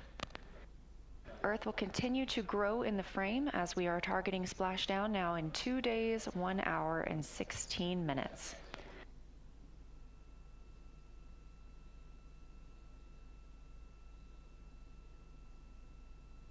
The crew is currently enjoying their midday meal, and we expect to see and hear from them in about 30 minutes for the Canadian Space Agency Public Affairs event.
This is Artemis Mission Control in Houston, and you are looking at a live view of the Orion spacecraft and a live view of Earth. Now today we were expecting to do a dock cam demo and a manual piloting demo, but early in the mission the team observed a pressure increase in the oxygen manifold of the service module's propulsion system. They isolated a branch of that oxygen pressurization system, and when that was isolated, the oxygen tank pressure increase halted and those pressures steadied out. So since then, teams have been discussing that configuration, and that was flight day 2. They've developed a test plan to further understand the aux pressures when branch 1 is available for pressure control. They ran that test plan through simulations today, and the team is ready to execute that test this evening. Of course, we do have limited time remaining in the mission, and we want to execute this test while the crew is awake so they could back up any commands from mission control. Both the initially planned docking camera demo and manual piloting demo would change the spacecraft attitude and use that prop system. So in order to provide a steady environment for evaluating the test data, mission management approved canceling both of those demos this evening.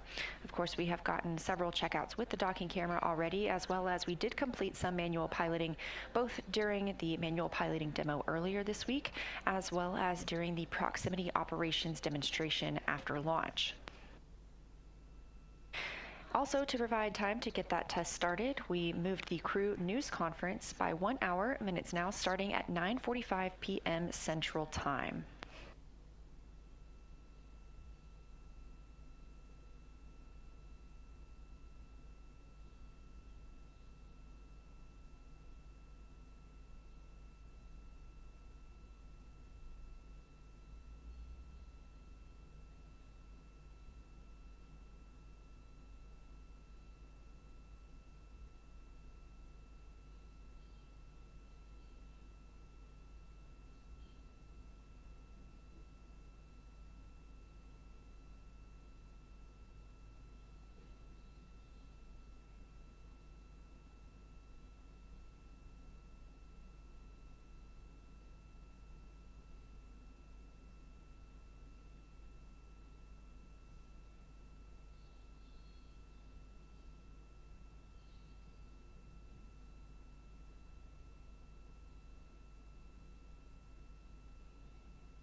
Integrity Houston, Jeremy, we see you on camera.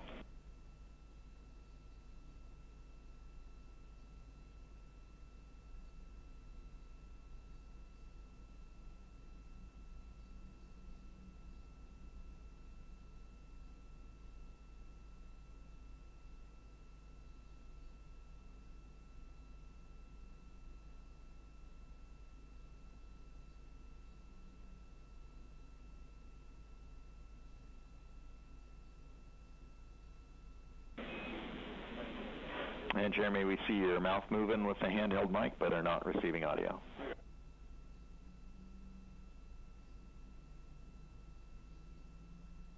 And below that, we have you on Building 8 audio.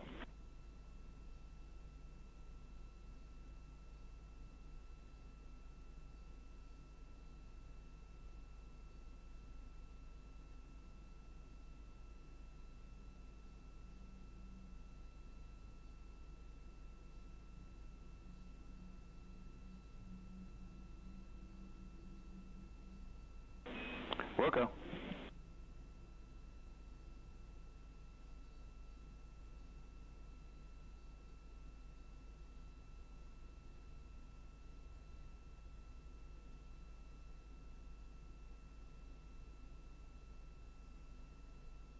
A look inside the Orion spacecraft right now at Canadian Space Agency astronaut Jeremy Hansen. He will be conducting a Canadian Space Agency public affairs event coming up.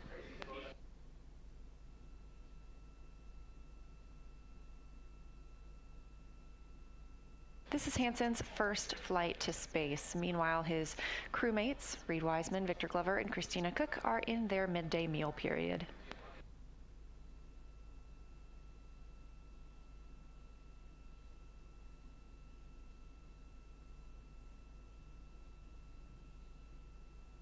In the background of just behind Jeremy Hansen, you can see the RISE zero gravity indicator. RISE took over the NASA Artemis social media accounts today, so if you're looking for more content on him, you can check them out at NASA Artemis.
Now in frame behind Jeremy Hansen is pilot of the Artemis II mission, NASA astronaut Victor Glover.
Floating into frame for a moment there, Commander Reid Wiseman.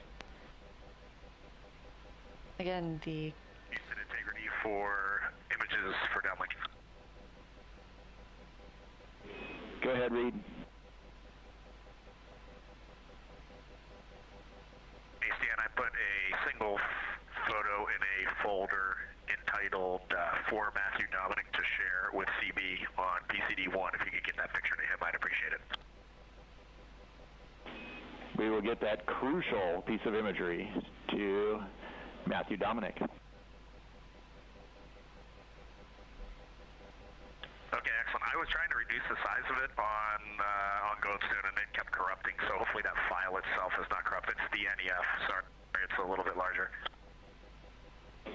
Roger, we'll take a look.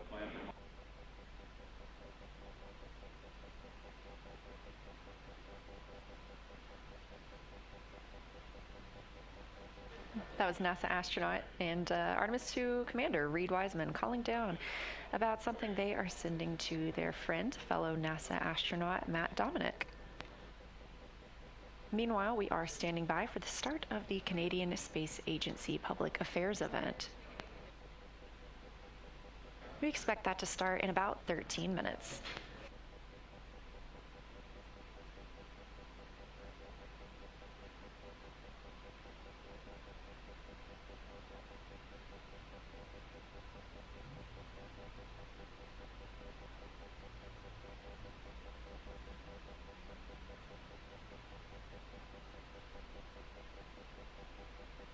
If you look closely, floating in the background are a pair of solar eclipse glasses. During the crew's lunar flyby on flight day 6, they were the first humans to witness a solar eclipse from the moon. Now, this solar eclipse was not visible from Earth. It was only visible to the crew when the moon passed in front of the sun. They were able to put on those eclipse glasses until the moment of totality, during which they were even able to see the corona of the sun around the moon. There are some incredible photos available from that portion of the lunar flyby during the time they were in the solar eclipse, as well as the rest of the flyby. Some beautiful photos of the moon. You can find those on images.nasa.gov or on NASA's social media. There's even a selfie of everyone in those eclipse glasses.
This is Mission Control Houston, specifically the Artemis Flight Control Room here at Johnson Space Center in Houston, Texas. A mission elapsed time of 7 days, 39 minutes.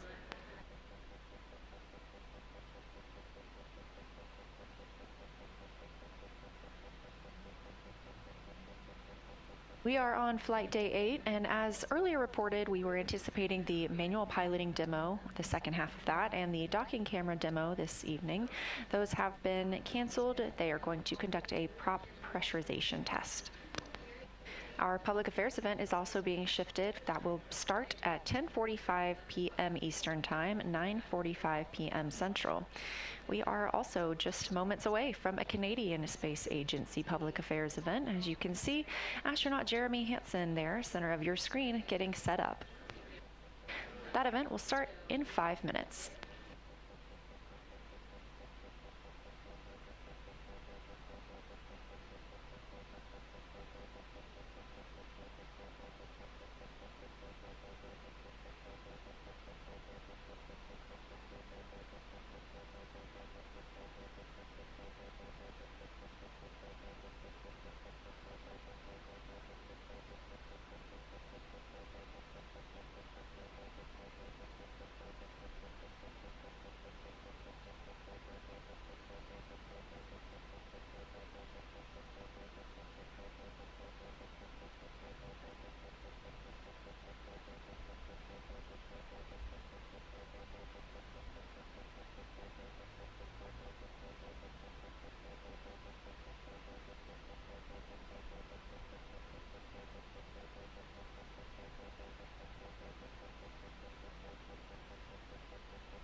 So far today, the crew aboard this spacecraft did a test with their orthostatic intolerance garments. These are essentially a compression garment worn on the lower half of the body and can help reacclimate the astronauts ahead of their return to Earth.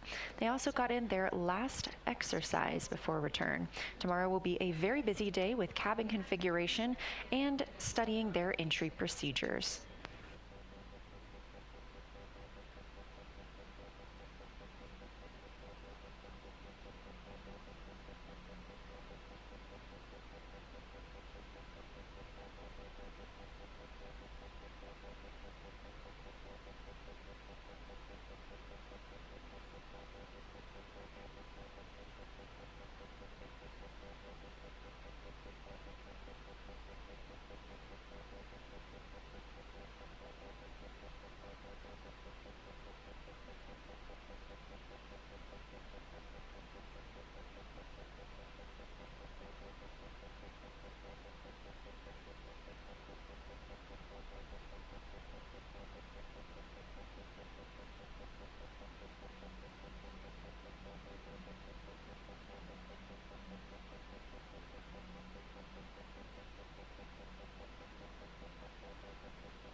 Integrity, this is Houston. Are you ready for the event?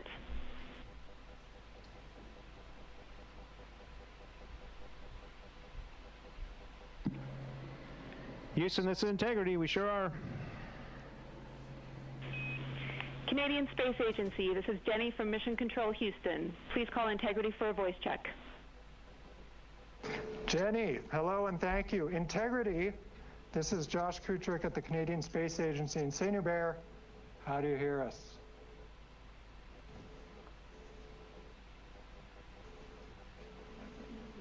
He hears us. We got you loud and clear, Josh. Great to hear your voice. We got Jenny and Capcom, and it's great to have you on board Integrity. Thanks for joining. Thank you, guys. We're good? Thank you, thank you, thank you. Jeremy, and to your crew aboard, we have a very special guest tonight who would like to say a few words to you.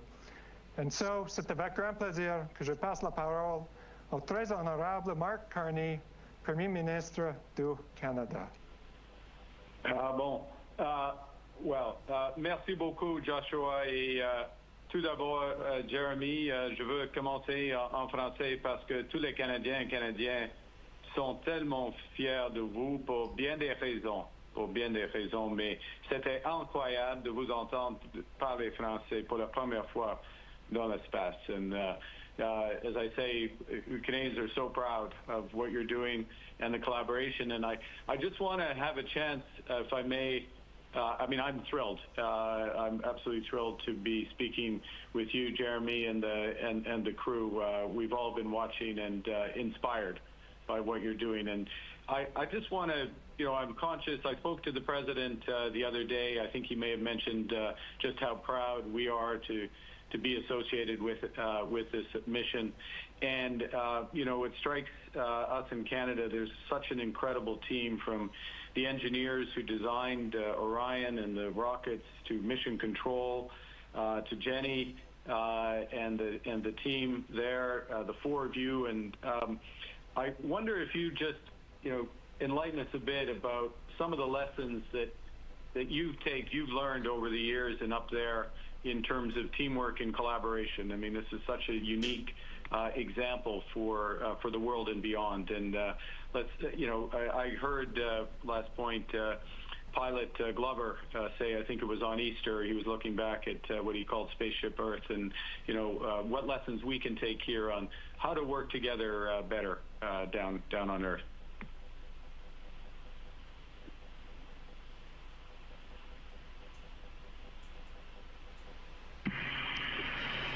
Premièrement, c'est un honneur pour nous d'avoir le Premier ministre à bord le vaisseau Integrity. Alors, merci beaucoup pour ça. Et pour moi, c'est juste important de communiquer que je suis tellement fier du Canada. C'est le Canada qui a fait le travail de créer cette opportunité d'être ici dans l'espace lointain. Alors, Canada, je suis aussi fier de vous. Also, why don't I pass the word or the mic around a little bit? I think my colleagues would love to say a couple words, and they know a lot about collaboration. You can see we got our flags here together. We're better together, and I'll pass the mic. Perfect. Greetings, Prime Minister Carney. I just wanted to say thank you for the amazing hospitality, and we look forward to sharing all of the discoveries and pictures and experiences with the people of Canada when we get back. And I think I'll just say one word about teamwork is willingness. Willingness is a huge ingredient in a successful team. I'll just add that I flew to the International Space Station in 2014, and before we go up there, we have to go to Montreal to the Canadian Space Agency and do training up there. And it was amazing. In just 1 week of my robotics training up there, I have lifelong friends from Canada, and I am honored to serve alongside Jeremy, Josh, and Jenny, truly the finest astronauts I have ever met.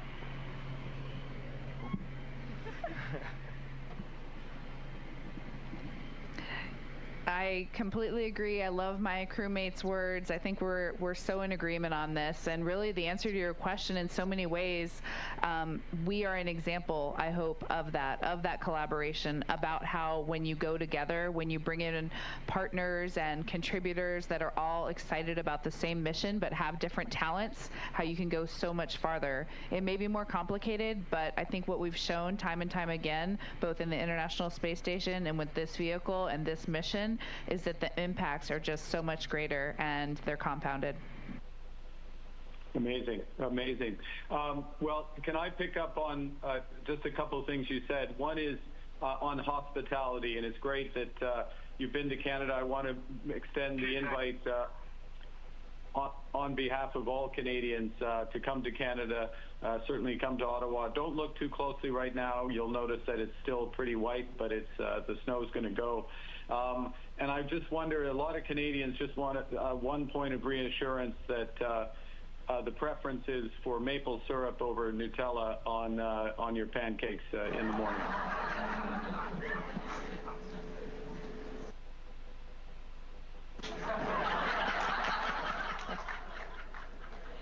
I'll take that as a yes. I hope.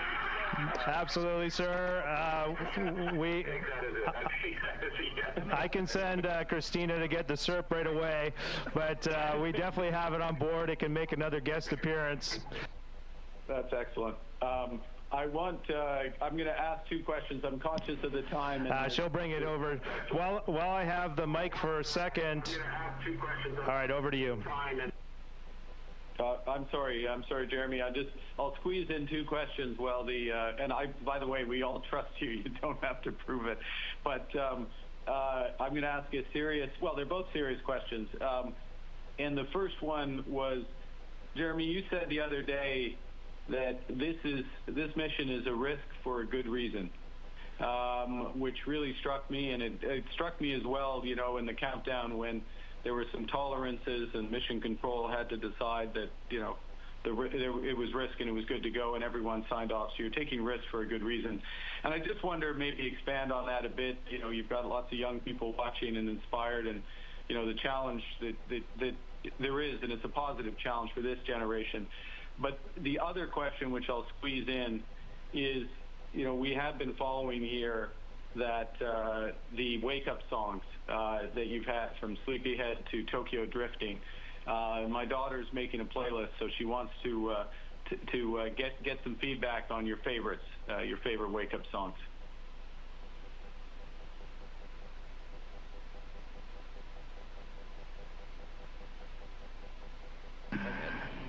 Well, I'll start with the wake-up song, and maybe I'll get it from the crew. But my family suggested the one this morning, Under Pressure, and so that's been my favorite so far. How about I go around?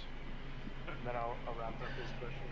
My wife actually replaced one of my songs with a song, Mandisa Good Morning, and it's just a very pleasant. It was actually really pleasant to wake up to, and so I give her a shout out, and that was my favorite one. And I won't quite take responsibility for Pink Pony Club, although it probably is my responsibility. But Tokyo Drifting is a song that my daughters and I listen to every year when we go on our annual vacation to Florida. And so that one meant the most to me. Yeah, the wake-up songs have been absolute perfection. However, they did cut off Pink Pony Club before the chorus, so I really was just singing it all day after that. My song was Sleepyhead because it was after a 4-hour nap after being awake for, I'm not sure how long, but many, many, many, many hours, and I knew that we would need a little backup on that. All right, and my second favorite song will be on Landing Day, but I'll let you wait to see what that one is. I think it's appropriate for the day. The one more thing you asked about risk, and we do think risk is necessary, but calculated risk, well thought out risk, and risk that you balance with others. And so for youth that are making those decisions, do it in collaboration with others. People will point out when you're out over your skis, and so you have to be smart about how you take risks. But as a country, we have to be willing to have some failures. And we fail in this space program, but we assure ourselves we're not going to stay or rest in those failures. We're going to push through them. And so as you've been leading our country, entry, we know we have to do some things, we have some work to do. We have to be willing to have some failures and be okay with that, but ultimately knowing that we're just going to persist and win in the final calculation. Before you leave us, Prime Minister, I did want to show you this. We have this on board flying, and when we get back, we'd love to make sure this gets to you. So I wrote your name on the back, well, your title on the back, make sure that it gets to you. Over to you.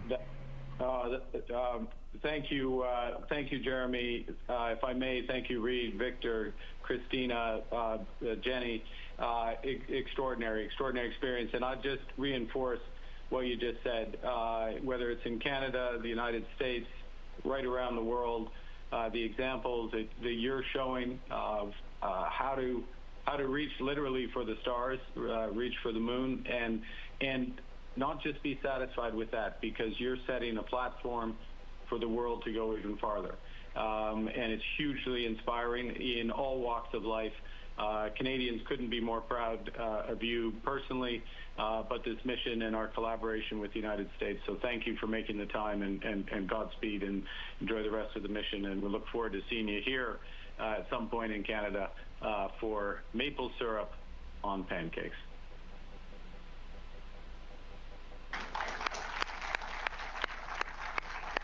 Thank you. Thank you, We Prime love Minister. it. We love it, sir. Jeremy. That's great. Thank you, Prime Minister. Thank you, Jeremy. I would now like to invite the Honourable Mélanie Joly, Minister responsible for the Canadian Space Agency. The stage is yours. Yes, thank you, Josh. Hello. Hi, everyone. Hi, Jeremy. It's really a pleasure to see you and all the crew. Ça me fait vraiment plaisir de te voir. Écoute, on est extrêmement fiers, tout le monde ici, la grande famille de l'Agence spatiale canadienne. On dit bonjour, puis on dit à quel point on est fiers de toi.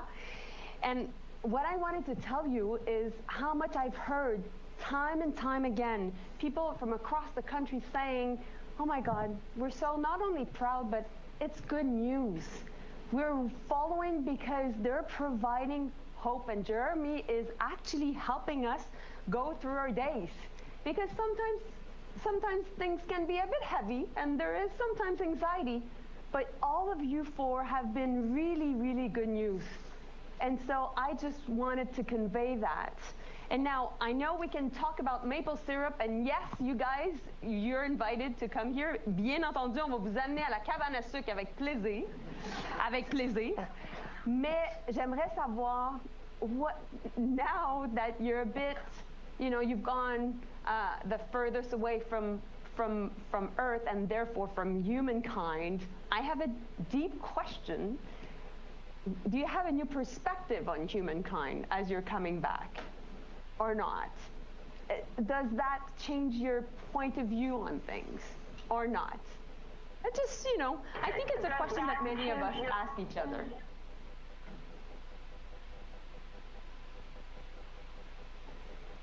Donc voilà, c'est ma question. Après toi, Jérémy.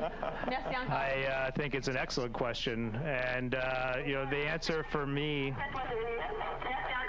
Messy.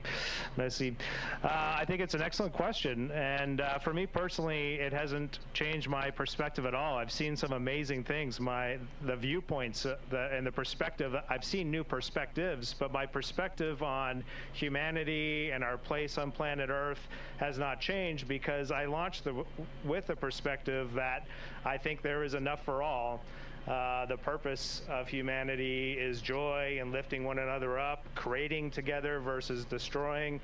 And that's how I launched. And I launched with the expectations. We often say in this crew, we don't want to set expectations, but I launched with the expectation that I would see the proof of it with my own eyes, and I definitely have. And I think that's really reassuring. And I'm glad, we're all glad. We've been just receiving some touching messages up here. Yours was very heartfelt. We felt it up here. And we're glad that we can remind people that we can do better as a human race by lifting one another up and collaborating. Alors, merci pour la question. C'est vraiment important pour nous à penser des choses comme ça. That was the best. Thank you, Minister. Thank you, Josh. Thank Very you. nice to see you. Thank you. And I think there's lots of young people that want to ask questions. We should do that. We should go right to questions. So, moving right along, Jeremy, Artemis, don't go anywhere. We'll start with a question from the room. Ella. Hi, Hi. I am Ella Macumber, and I'm from Gunawaga, and I attend to a Gunawaga Survival School. How does seeing Earth from space change your view on life?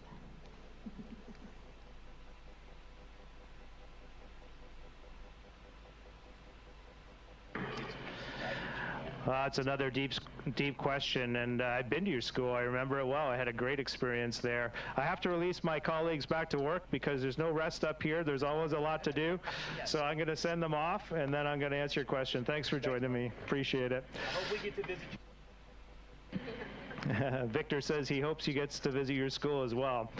And like I was saying to Minister Joly, my perspective hasn't expressly changed, but I do think it's important to reinforce that, well, what I have seen up here has reinforced my perspective. We live on this extraordinary planet Earth, and it is truly out in the void of space.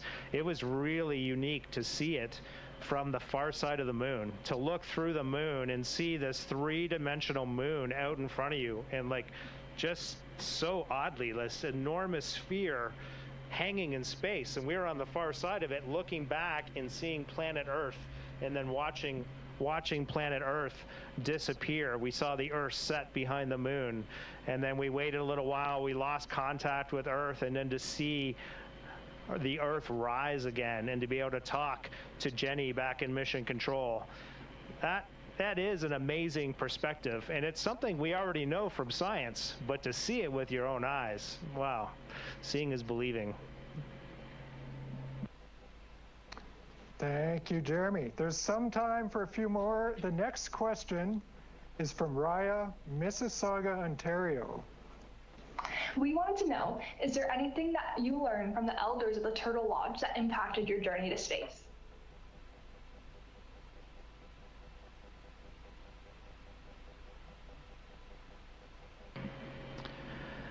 Oh, I love that question. Yeah, I've had many Indigenous elders spend time with me on my travels across the country, and I've always enjoyed it. If I can give you one piece of advice, sit with your elders and ask questions, but listen intently. Every time I've stopped to listen, I learn these amazing things.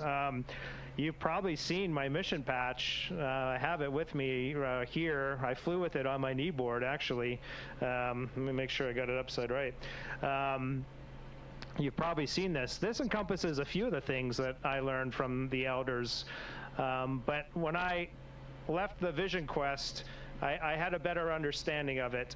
And these animals in our patch, in this patch that was created by Anishinaabe artist Henry Guimont, from the Turtle Lodge, these animals represent some things that I try to think about every day.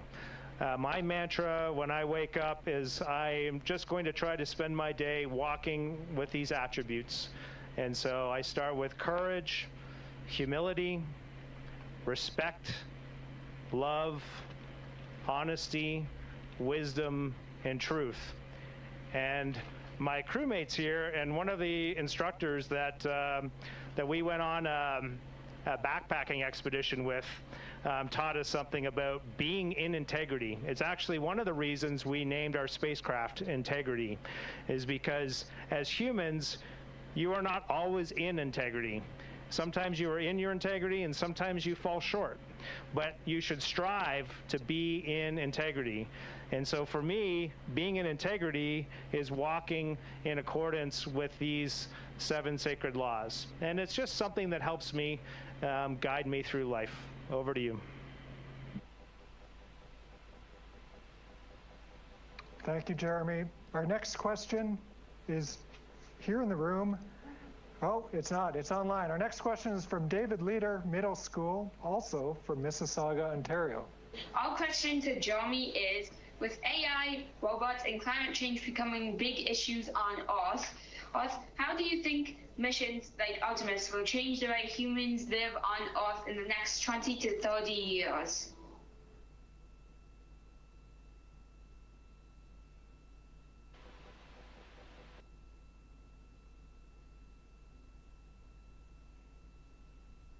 about comms being hard with spacecraft. Who's there? Is it? Jeremy, if you hear this, I'm going to repeat the question. It was, with AI, robots, and climate change becoming big issues on Earth, how do you think missions like yours will change the way we live here in the next 20 or 30 years? Hopefully you can still hear me, but humans are always pushing the boundaries, always inventing. If you hear this, I'm going to repeat the question. It was, with AI, robots.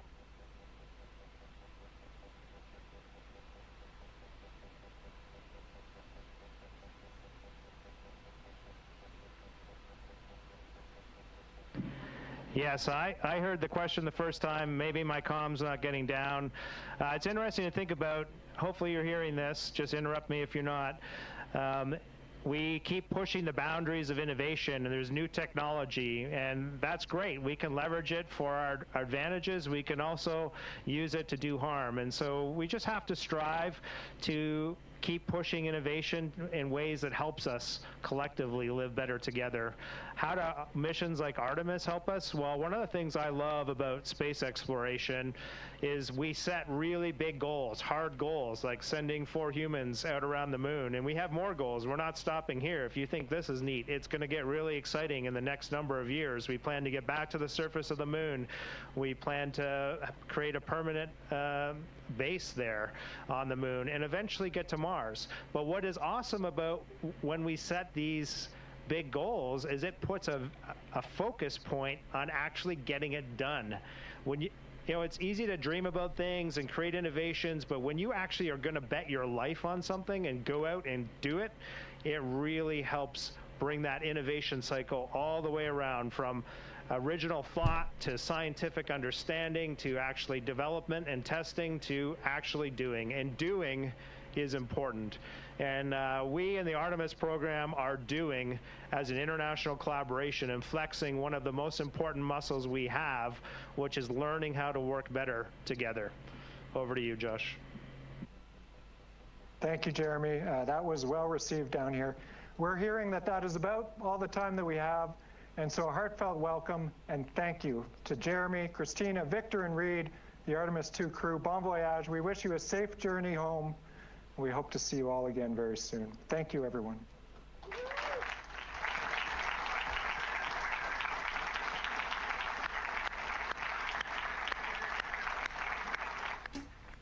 Integrity. This is Houston ACR. Thank you. That concludes our event.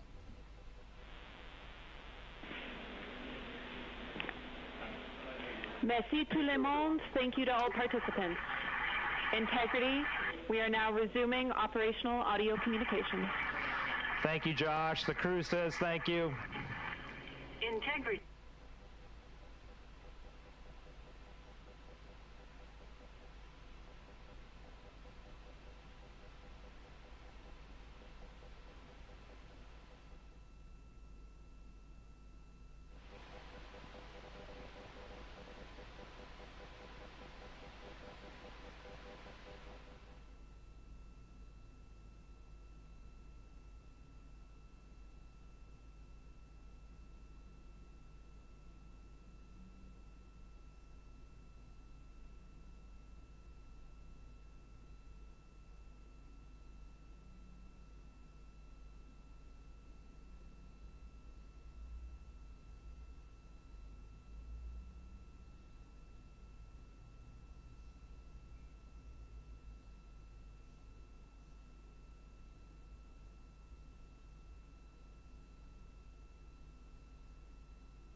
We're live in Artemis Mission Control here in Houston, Texas at Johnson Space Center.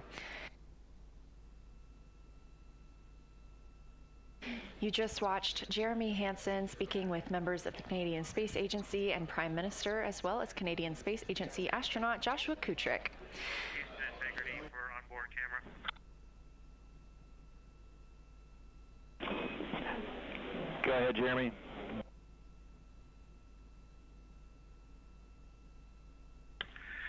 Just curious. want to stay on board. I know we've got the other PAO event later. Maybe we could just stay on the D5. I don't know if that TS rate of 1300 is too much. I'm not sure if we can lower it, but either way, we're happy to have you on board with this camera, ideally, or we can switch over to the HHP.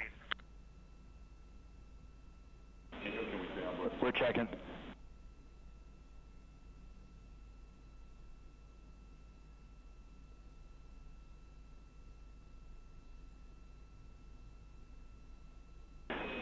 Jeremy, we'll stay with you on the D5 for another 14 minutes, then we have a day rate change and we'll have to drop it.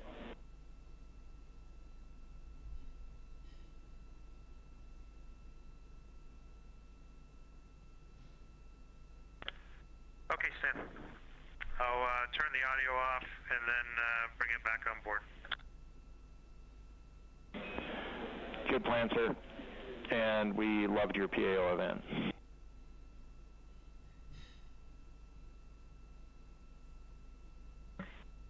Thanks, Dan. Appreciate that.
You're looking at a live view inside the Orion spacecraft. That is NASA astronaut Christina Koch.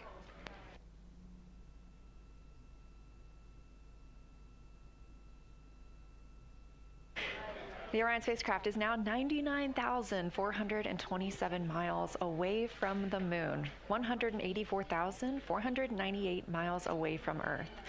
Obviously, you can keep up with that at any time at nasa.gov/trackartemis. Inside the cabin, the crew members are finishing up their midday meal. And again, a reminder, our news conference with the crew members will happen at 10:45 p.m. Eastern Time tonight.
Integrity Houston for timeline, 2 items.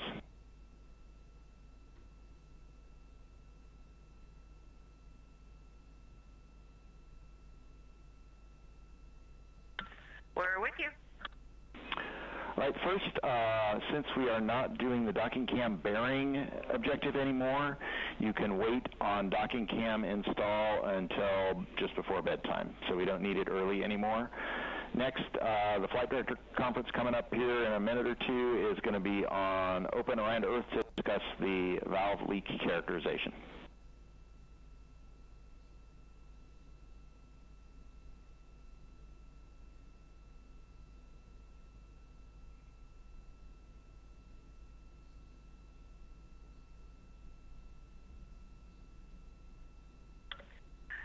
And one clarifying question with the docking cam, it sounded like you were just giving us that full length, but if we did want to take it down sooner, that's also okay.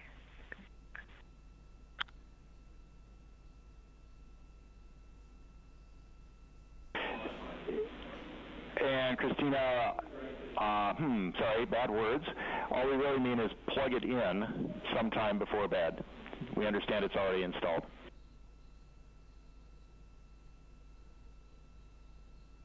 Yep, and I messed that up too. Yep, we are talking about the power. That's the commodity here, and sounds like we can do it whenever. Appreciate it. Good words.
Integrity Houston, Orion to Earth 1 for conference.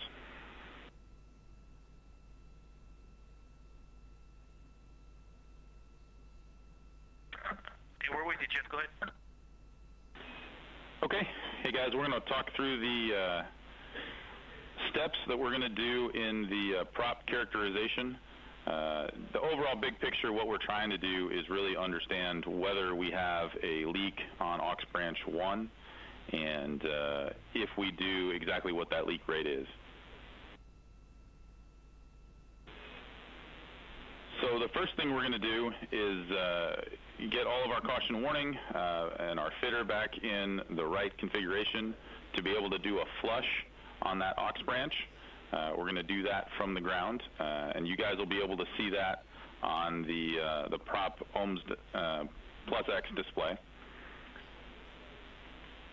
And so after we do that, we're going to be left in configuration with the latch valve open, and of course there's 2 solenoid valves which are not on your display, they're still closed, and those are the ones that we're going to see if there's leakage across. So we're checking for leakage from the helium tank into that aux tank that's downstream, and that's what we're trying to see.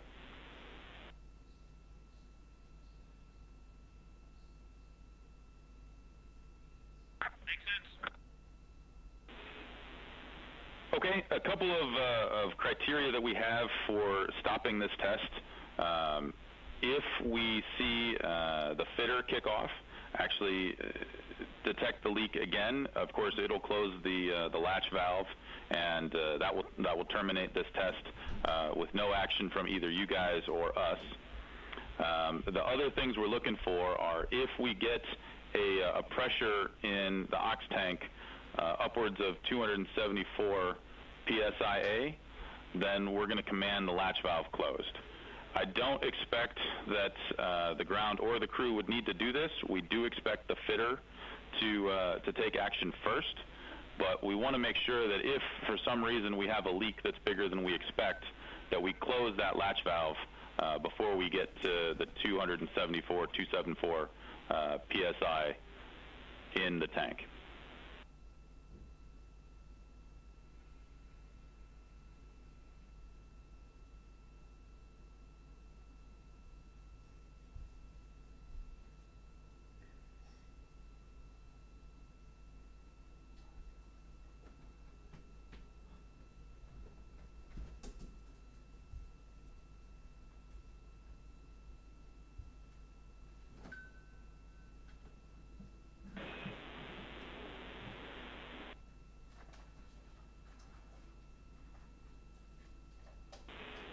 Let's see, integrity, we've got 30 seconds to a data rate change, and then we'll see you on the other side. We copy all that. Let me just read a little bit back to you. Fitter should be able to just shut us down. We are going to keep the SMRCS prop.SMRCS up. We just like that page a little more for the phase of flight we're in. If you want us to go back to OMC plus X, we can.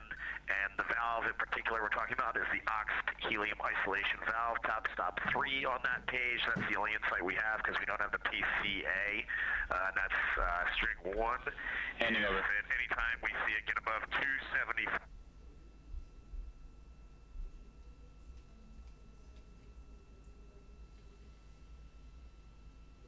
We are in a brief handover with the crew, and we'll regain that communications shortly. Flight Director Jeff Radigan calling up some of the instructions and things they want the crew to monitor during tonight's prop pressurization test. Here in Artemis Mission Control, the Orbit 1 team is on console, but the Orbit 2 team is filtering in the room and getting through their handover procedures.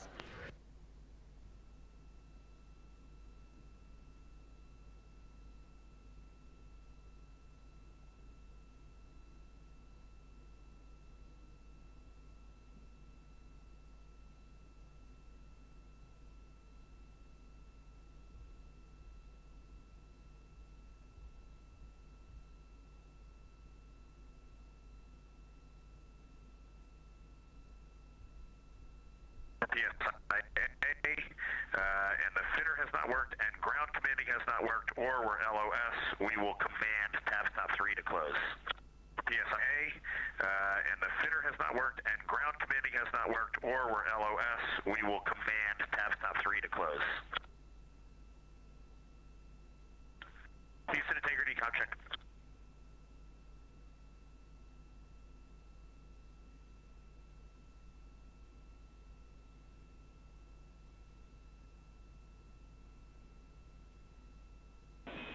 Integrity Houston, back with you after the data rate change handover.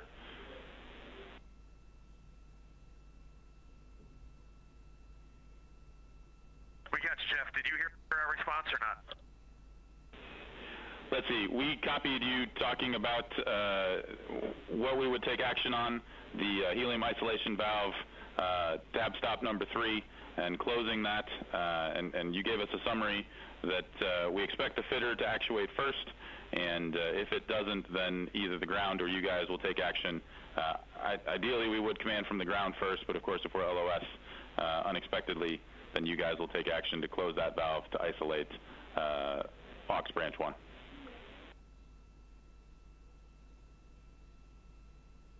Yep, that all sounds absolutely perfect. We will leave you all as prime for this, prime for commanding, prime for the test. We'll just monitor as you all go. And then if we're LOS and I try to close auxilium isol 1 and the valve for some reason is not commandable, I would just assume my next step would be secure prop for SMRCS.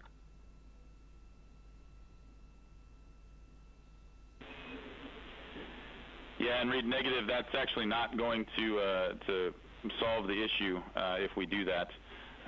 If for some reason this latching valve is unsuccessful, our next step is going to be having to go down the route of actuating the pyro valve and ensuring that we have a physical isolation on this branch 1. I will tell you, we don't expect to get to that, but part of the reason we're ensuring that we're doing this with COM, with the vehicle, is that multi-failure case.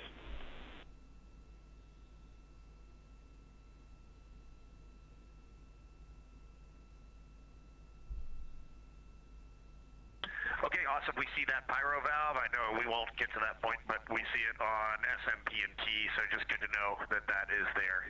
But I know, don't worry, we're not going to go anywhere near that. Copy. We appreciate that. That's all I had for you. We are going into an hour-long forward LOS here, and then we'll pick up with the prop actions on the other side, and then we'll get you guys to your PAO event. But happy to take any other questions you guys have.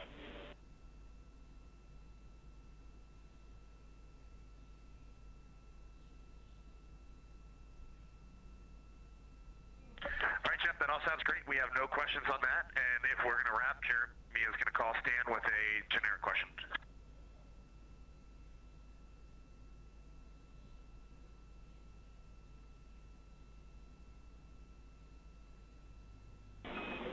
Yeah, Integrity Capcom's ready for your question.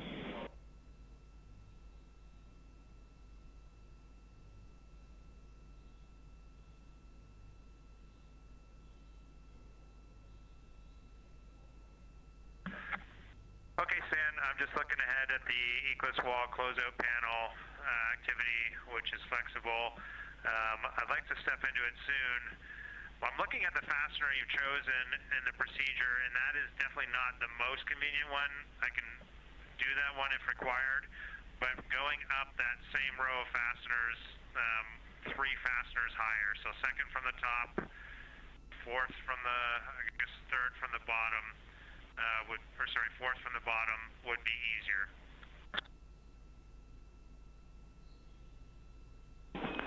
Jeremy, copy, we're checking.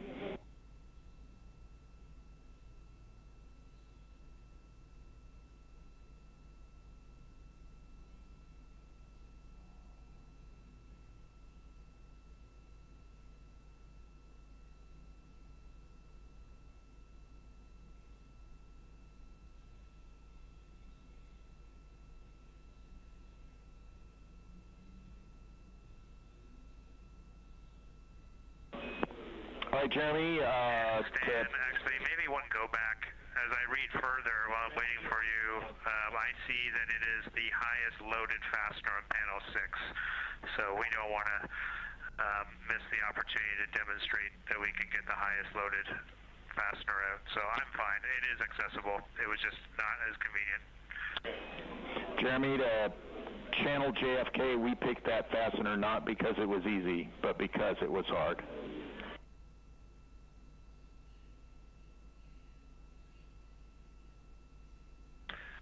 Oh, now you're talking to us. Okay.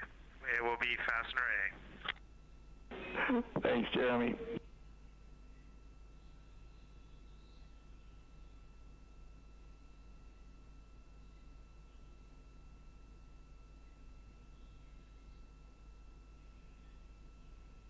This is Artemis Mission Control here in Houston, Texas, and the team here on the ground communicating with the crew some actions they want them to be aware of during tonight's prop demonstration or prop pressurization test.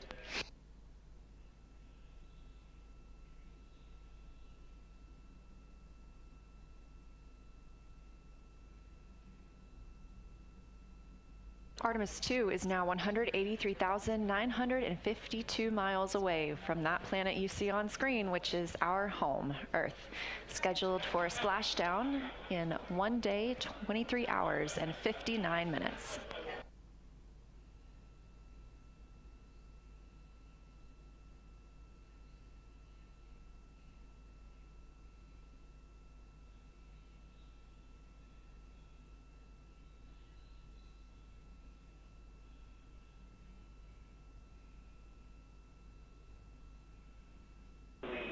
Integrity Houston, cabin repress is complete, 14-7, and we'll stay that way for the rest of the mission.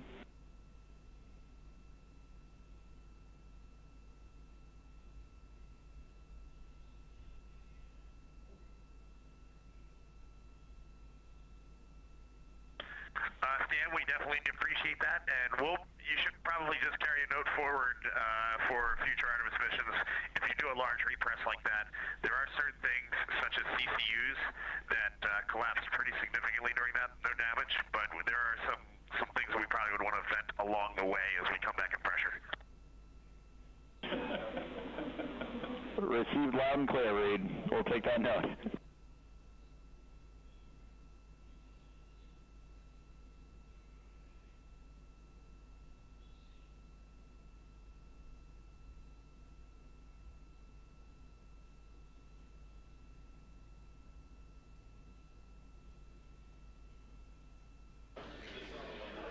That was Commander Reid Wiseman calling down to the ground. We did conduct the cabin repressurization today.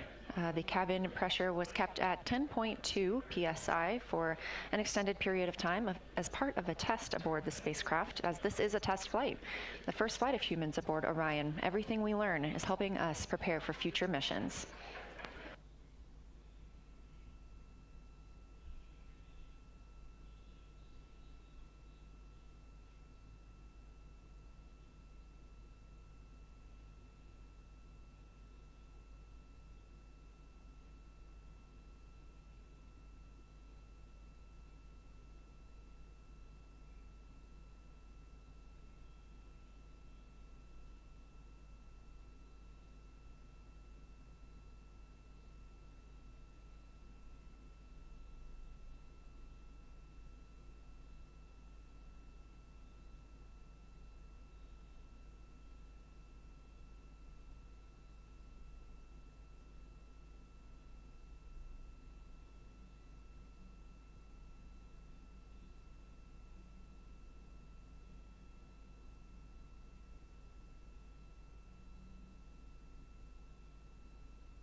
This is Artemis Mission Control here at Johnson Space Center in Houston, Texas, where the Orbit 1 and Orbit 2 teams are now handing over.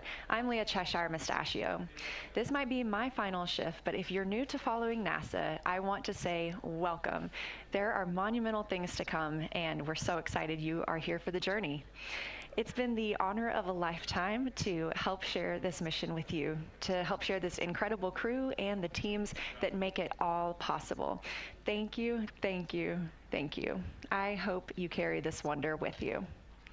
Our 24/7 coverage continues with my friend Anna Schneider, and we'll be live all the way through the astronaut splashdown and recovery in the Pacific Ocean on Friday, April 10th, so don't go anywhere.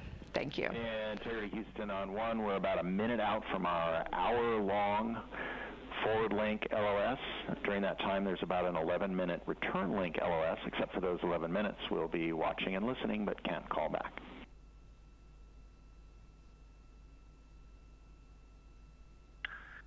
Okay, Stan, anything that we see, we'll call in the blind. Otherwise, have a great little break. Thank you, sir. Take care.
Good evening from Mission Control Houston inside the Artemis Flight Control Room. I'm Anna Schneider with NASA Communications, and the Orbit 2 team of flight controllers has recently come on console, and they have completed their handover with the Orbit 1 team.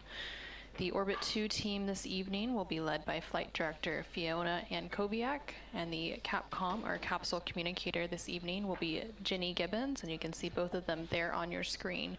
The Flight Director console is on the upper right, and then the Capcom console is right next to that on the bottom portion of your screen. We are currently in a forward link loss of signal, which means that the team here on the ground can't call up or make any commands, but the crew on board the Orion spacecraft can call down if they choose. We just wouldn't be able to respond. And there on your screen, you can see a live look at the Orion spacecraft named Integrity as it continues its return journey back home to Earth, with that splashdown targeted for Friday, April 10th off the coast of California. The crew on board the Orion spacecraft is currently awake. They are in the second part of their day. Earlier in the day, they completed an orthostatic intolerance garment test. During this test, the crew members took turns testing and evaluating the orthostatic intolerance garment, which is worn under the Orion Crew Survival System suit, which is that orange suit that the crew wears during dynamic portions of the mission, such as launch and re-entry. The orthostatic intolerance garment helps astronauts maintain blood pressure and circulation during their transition back to Earth's gravity. After extended time in microgravity, some astronauts experience orthostatic intolerance, which is a condition that can make it difficult to stand upright without dizziness or fainting. So this garment applies lower body compression to counteract this effect and support a safe return.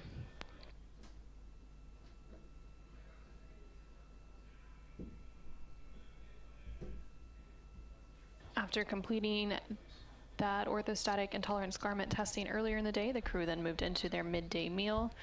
There was also a Canadian Space Agency Public Affairs downlink event. And now the crew is completing some cognitive assessment questionnaires. And then they will be moving into another public affairs event later in the day around 9:45 p.m. Central Time, 10:45 p.m. Eastern Time. The crew is originally planning to do the second portion of a manual piloting developmental flight test objective later in the day.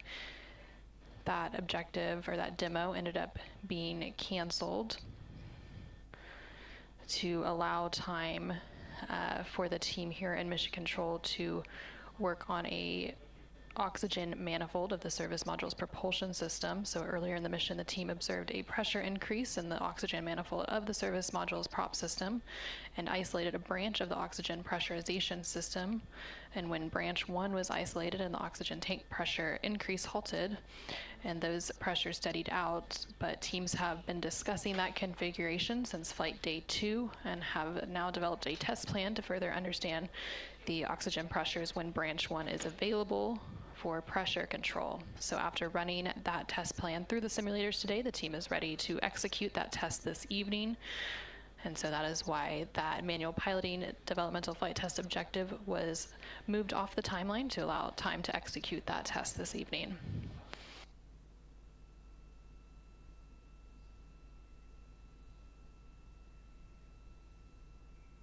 Currently on your screen, you can see a view of the Artemis real-time orbit website, or ARO. This is a visualization that provides updates on the Orion spacecraft's velocity as well as its distance from Earth and from the Moon. So currently the Orion spacecraft and its crew, which includes NASA astronaut Reid Wiseman, Victor Glover, and Christina Koch, as well as CSA, or Canadian Space Agency astronaut Jeremy Hansen, are currently about 182,000 miles away from Earth and about 100,000 miles away from the Moon.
Houston Integrity call in the blind from a Peltor, and just doing a test for the Peltor noise reduction flexible activity.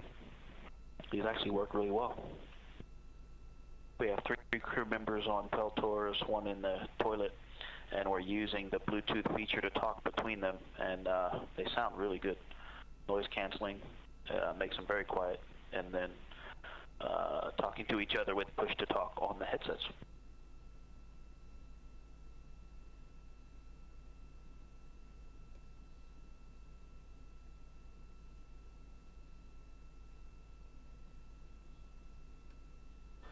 This is Artemis Mission Control in Houston, Texas. You just heard NASA astronaut Victor Glover call down from the Orion spacecraft. You can see a live view of that Orion spacecraft. He noted that he was making a call in the blind, which means that he knows that the team here cannot respond to that call because we are currently in a forward link loss of signal.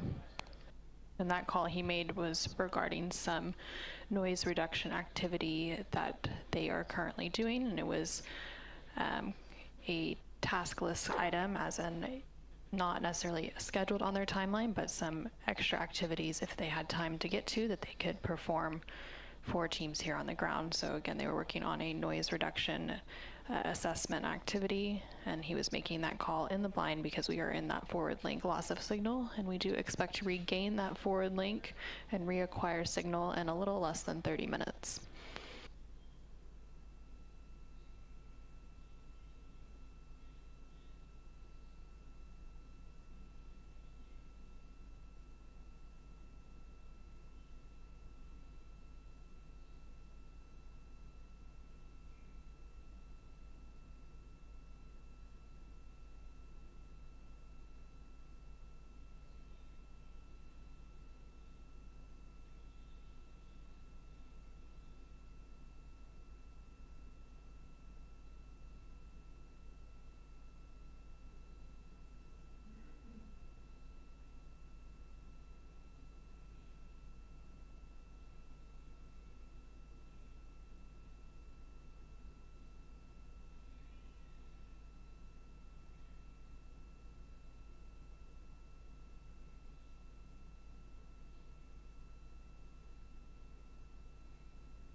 This is Artemis Mission Control in Houston, Texas.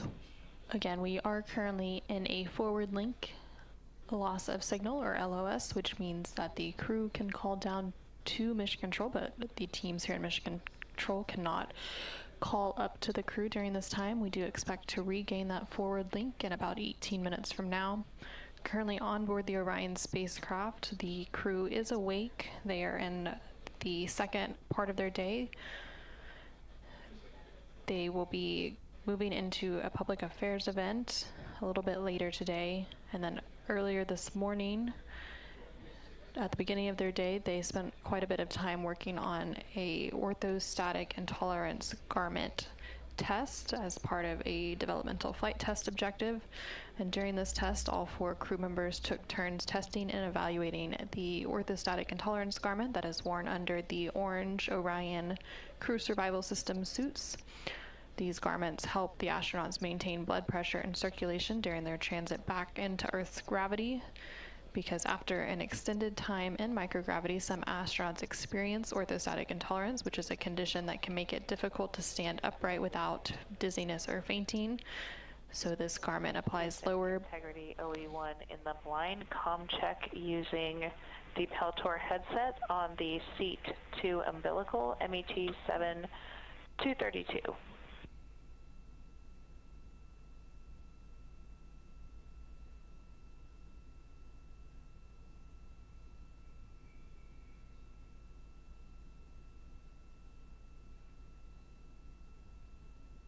That call there made from NASA astronaut Christina Koch, who is one of the mission specialists as part of the Artemis II mission on board the Orion spacecraft. She noted that she was making that call on OE1, which is Orion to Earth 1. It's the communication link down to Mission Control. And she also noted that she was making that call in the blind, and that is because we are in that forward link loss of signal, so the teams here in Mission Control can hear them call down but aren't able to provide a response back up. She mentioned a Peltor headset. They are currently working through a noise reduction activity using those headsets.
Integrity, Houston for a comm check.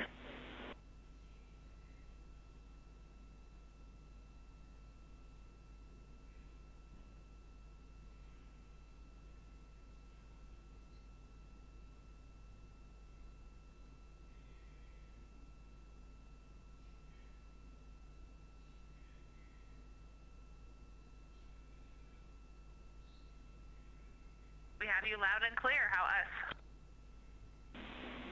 We have you the same. Thanks, Christina. And your calls in the blind on the Peltors came down super crispy. They were loud and clear.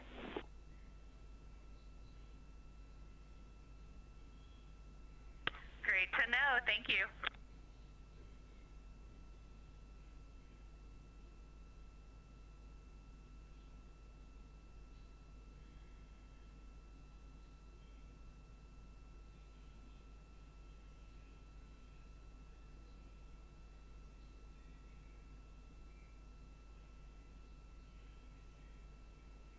This is Artemis Mission Control in Houston, Texas. We're currently 7 days, 2 hours, and 51 minutes into the Artemis II mission.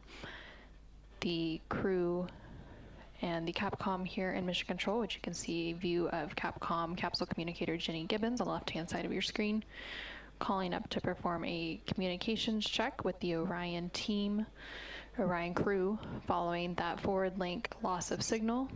Now that we've regained or reacquired that signal, so now the team here in Mission Control can communicate directly with the Orion spacecraft and its crew, and they can communicate back down.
This is Artemis Mission Control in Houston, Texas. You're currently seeing a live view of the Orion spacecraft. This view coming to you from one of the solar array wing cameras. The Orion spacecraft has 4 solar array wings attached to the service module, which provide power generation. And Integrity, Houston's on board with you, and we have you loud and clear. But the PAO event has been delayed by 1 hour so that we can support this prop characterization test. Copy, thumbs up.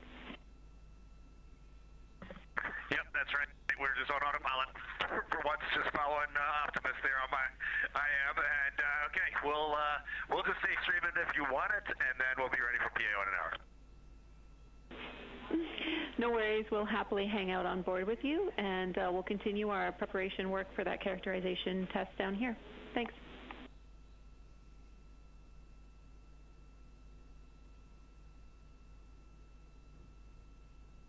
And you're now seeing a live look inside the cabin of the Orion spacecraft.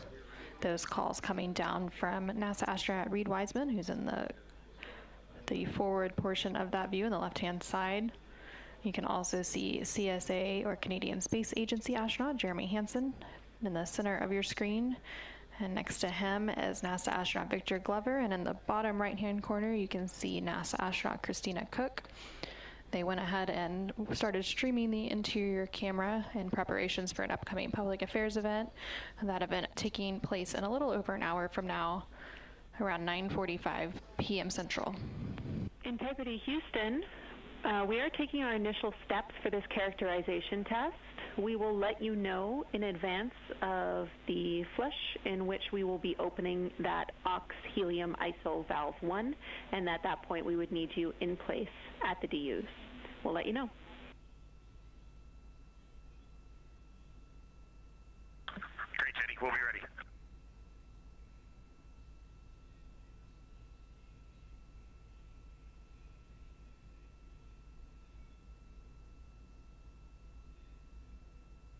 The Capcom, or capsule communicator here, Mission Control, Jenny Gibbons, who was also a backup for the Artemis II mission. She's a Canadian Space Agency astronaut alongside Jeremy Hansen, calling up regarding a propulsion characterization test that is going to be taking place here shortly.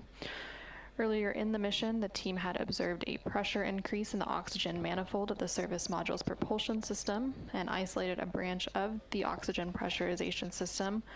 When branch 1 was isolated and the ox tank pressure increase halted and those pressures steadied out. Teams have been discussing that configuration since flight day 2 and have since developed a test plan to further understand the ox pressures when branch 1 is available for pressure control.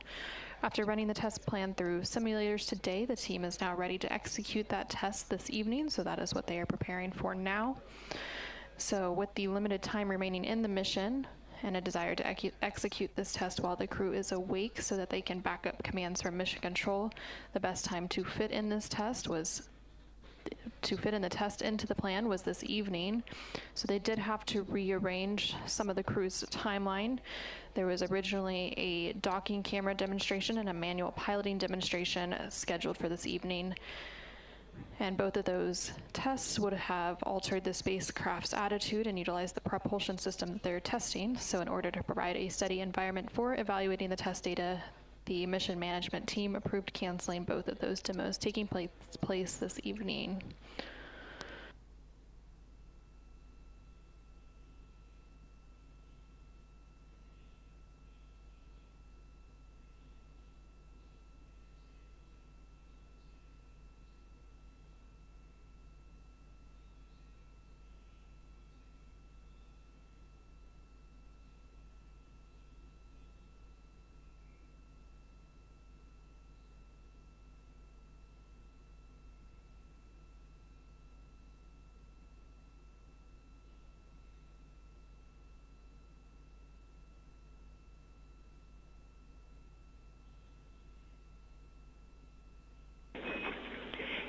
Integrity Houston, I thought we just caught an ActiWatch sync.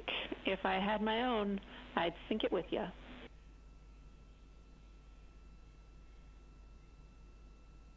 100%, Jenny Gibbons. Glad that's still alive. Good job, guys.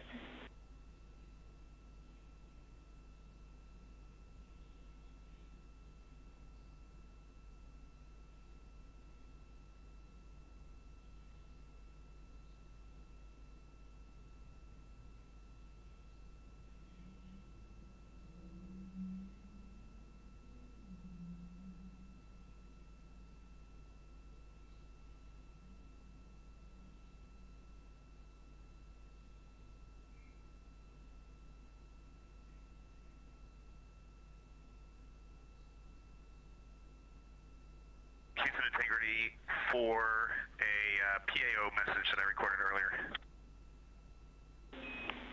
Go ahead.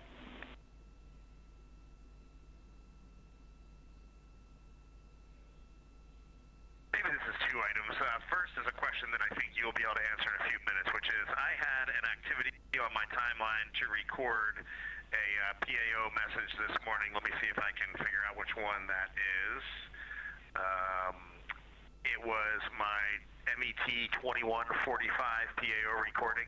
If it is, does that need to be downlinked or does that just need to live on my iPhone?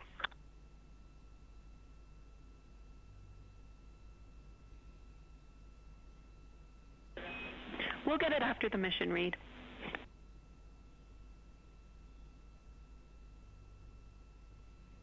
Okay, and then an interesting nuance on the iPhones that maybe someone down there can think about, this is definitely the least urgent question you're going to get this entire mission, is when we plug them into PCDs to like pull a photo or a video over, we don't have any rhyme or reason yet, but sometimes it takes like 12 or 18 hours maybe for the picture or the video we just took to actually show up. All the other stuff shows up, but new stuff does not show up on that PCD for a long time. It's almost like it's using a cache or something, and it's just not going in and looking on the phone for new pictures. This is a very weird phenomenon. If anybody has an aha moment down there, we'd love to hear it.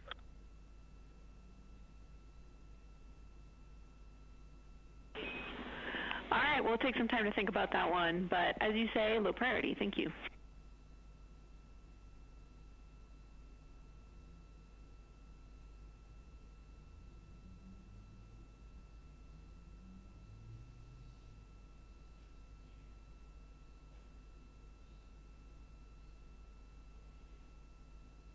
This is Artemis Mission Control in Houston, Texas. You're now seeing a view inside. Integrity for Oxone. Go ahead.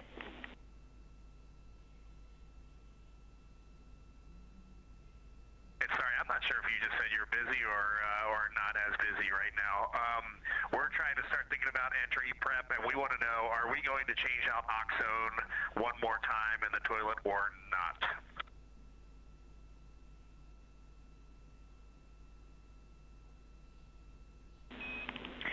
Yep, Reid, good question. We will want fresh Oxone tomorrow, so you will do that Oxone change out or tomorrow.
Houston, integrity for stowage.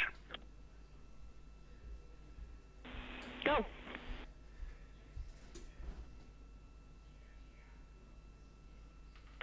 Hey, Jenny, as we move a few things around over the next half an hour, are you guys okay if we call individual things down, or is that going to clobber your headspace down there? We can absolutely take whatever you want to call down with respect to stowage.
one quick one. We have an oxone inlet filter serial number 1031 that we are going to stow in CTB Bravo 3 small, just to get it out of the way.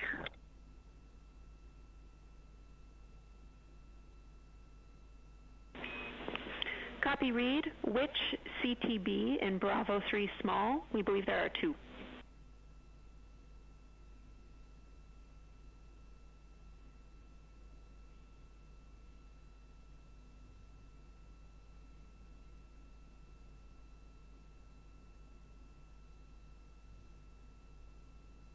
And I'm sorry, that is going to go into Bravo 2, the small one underneath C1. We copy, thanks.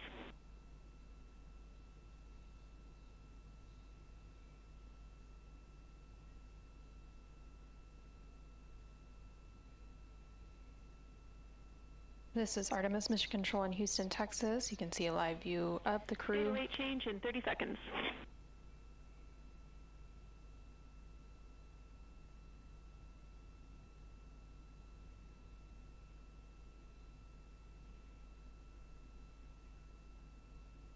You can see a live view of the crew on board the Orion spacecraft as they continue their return journey.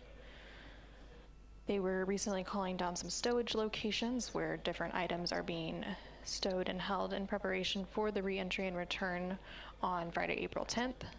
The IVA, or Intravehicular Activity Position here in Mission Control Houston, is the console responsible for supporting the astronauts and their activities inside the Orion spacecraft. They also monitor the crew's well-being and provide suit support, hygiene, and internal crew support tasks throughout the mission.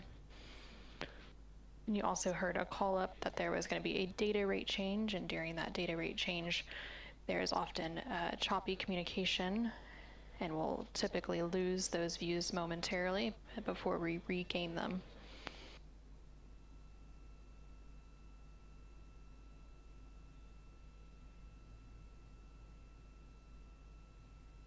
From this view on your screen, you can see the full Artemis Flight Control Room here in Mission Control Houston, and this flight control room is just down the hallway from the International Space Station Flight Control Room.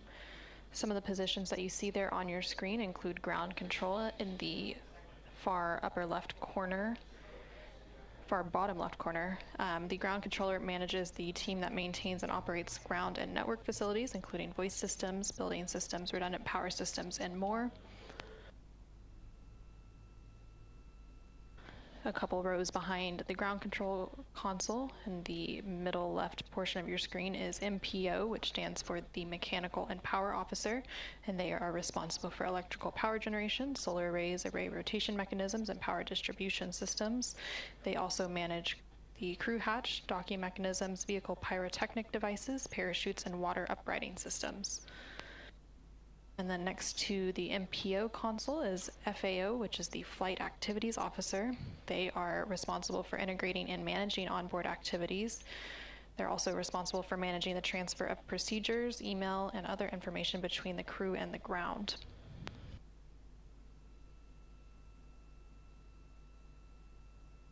Behind the MPO console in the back left is ECOM, which is the Emergency Environmental and Consumables Manager, and they're responsible for internal thermal control systems, air and water supply, and purification systems, and they also manage emergency response. Those are just a handful of the positions that are here in the flight control room, and all of these teams also have a back room supporting them throughout the mission.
This is Artemis Mission Control. Following that brief data rate change, we now have those live views back of the crew inside the Orion spacecraft. Again, they're working through some stowage activities to start preparing for re-entry prep.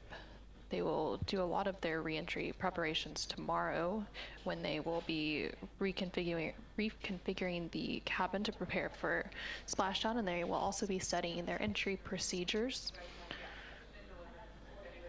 In addition to stowing some of their equipment, they will also be installing their seats to ensure all items are secured for re-entry.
Integrity Houston for contingency urine stowage bag dump.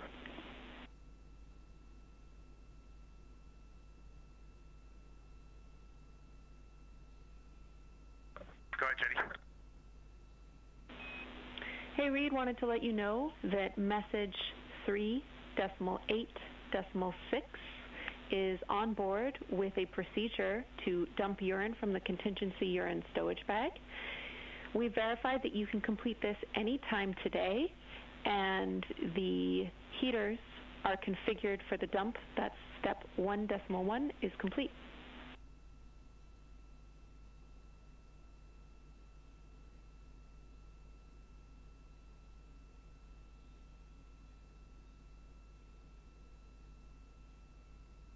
Hey, Jenny, thanks for the call. I haven't reported that there's more urine in there. I think we're in about probably 1,200 mils at this point. Will that volume affect the call you just made?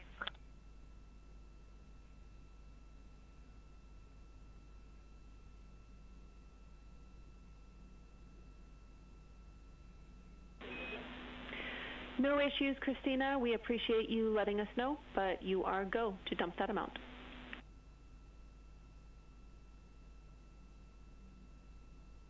Okay, thanks. And understand I'll be able to, if it's desired to land with that bag empty, I will be able to dump on entry day as well.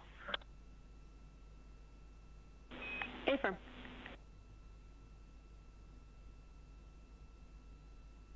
Awesome. And this reminds me, will we be dumping the water that we got in the other CWC?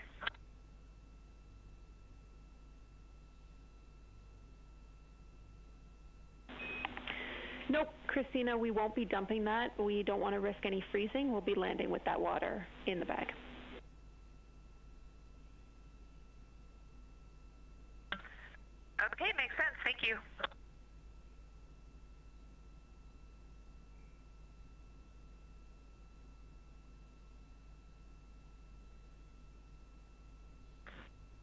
And Jenny, quick question. Any chance that Mike and I can do the flywheel closeout 28.3.112 now as a little bit of a get ahead? Absolutely, your go.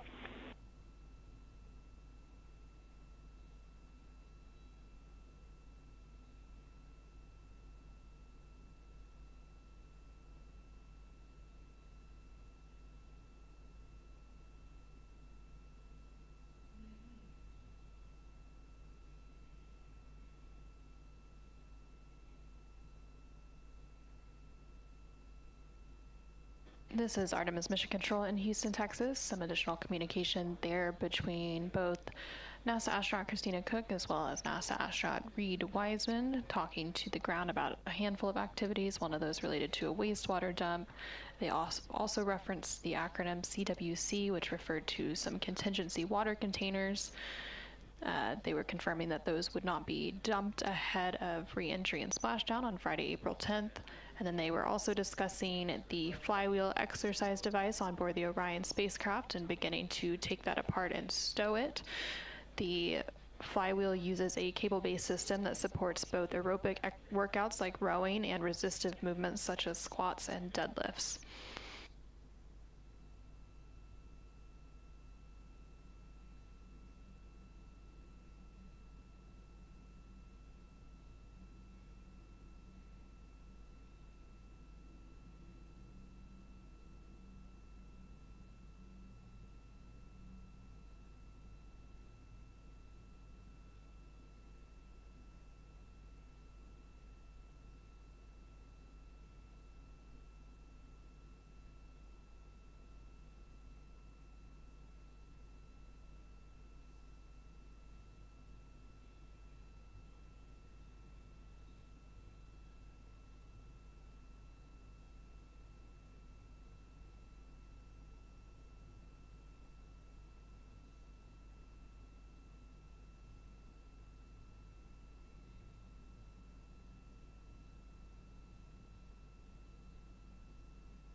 We all just had that weird vibe of backing up and we were getting sad.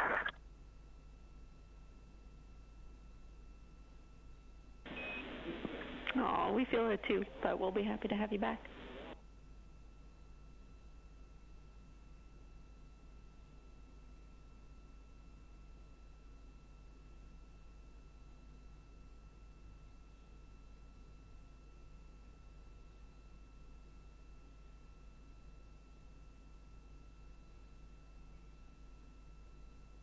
This is Artemis Mission Control in Houston, Texas. We're currently at a mission elapsed time of 7 days, 3 hours, and 33 minutes into the Artemis II mission.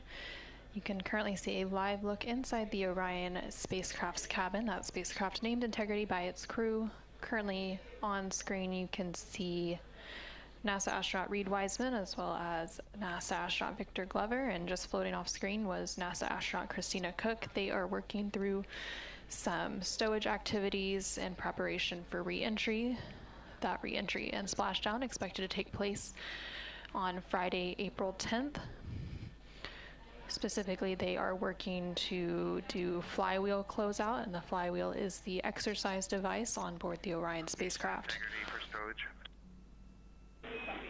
Go.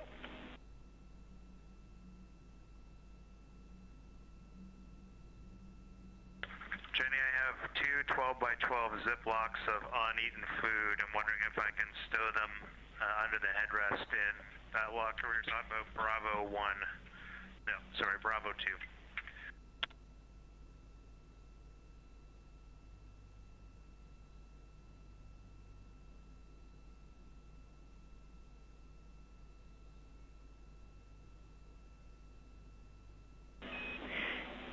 Jeremy, we actually prefer that be temp stowed for now. We will have the full repack plan for you tomorrow morning during cabin config, and we'll have a place for that.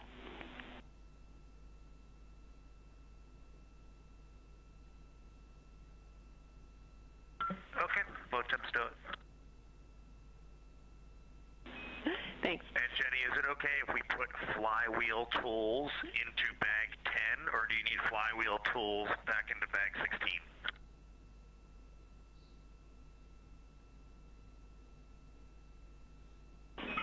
Checking.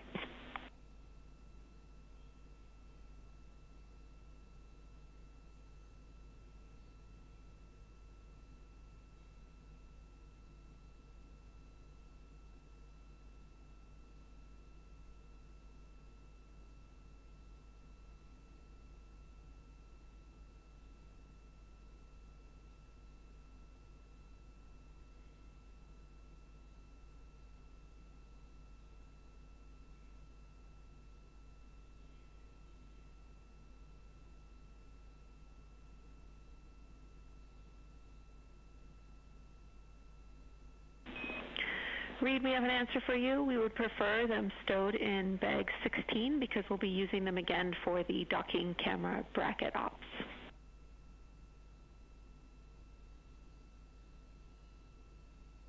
Okay, into 16 they go, and with that, I'm happy to report that 28.3.112 is complete, and if you could let Victor know in Building 5, his favorite green card did not manifest on this flight. We did not lose the shaft lock pins, and Christina has one thing for you.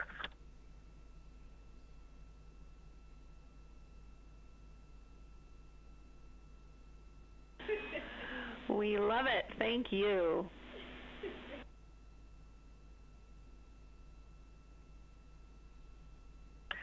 And Jenny, with your last call, I realized that we're very eager to obviously start getting ahead on any packing we can. We haven't been reporting Bob deploys. Do you guys need to know that, or are there any other things that you have question marks about? Because I just want to make sure that when we get that, y'all are, have the right information to get that packing plan good.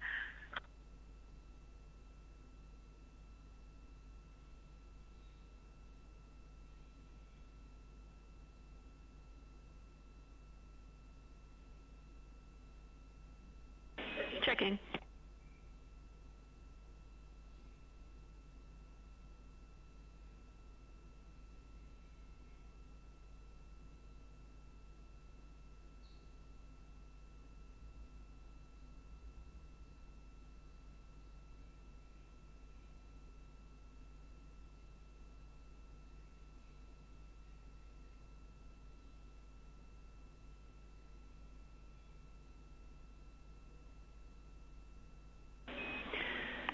Christina, at 5:45 today on your timeline, you have a consumables check, which the intent of that was to report on those items. We can take it earlier if you're ready.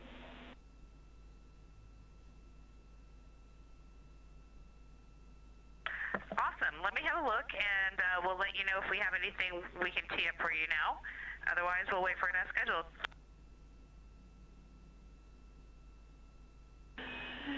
That sounds great, and Victor's spinning is making us giggle. It's really spectacular.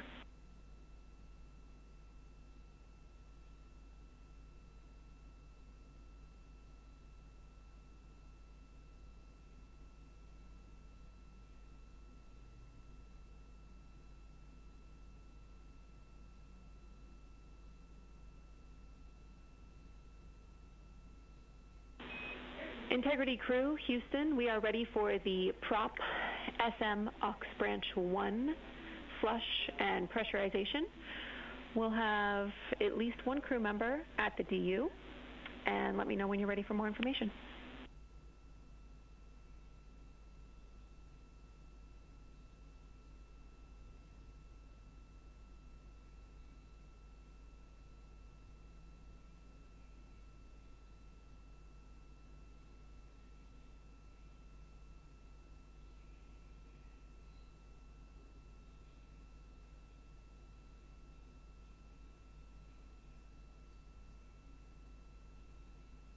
We're ready.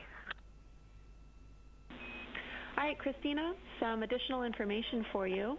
That tank pressure limit of 274 psi will also ring an enabled caution if it's reached, and that caution is SM aux tank P high. That'll be another indication that we'll both be racing to close that aux helium ISO 1 valve.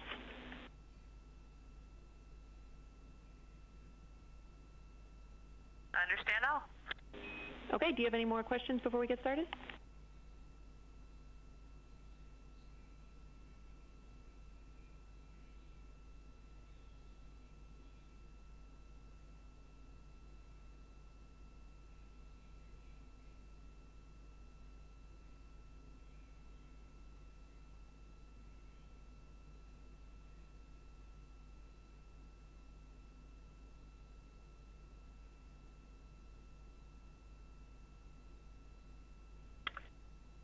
Okay, we are ready. Copy. We'll put it in work now.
This is Artemis Mission Control in Houston, Texas.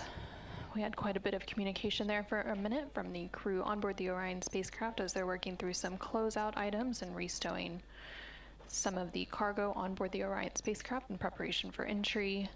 One of the items they referenced was a bob, which is a bulk overwrap bag, and these are how the food items are stored on board the Orion spacecraft and also how they're stored on board the International Space Station.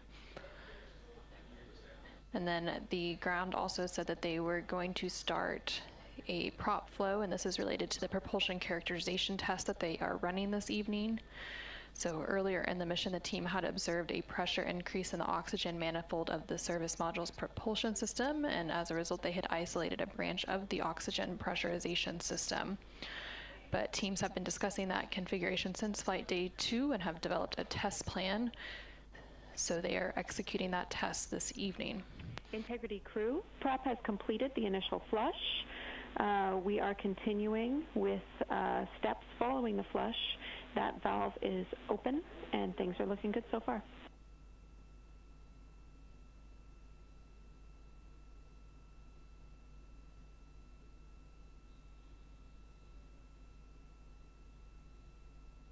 Copy, and we'll stay at the DUs, follow along. Thank you.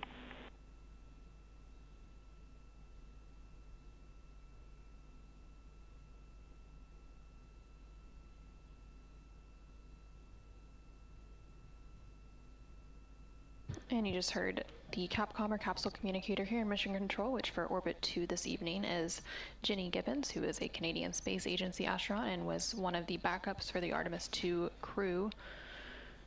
They called up regarding the prop characterization test that's currently ongoing and stated that it's going well so far, and NASA astronaut Christina Koch, currently on board the Orion spacecraft, said they will continue to monitor that test from the DUs, and that refers to the display units on board the Orion spacecraft.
Houston Integrity PCD-2 for the actigraphs.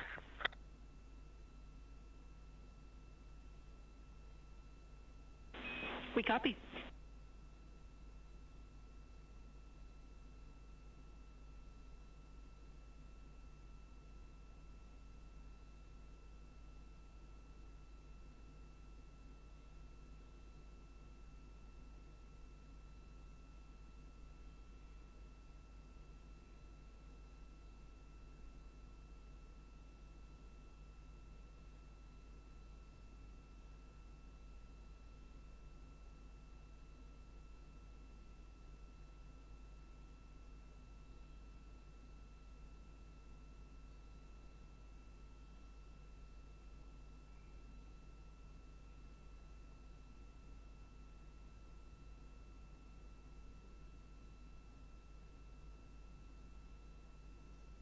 This is Artemis Mission Control in Houston, Texas. You heard a call a moment ago from NASA astronaut Christina Koch referencing a PCD. Those are portable computing devices, basically a tablet that the crew uses, and she was also referencing an actigraph device. So as part of the Artemis II mission, the crew is wearing actigraphy devices, which are small watch-like sensors that gather health-related data, and they're also answering periodic questions about conditions on board the Orion spacecraft.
Integrity crew, we are now past the most dynamic part of this prop characterization test, and we are in a stable config. So we'll keep monitoring the state of the SM Aux Branch 1 from the ground, with Fitter backing us up, of course. You are released to go about your business. Of course, understanding that if that caution rings, you know what to do. With that, we are just under 13 minutes from the PAO event, and we will take a scene and voice check at any time. Thanks.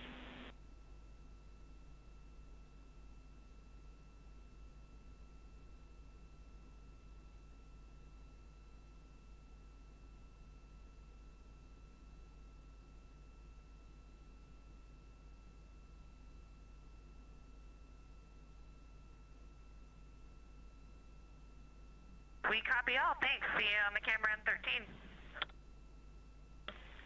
Lined up for PAO. You do have us on camera now. Hey, Firm, we got you on camera. Just missing the scene and voice check. Thanks.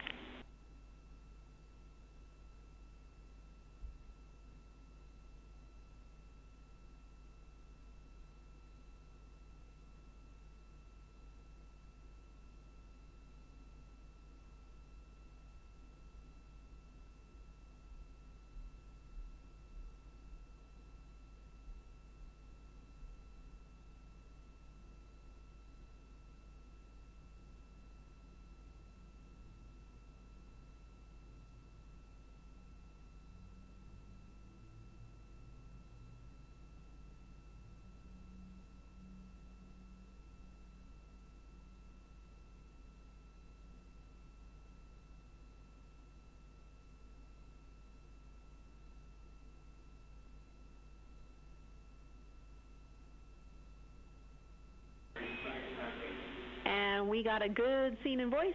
I think everything's looking and sounding right. Thanks, Victor.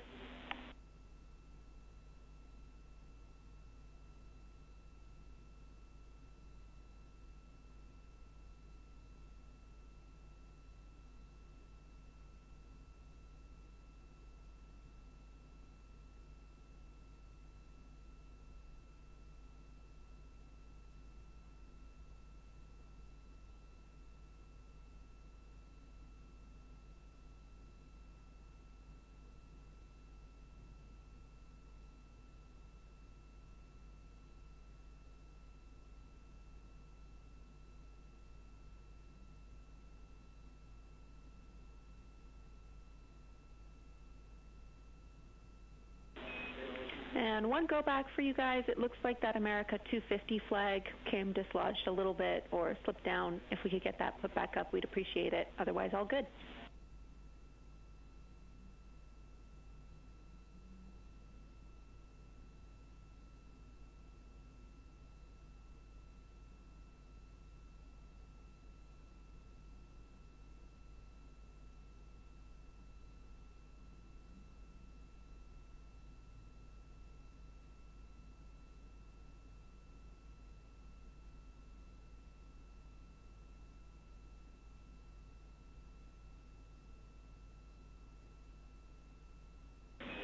Looks good, Victor. Thanks.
This is Artemis Mission Control in Houston, Texas. We are currently 7 days, 4 hours, and 5 minutes into the Artemis II mission. Following a lunar flyby on flight day 6, which was Monday, April 6th, the crew and the Orion spacecraft are now on the return leg of their journey back home to Earth. They are expected to splash down off the coast of California on Friday, April 10th. Currently on your screen, you can see a live look into that Orion cabin. With the crew there on your screen, they are preparing for an upcoming public affairs downlink event. During this downlink event, they will have the opportunity to answer questions from members of the media ahead of their splashdown.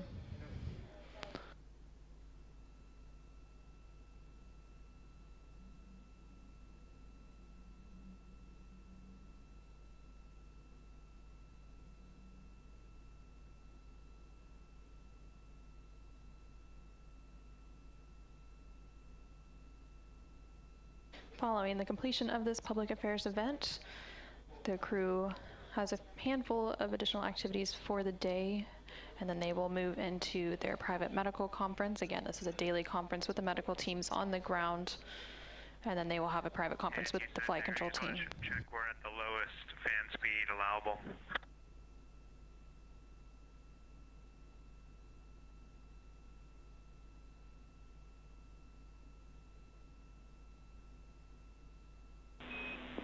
Jeremy, good check. We can go 1,000 RPM lower if you want.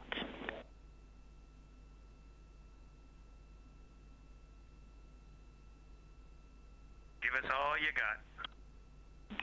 All right, it's in work.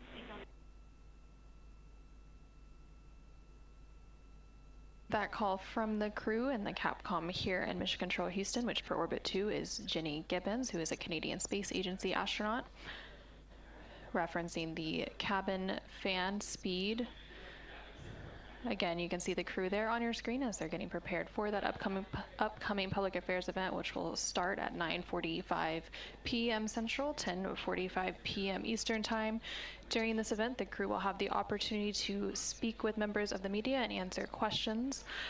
Following their historic flyby around the moon and ahead of their splashdown, again, that splashdown targeted to take place at 8:07 p.m. Eastern Time on Friday, April 10th, off the coast of San Diego, California.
Integrity, this is Houston. Are you ready for the event?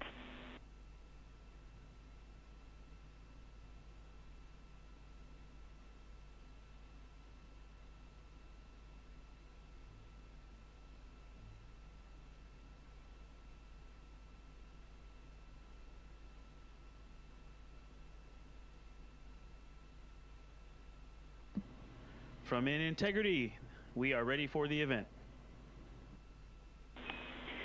NASA Public Affairs Office, please call Integrity for a voice check.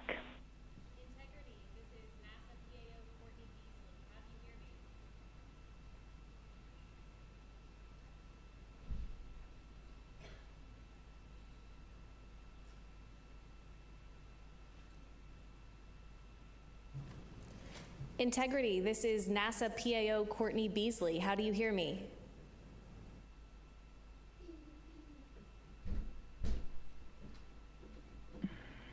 Hey Courtney, we hear you, but you are very low. Okay, I will try to talk a little bit louder. Reid, Victor, Christina, and Jeremy, it's great to see you today. We have a room filled with media eager to talk Courtney, to you. we have you loud and clear. Wonderful. We have a room full of media ready to talk to you today, and we also have them on our phone bridge. We have a limited amount of time, so we're going to go ahead and hop straight into questions. We'll start here in the room with Marcia Dunn. Go ahead. Marcia Dunn, Associated Press for you, Reid. Could you please describe your emotions when Jeremy called down to Mission Control to ask permission to name a lunar crater after your late wife, Carol? It was a pretty emotional, powerful moment down here.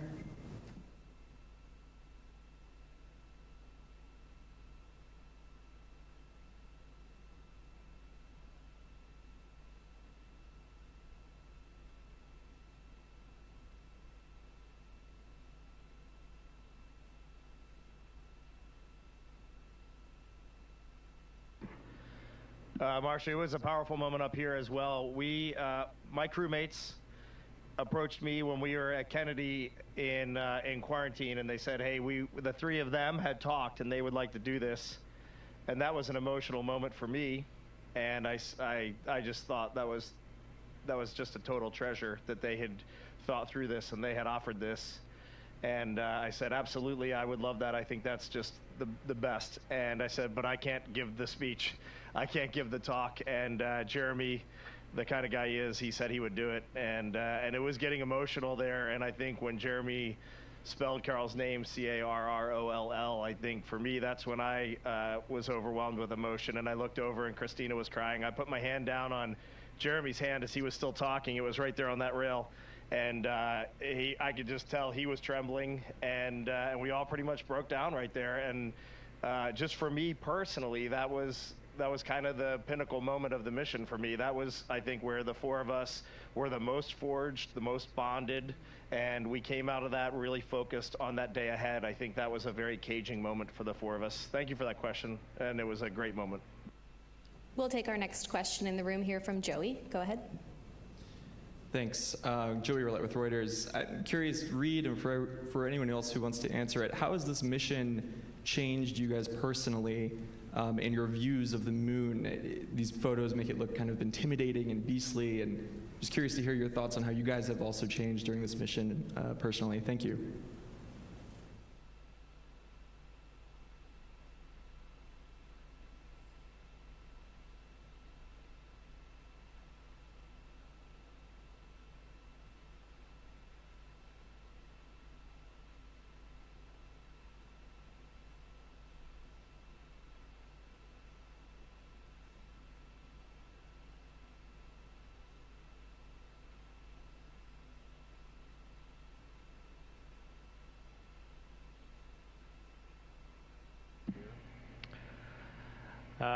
I had an opportunity earlier to answer this question from my own perspective, and we have seen just some extraordinary things that I thought we might see. They looked similar to what I thought they might look like, and other things that I just had never even imagined. And those were different perspectives that we saw these things from, but I have to say, it hasn't changed my perspective or the perspective that I launched with. But the perspective I launched with was that we live on a fragile planet in the vacuum, in the void of space. We know this from science. We're very fortunate to live on planet Earth. And the other perspective that I've sort of learned from others through life is that our purpose on the planet as humans is to find joy, to find the joy in lifting each other up, by creating solutions together instead of destroying. And when you see it from out here, it doesn't change it. It just absolutely reaffirms that. It's almost like seeing living proof of it. Okay, we'll go ahead and take one more question here in the room and then head to our phone bridge. If you are on the phone bridge and have a question, just a reminder to press *1. Jackie, go ahead. Hi, Integrity. It's so wonderful to speak with you. This is Jackie Waddles with CNN. Obviously, there is a huge moment coming up with reentry. Can you describe your feelings, how you're preparing for that moment, mentally and physically? And then as you prepare for the end of the journey, what are some moments that you know that you'll take with you for the rest of your life from this journey? Thank you.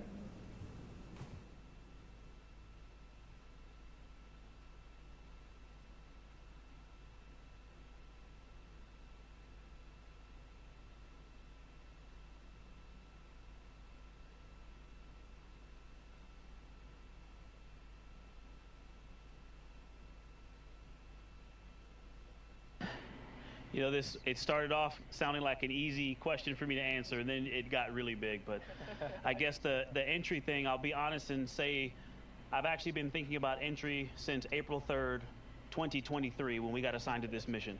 And one of the first press conferences we were asked, what are we looking forward to? And I said splashdown, and it's kind of humorous, but it's literal as well, that we have to get back. There's so much data that you've seen already, but all the good stuff is coming back with us. There's so many more pictures, so many more stories.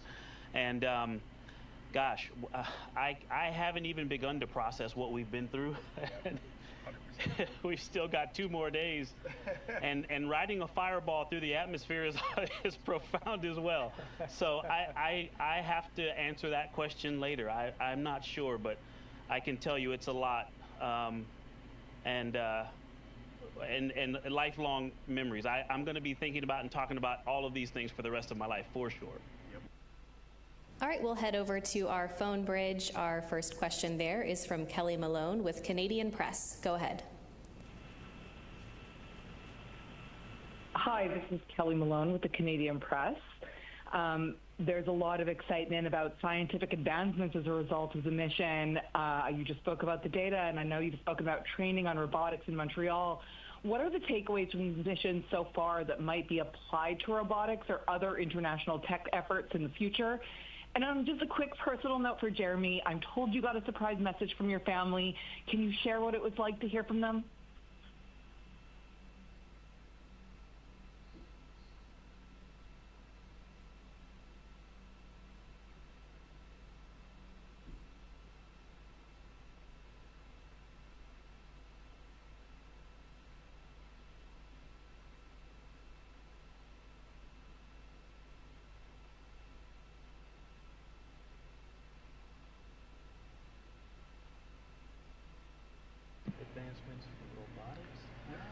Well, when I think about the Artemis program in general, we've already seen some investments in pushing robotic technology forward for deep space that we're going to see put to good use in one way or another.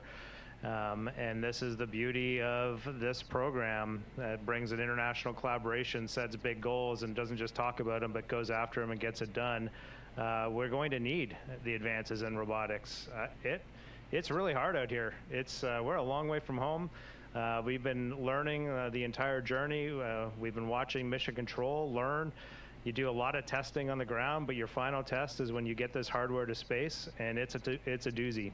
And our team has just performed. They've just knocked it out of the park, but it doesn't mean it might look easy from the outside. We can tell they are working so hard on the ground to do this, and we really appreciate them. And so when we get these next generation robotics on the surface of the moon and out in deep space, there's going to be some challenges, there's going to be some failures along the way, and there's going to be some learning that happens. On the personal note, yes, I had some videos from all of my family, my 3 children, Devin, Ashley, and Caitlin, and my wife, Catherine. And when you're out in deep space by the moon and you are listening to a video they recorded for you before you launch, that's something. We all had it so great, yep. Okay, our next question is from Micah Maidenberg with the Wall Street Journal. Hi, Hi, good evening. For anybody who'd like to answer, how do you think the flight has contributed to the broader Artemis program? Of course, it's not over yet, but what do you think the crew has already brought to the table for the next couple of missions? Thank you.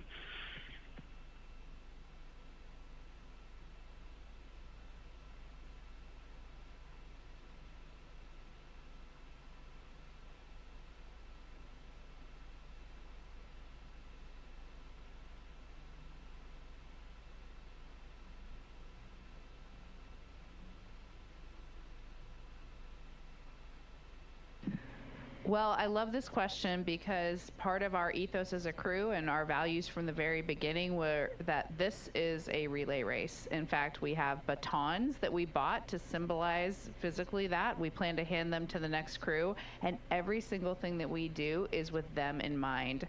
Oftentimes, it's actually easier in human spaceflight, especially on a first mission, to accept some of the things that aren't working quite right or the operational workarounds. And we have actually been diligent to try to fix everything, and we're always thinking from the perspective as what is the next crew going to think about this? How will this help them to succeed? So manual piloting the vehicle, making sure that the procedures and the processes for making everything work are all as they should be. Then there's the human side of it. How are our provisions? How are our food? How is the human system working in here? Taking the time to do all of the developmental flight test objectives that have been scheduled. So both in the vehicle and all in the last 3 years, we've really just worked to make sure that they are set up for success, and that's all of the teams, not just the crew, but the flight control teams, the mission engineering rooms, the launch teams, everyone. Hopefully, we've done our best to bring folks together and to make sure that we can be the best we can be. Obviously, just testing, putting humans in this vehicle is the easy thing to see, and we hope that we've capitalized on that and made it as much as it can be for our time here. Our next question is from Alex Wilson with the Weather Channel. Hi guys, thank you so much for your time. You're space experts, yet time and time again we've heard you amazed by things that you've seen on this mission. So what has been the biggest scientific surprise or discovery for you?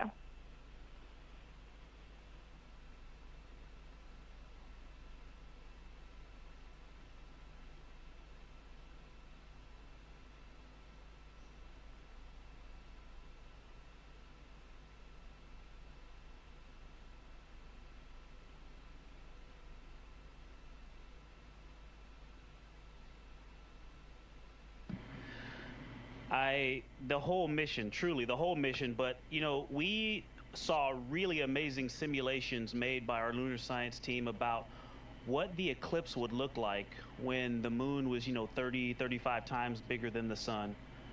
But seeing that,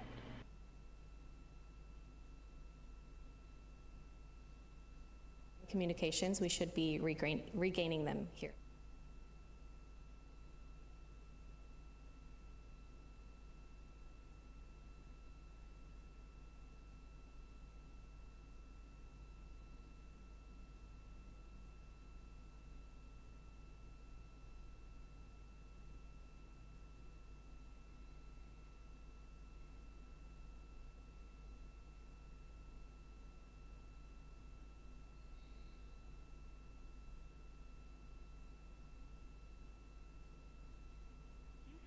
We lost your video and handheld mic audio stream. We are troubleshooting.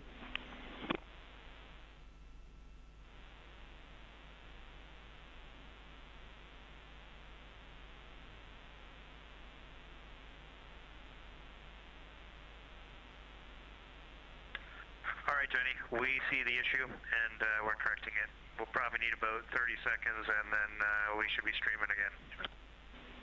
Copy. Sounds great. Thank you.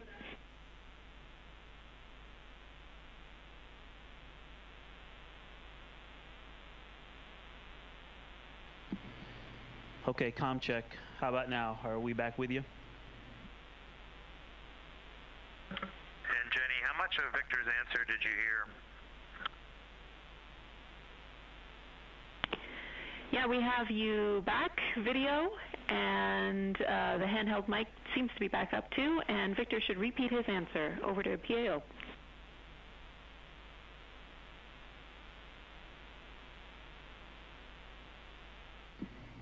Okay.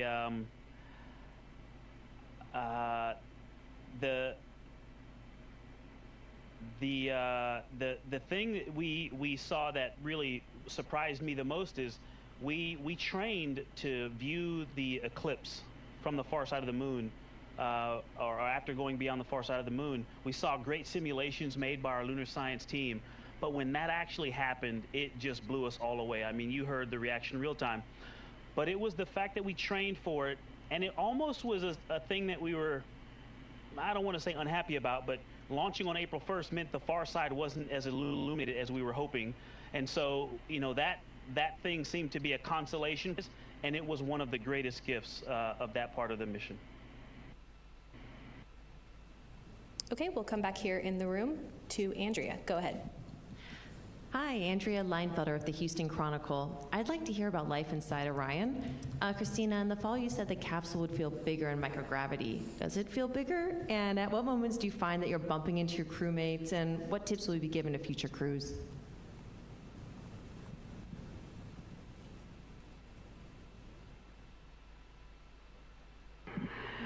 Wow, we have loved living in Orion, and in fact, we've all said that sometimes you can forget where you really are because we're in this small space that just gives us everything we need. But the answer to your question is yes, it is bigger in microgravity, and yes, we are bumping into each other 100% of the time.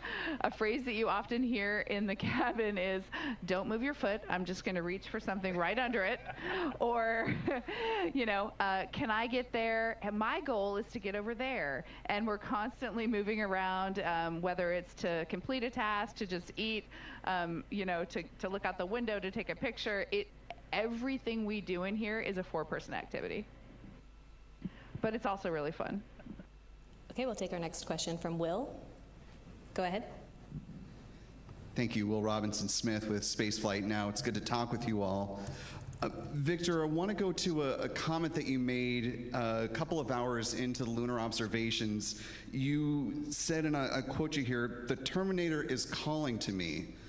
What was it about the observation of the Terminator specifically that was so captivating for you and the rest of your crew? Thank you.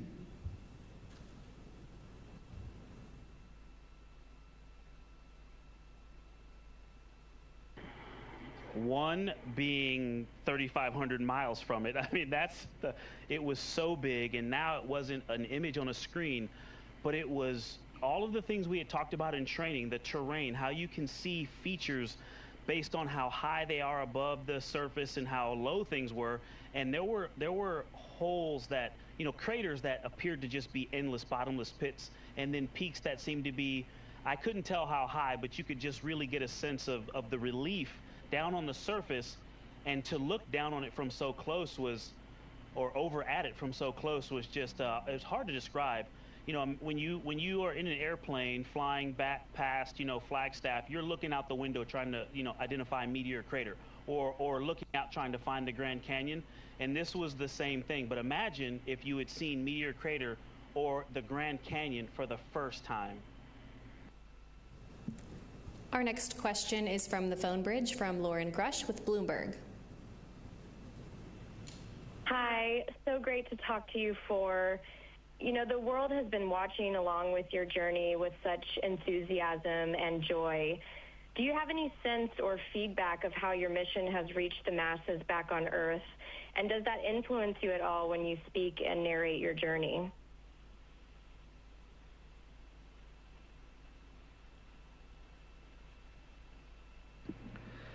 Thank you for this question. You know, we have had, I'm going to answer it a little bit differently than it was asked, but I'll get there in a second. But we have had a chance, the four of us, we've had 2 opportunities each to have very brief video chats with our families. And I will tell you, first of all, the 4 of us are now forged in a friendship that is very unique, and we will cherish this bond that we share for the rest of our lives. And then one of the neatest things being a crewmate on this spacecraft is not being in the family conference, but hearing your crewmates giggling and crying and just gasping and listening and loving their families from afar. Family is so important to all four of us, and that has been amazing. And when I got to talk to my daughters, Ellie and Katie, for the first time, like, I just couldn't even speak. I was just so overjoyed. I was crying. I mean, it's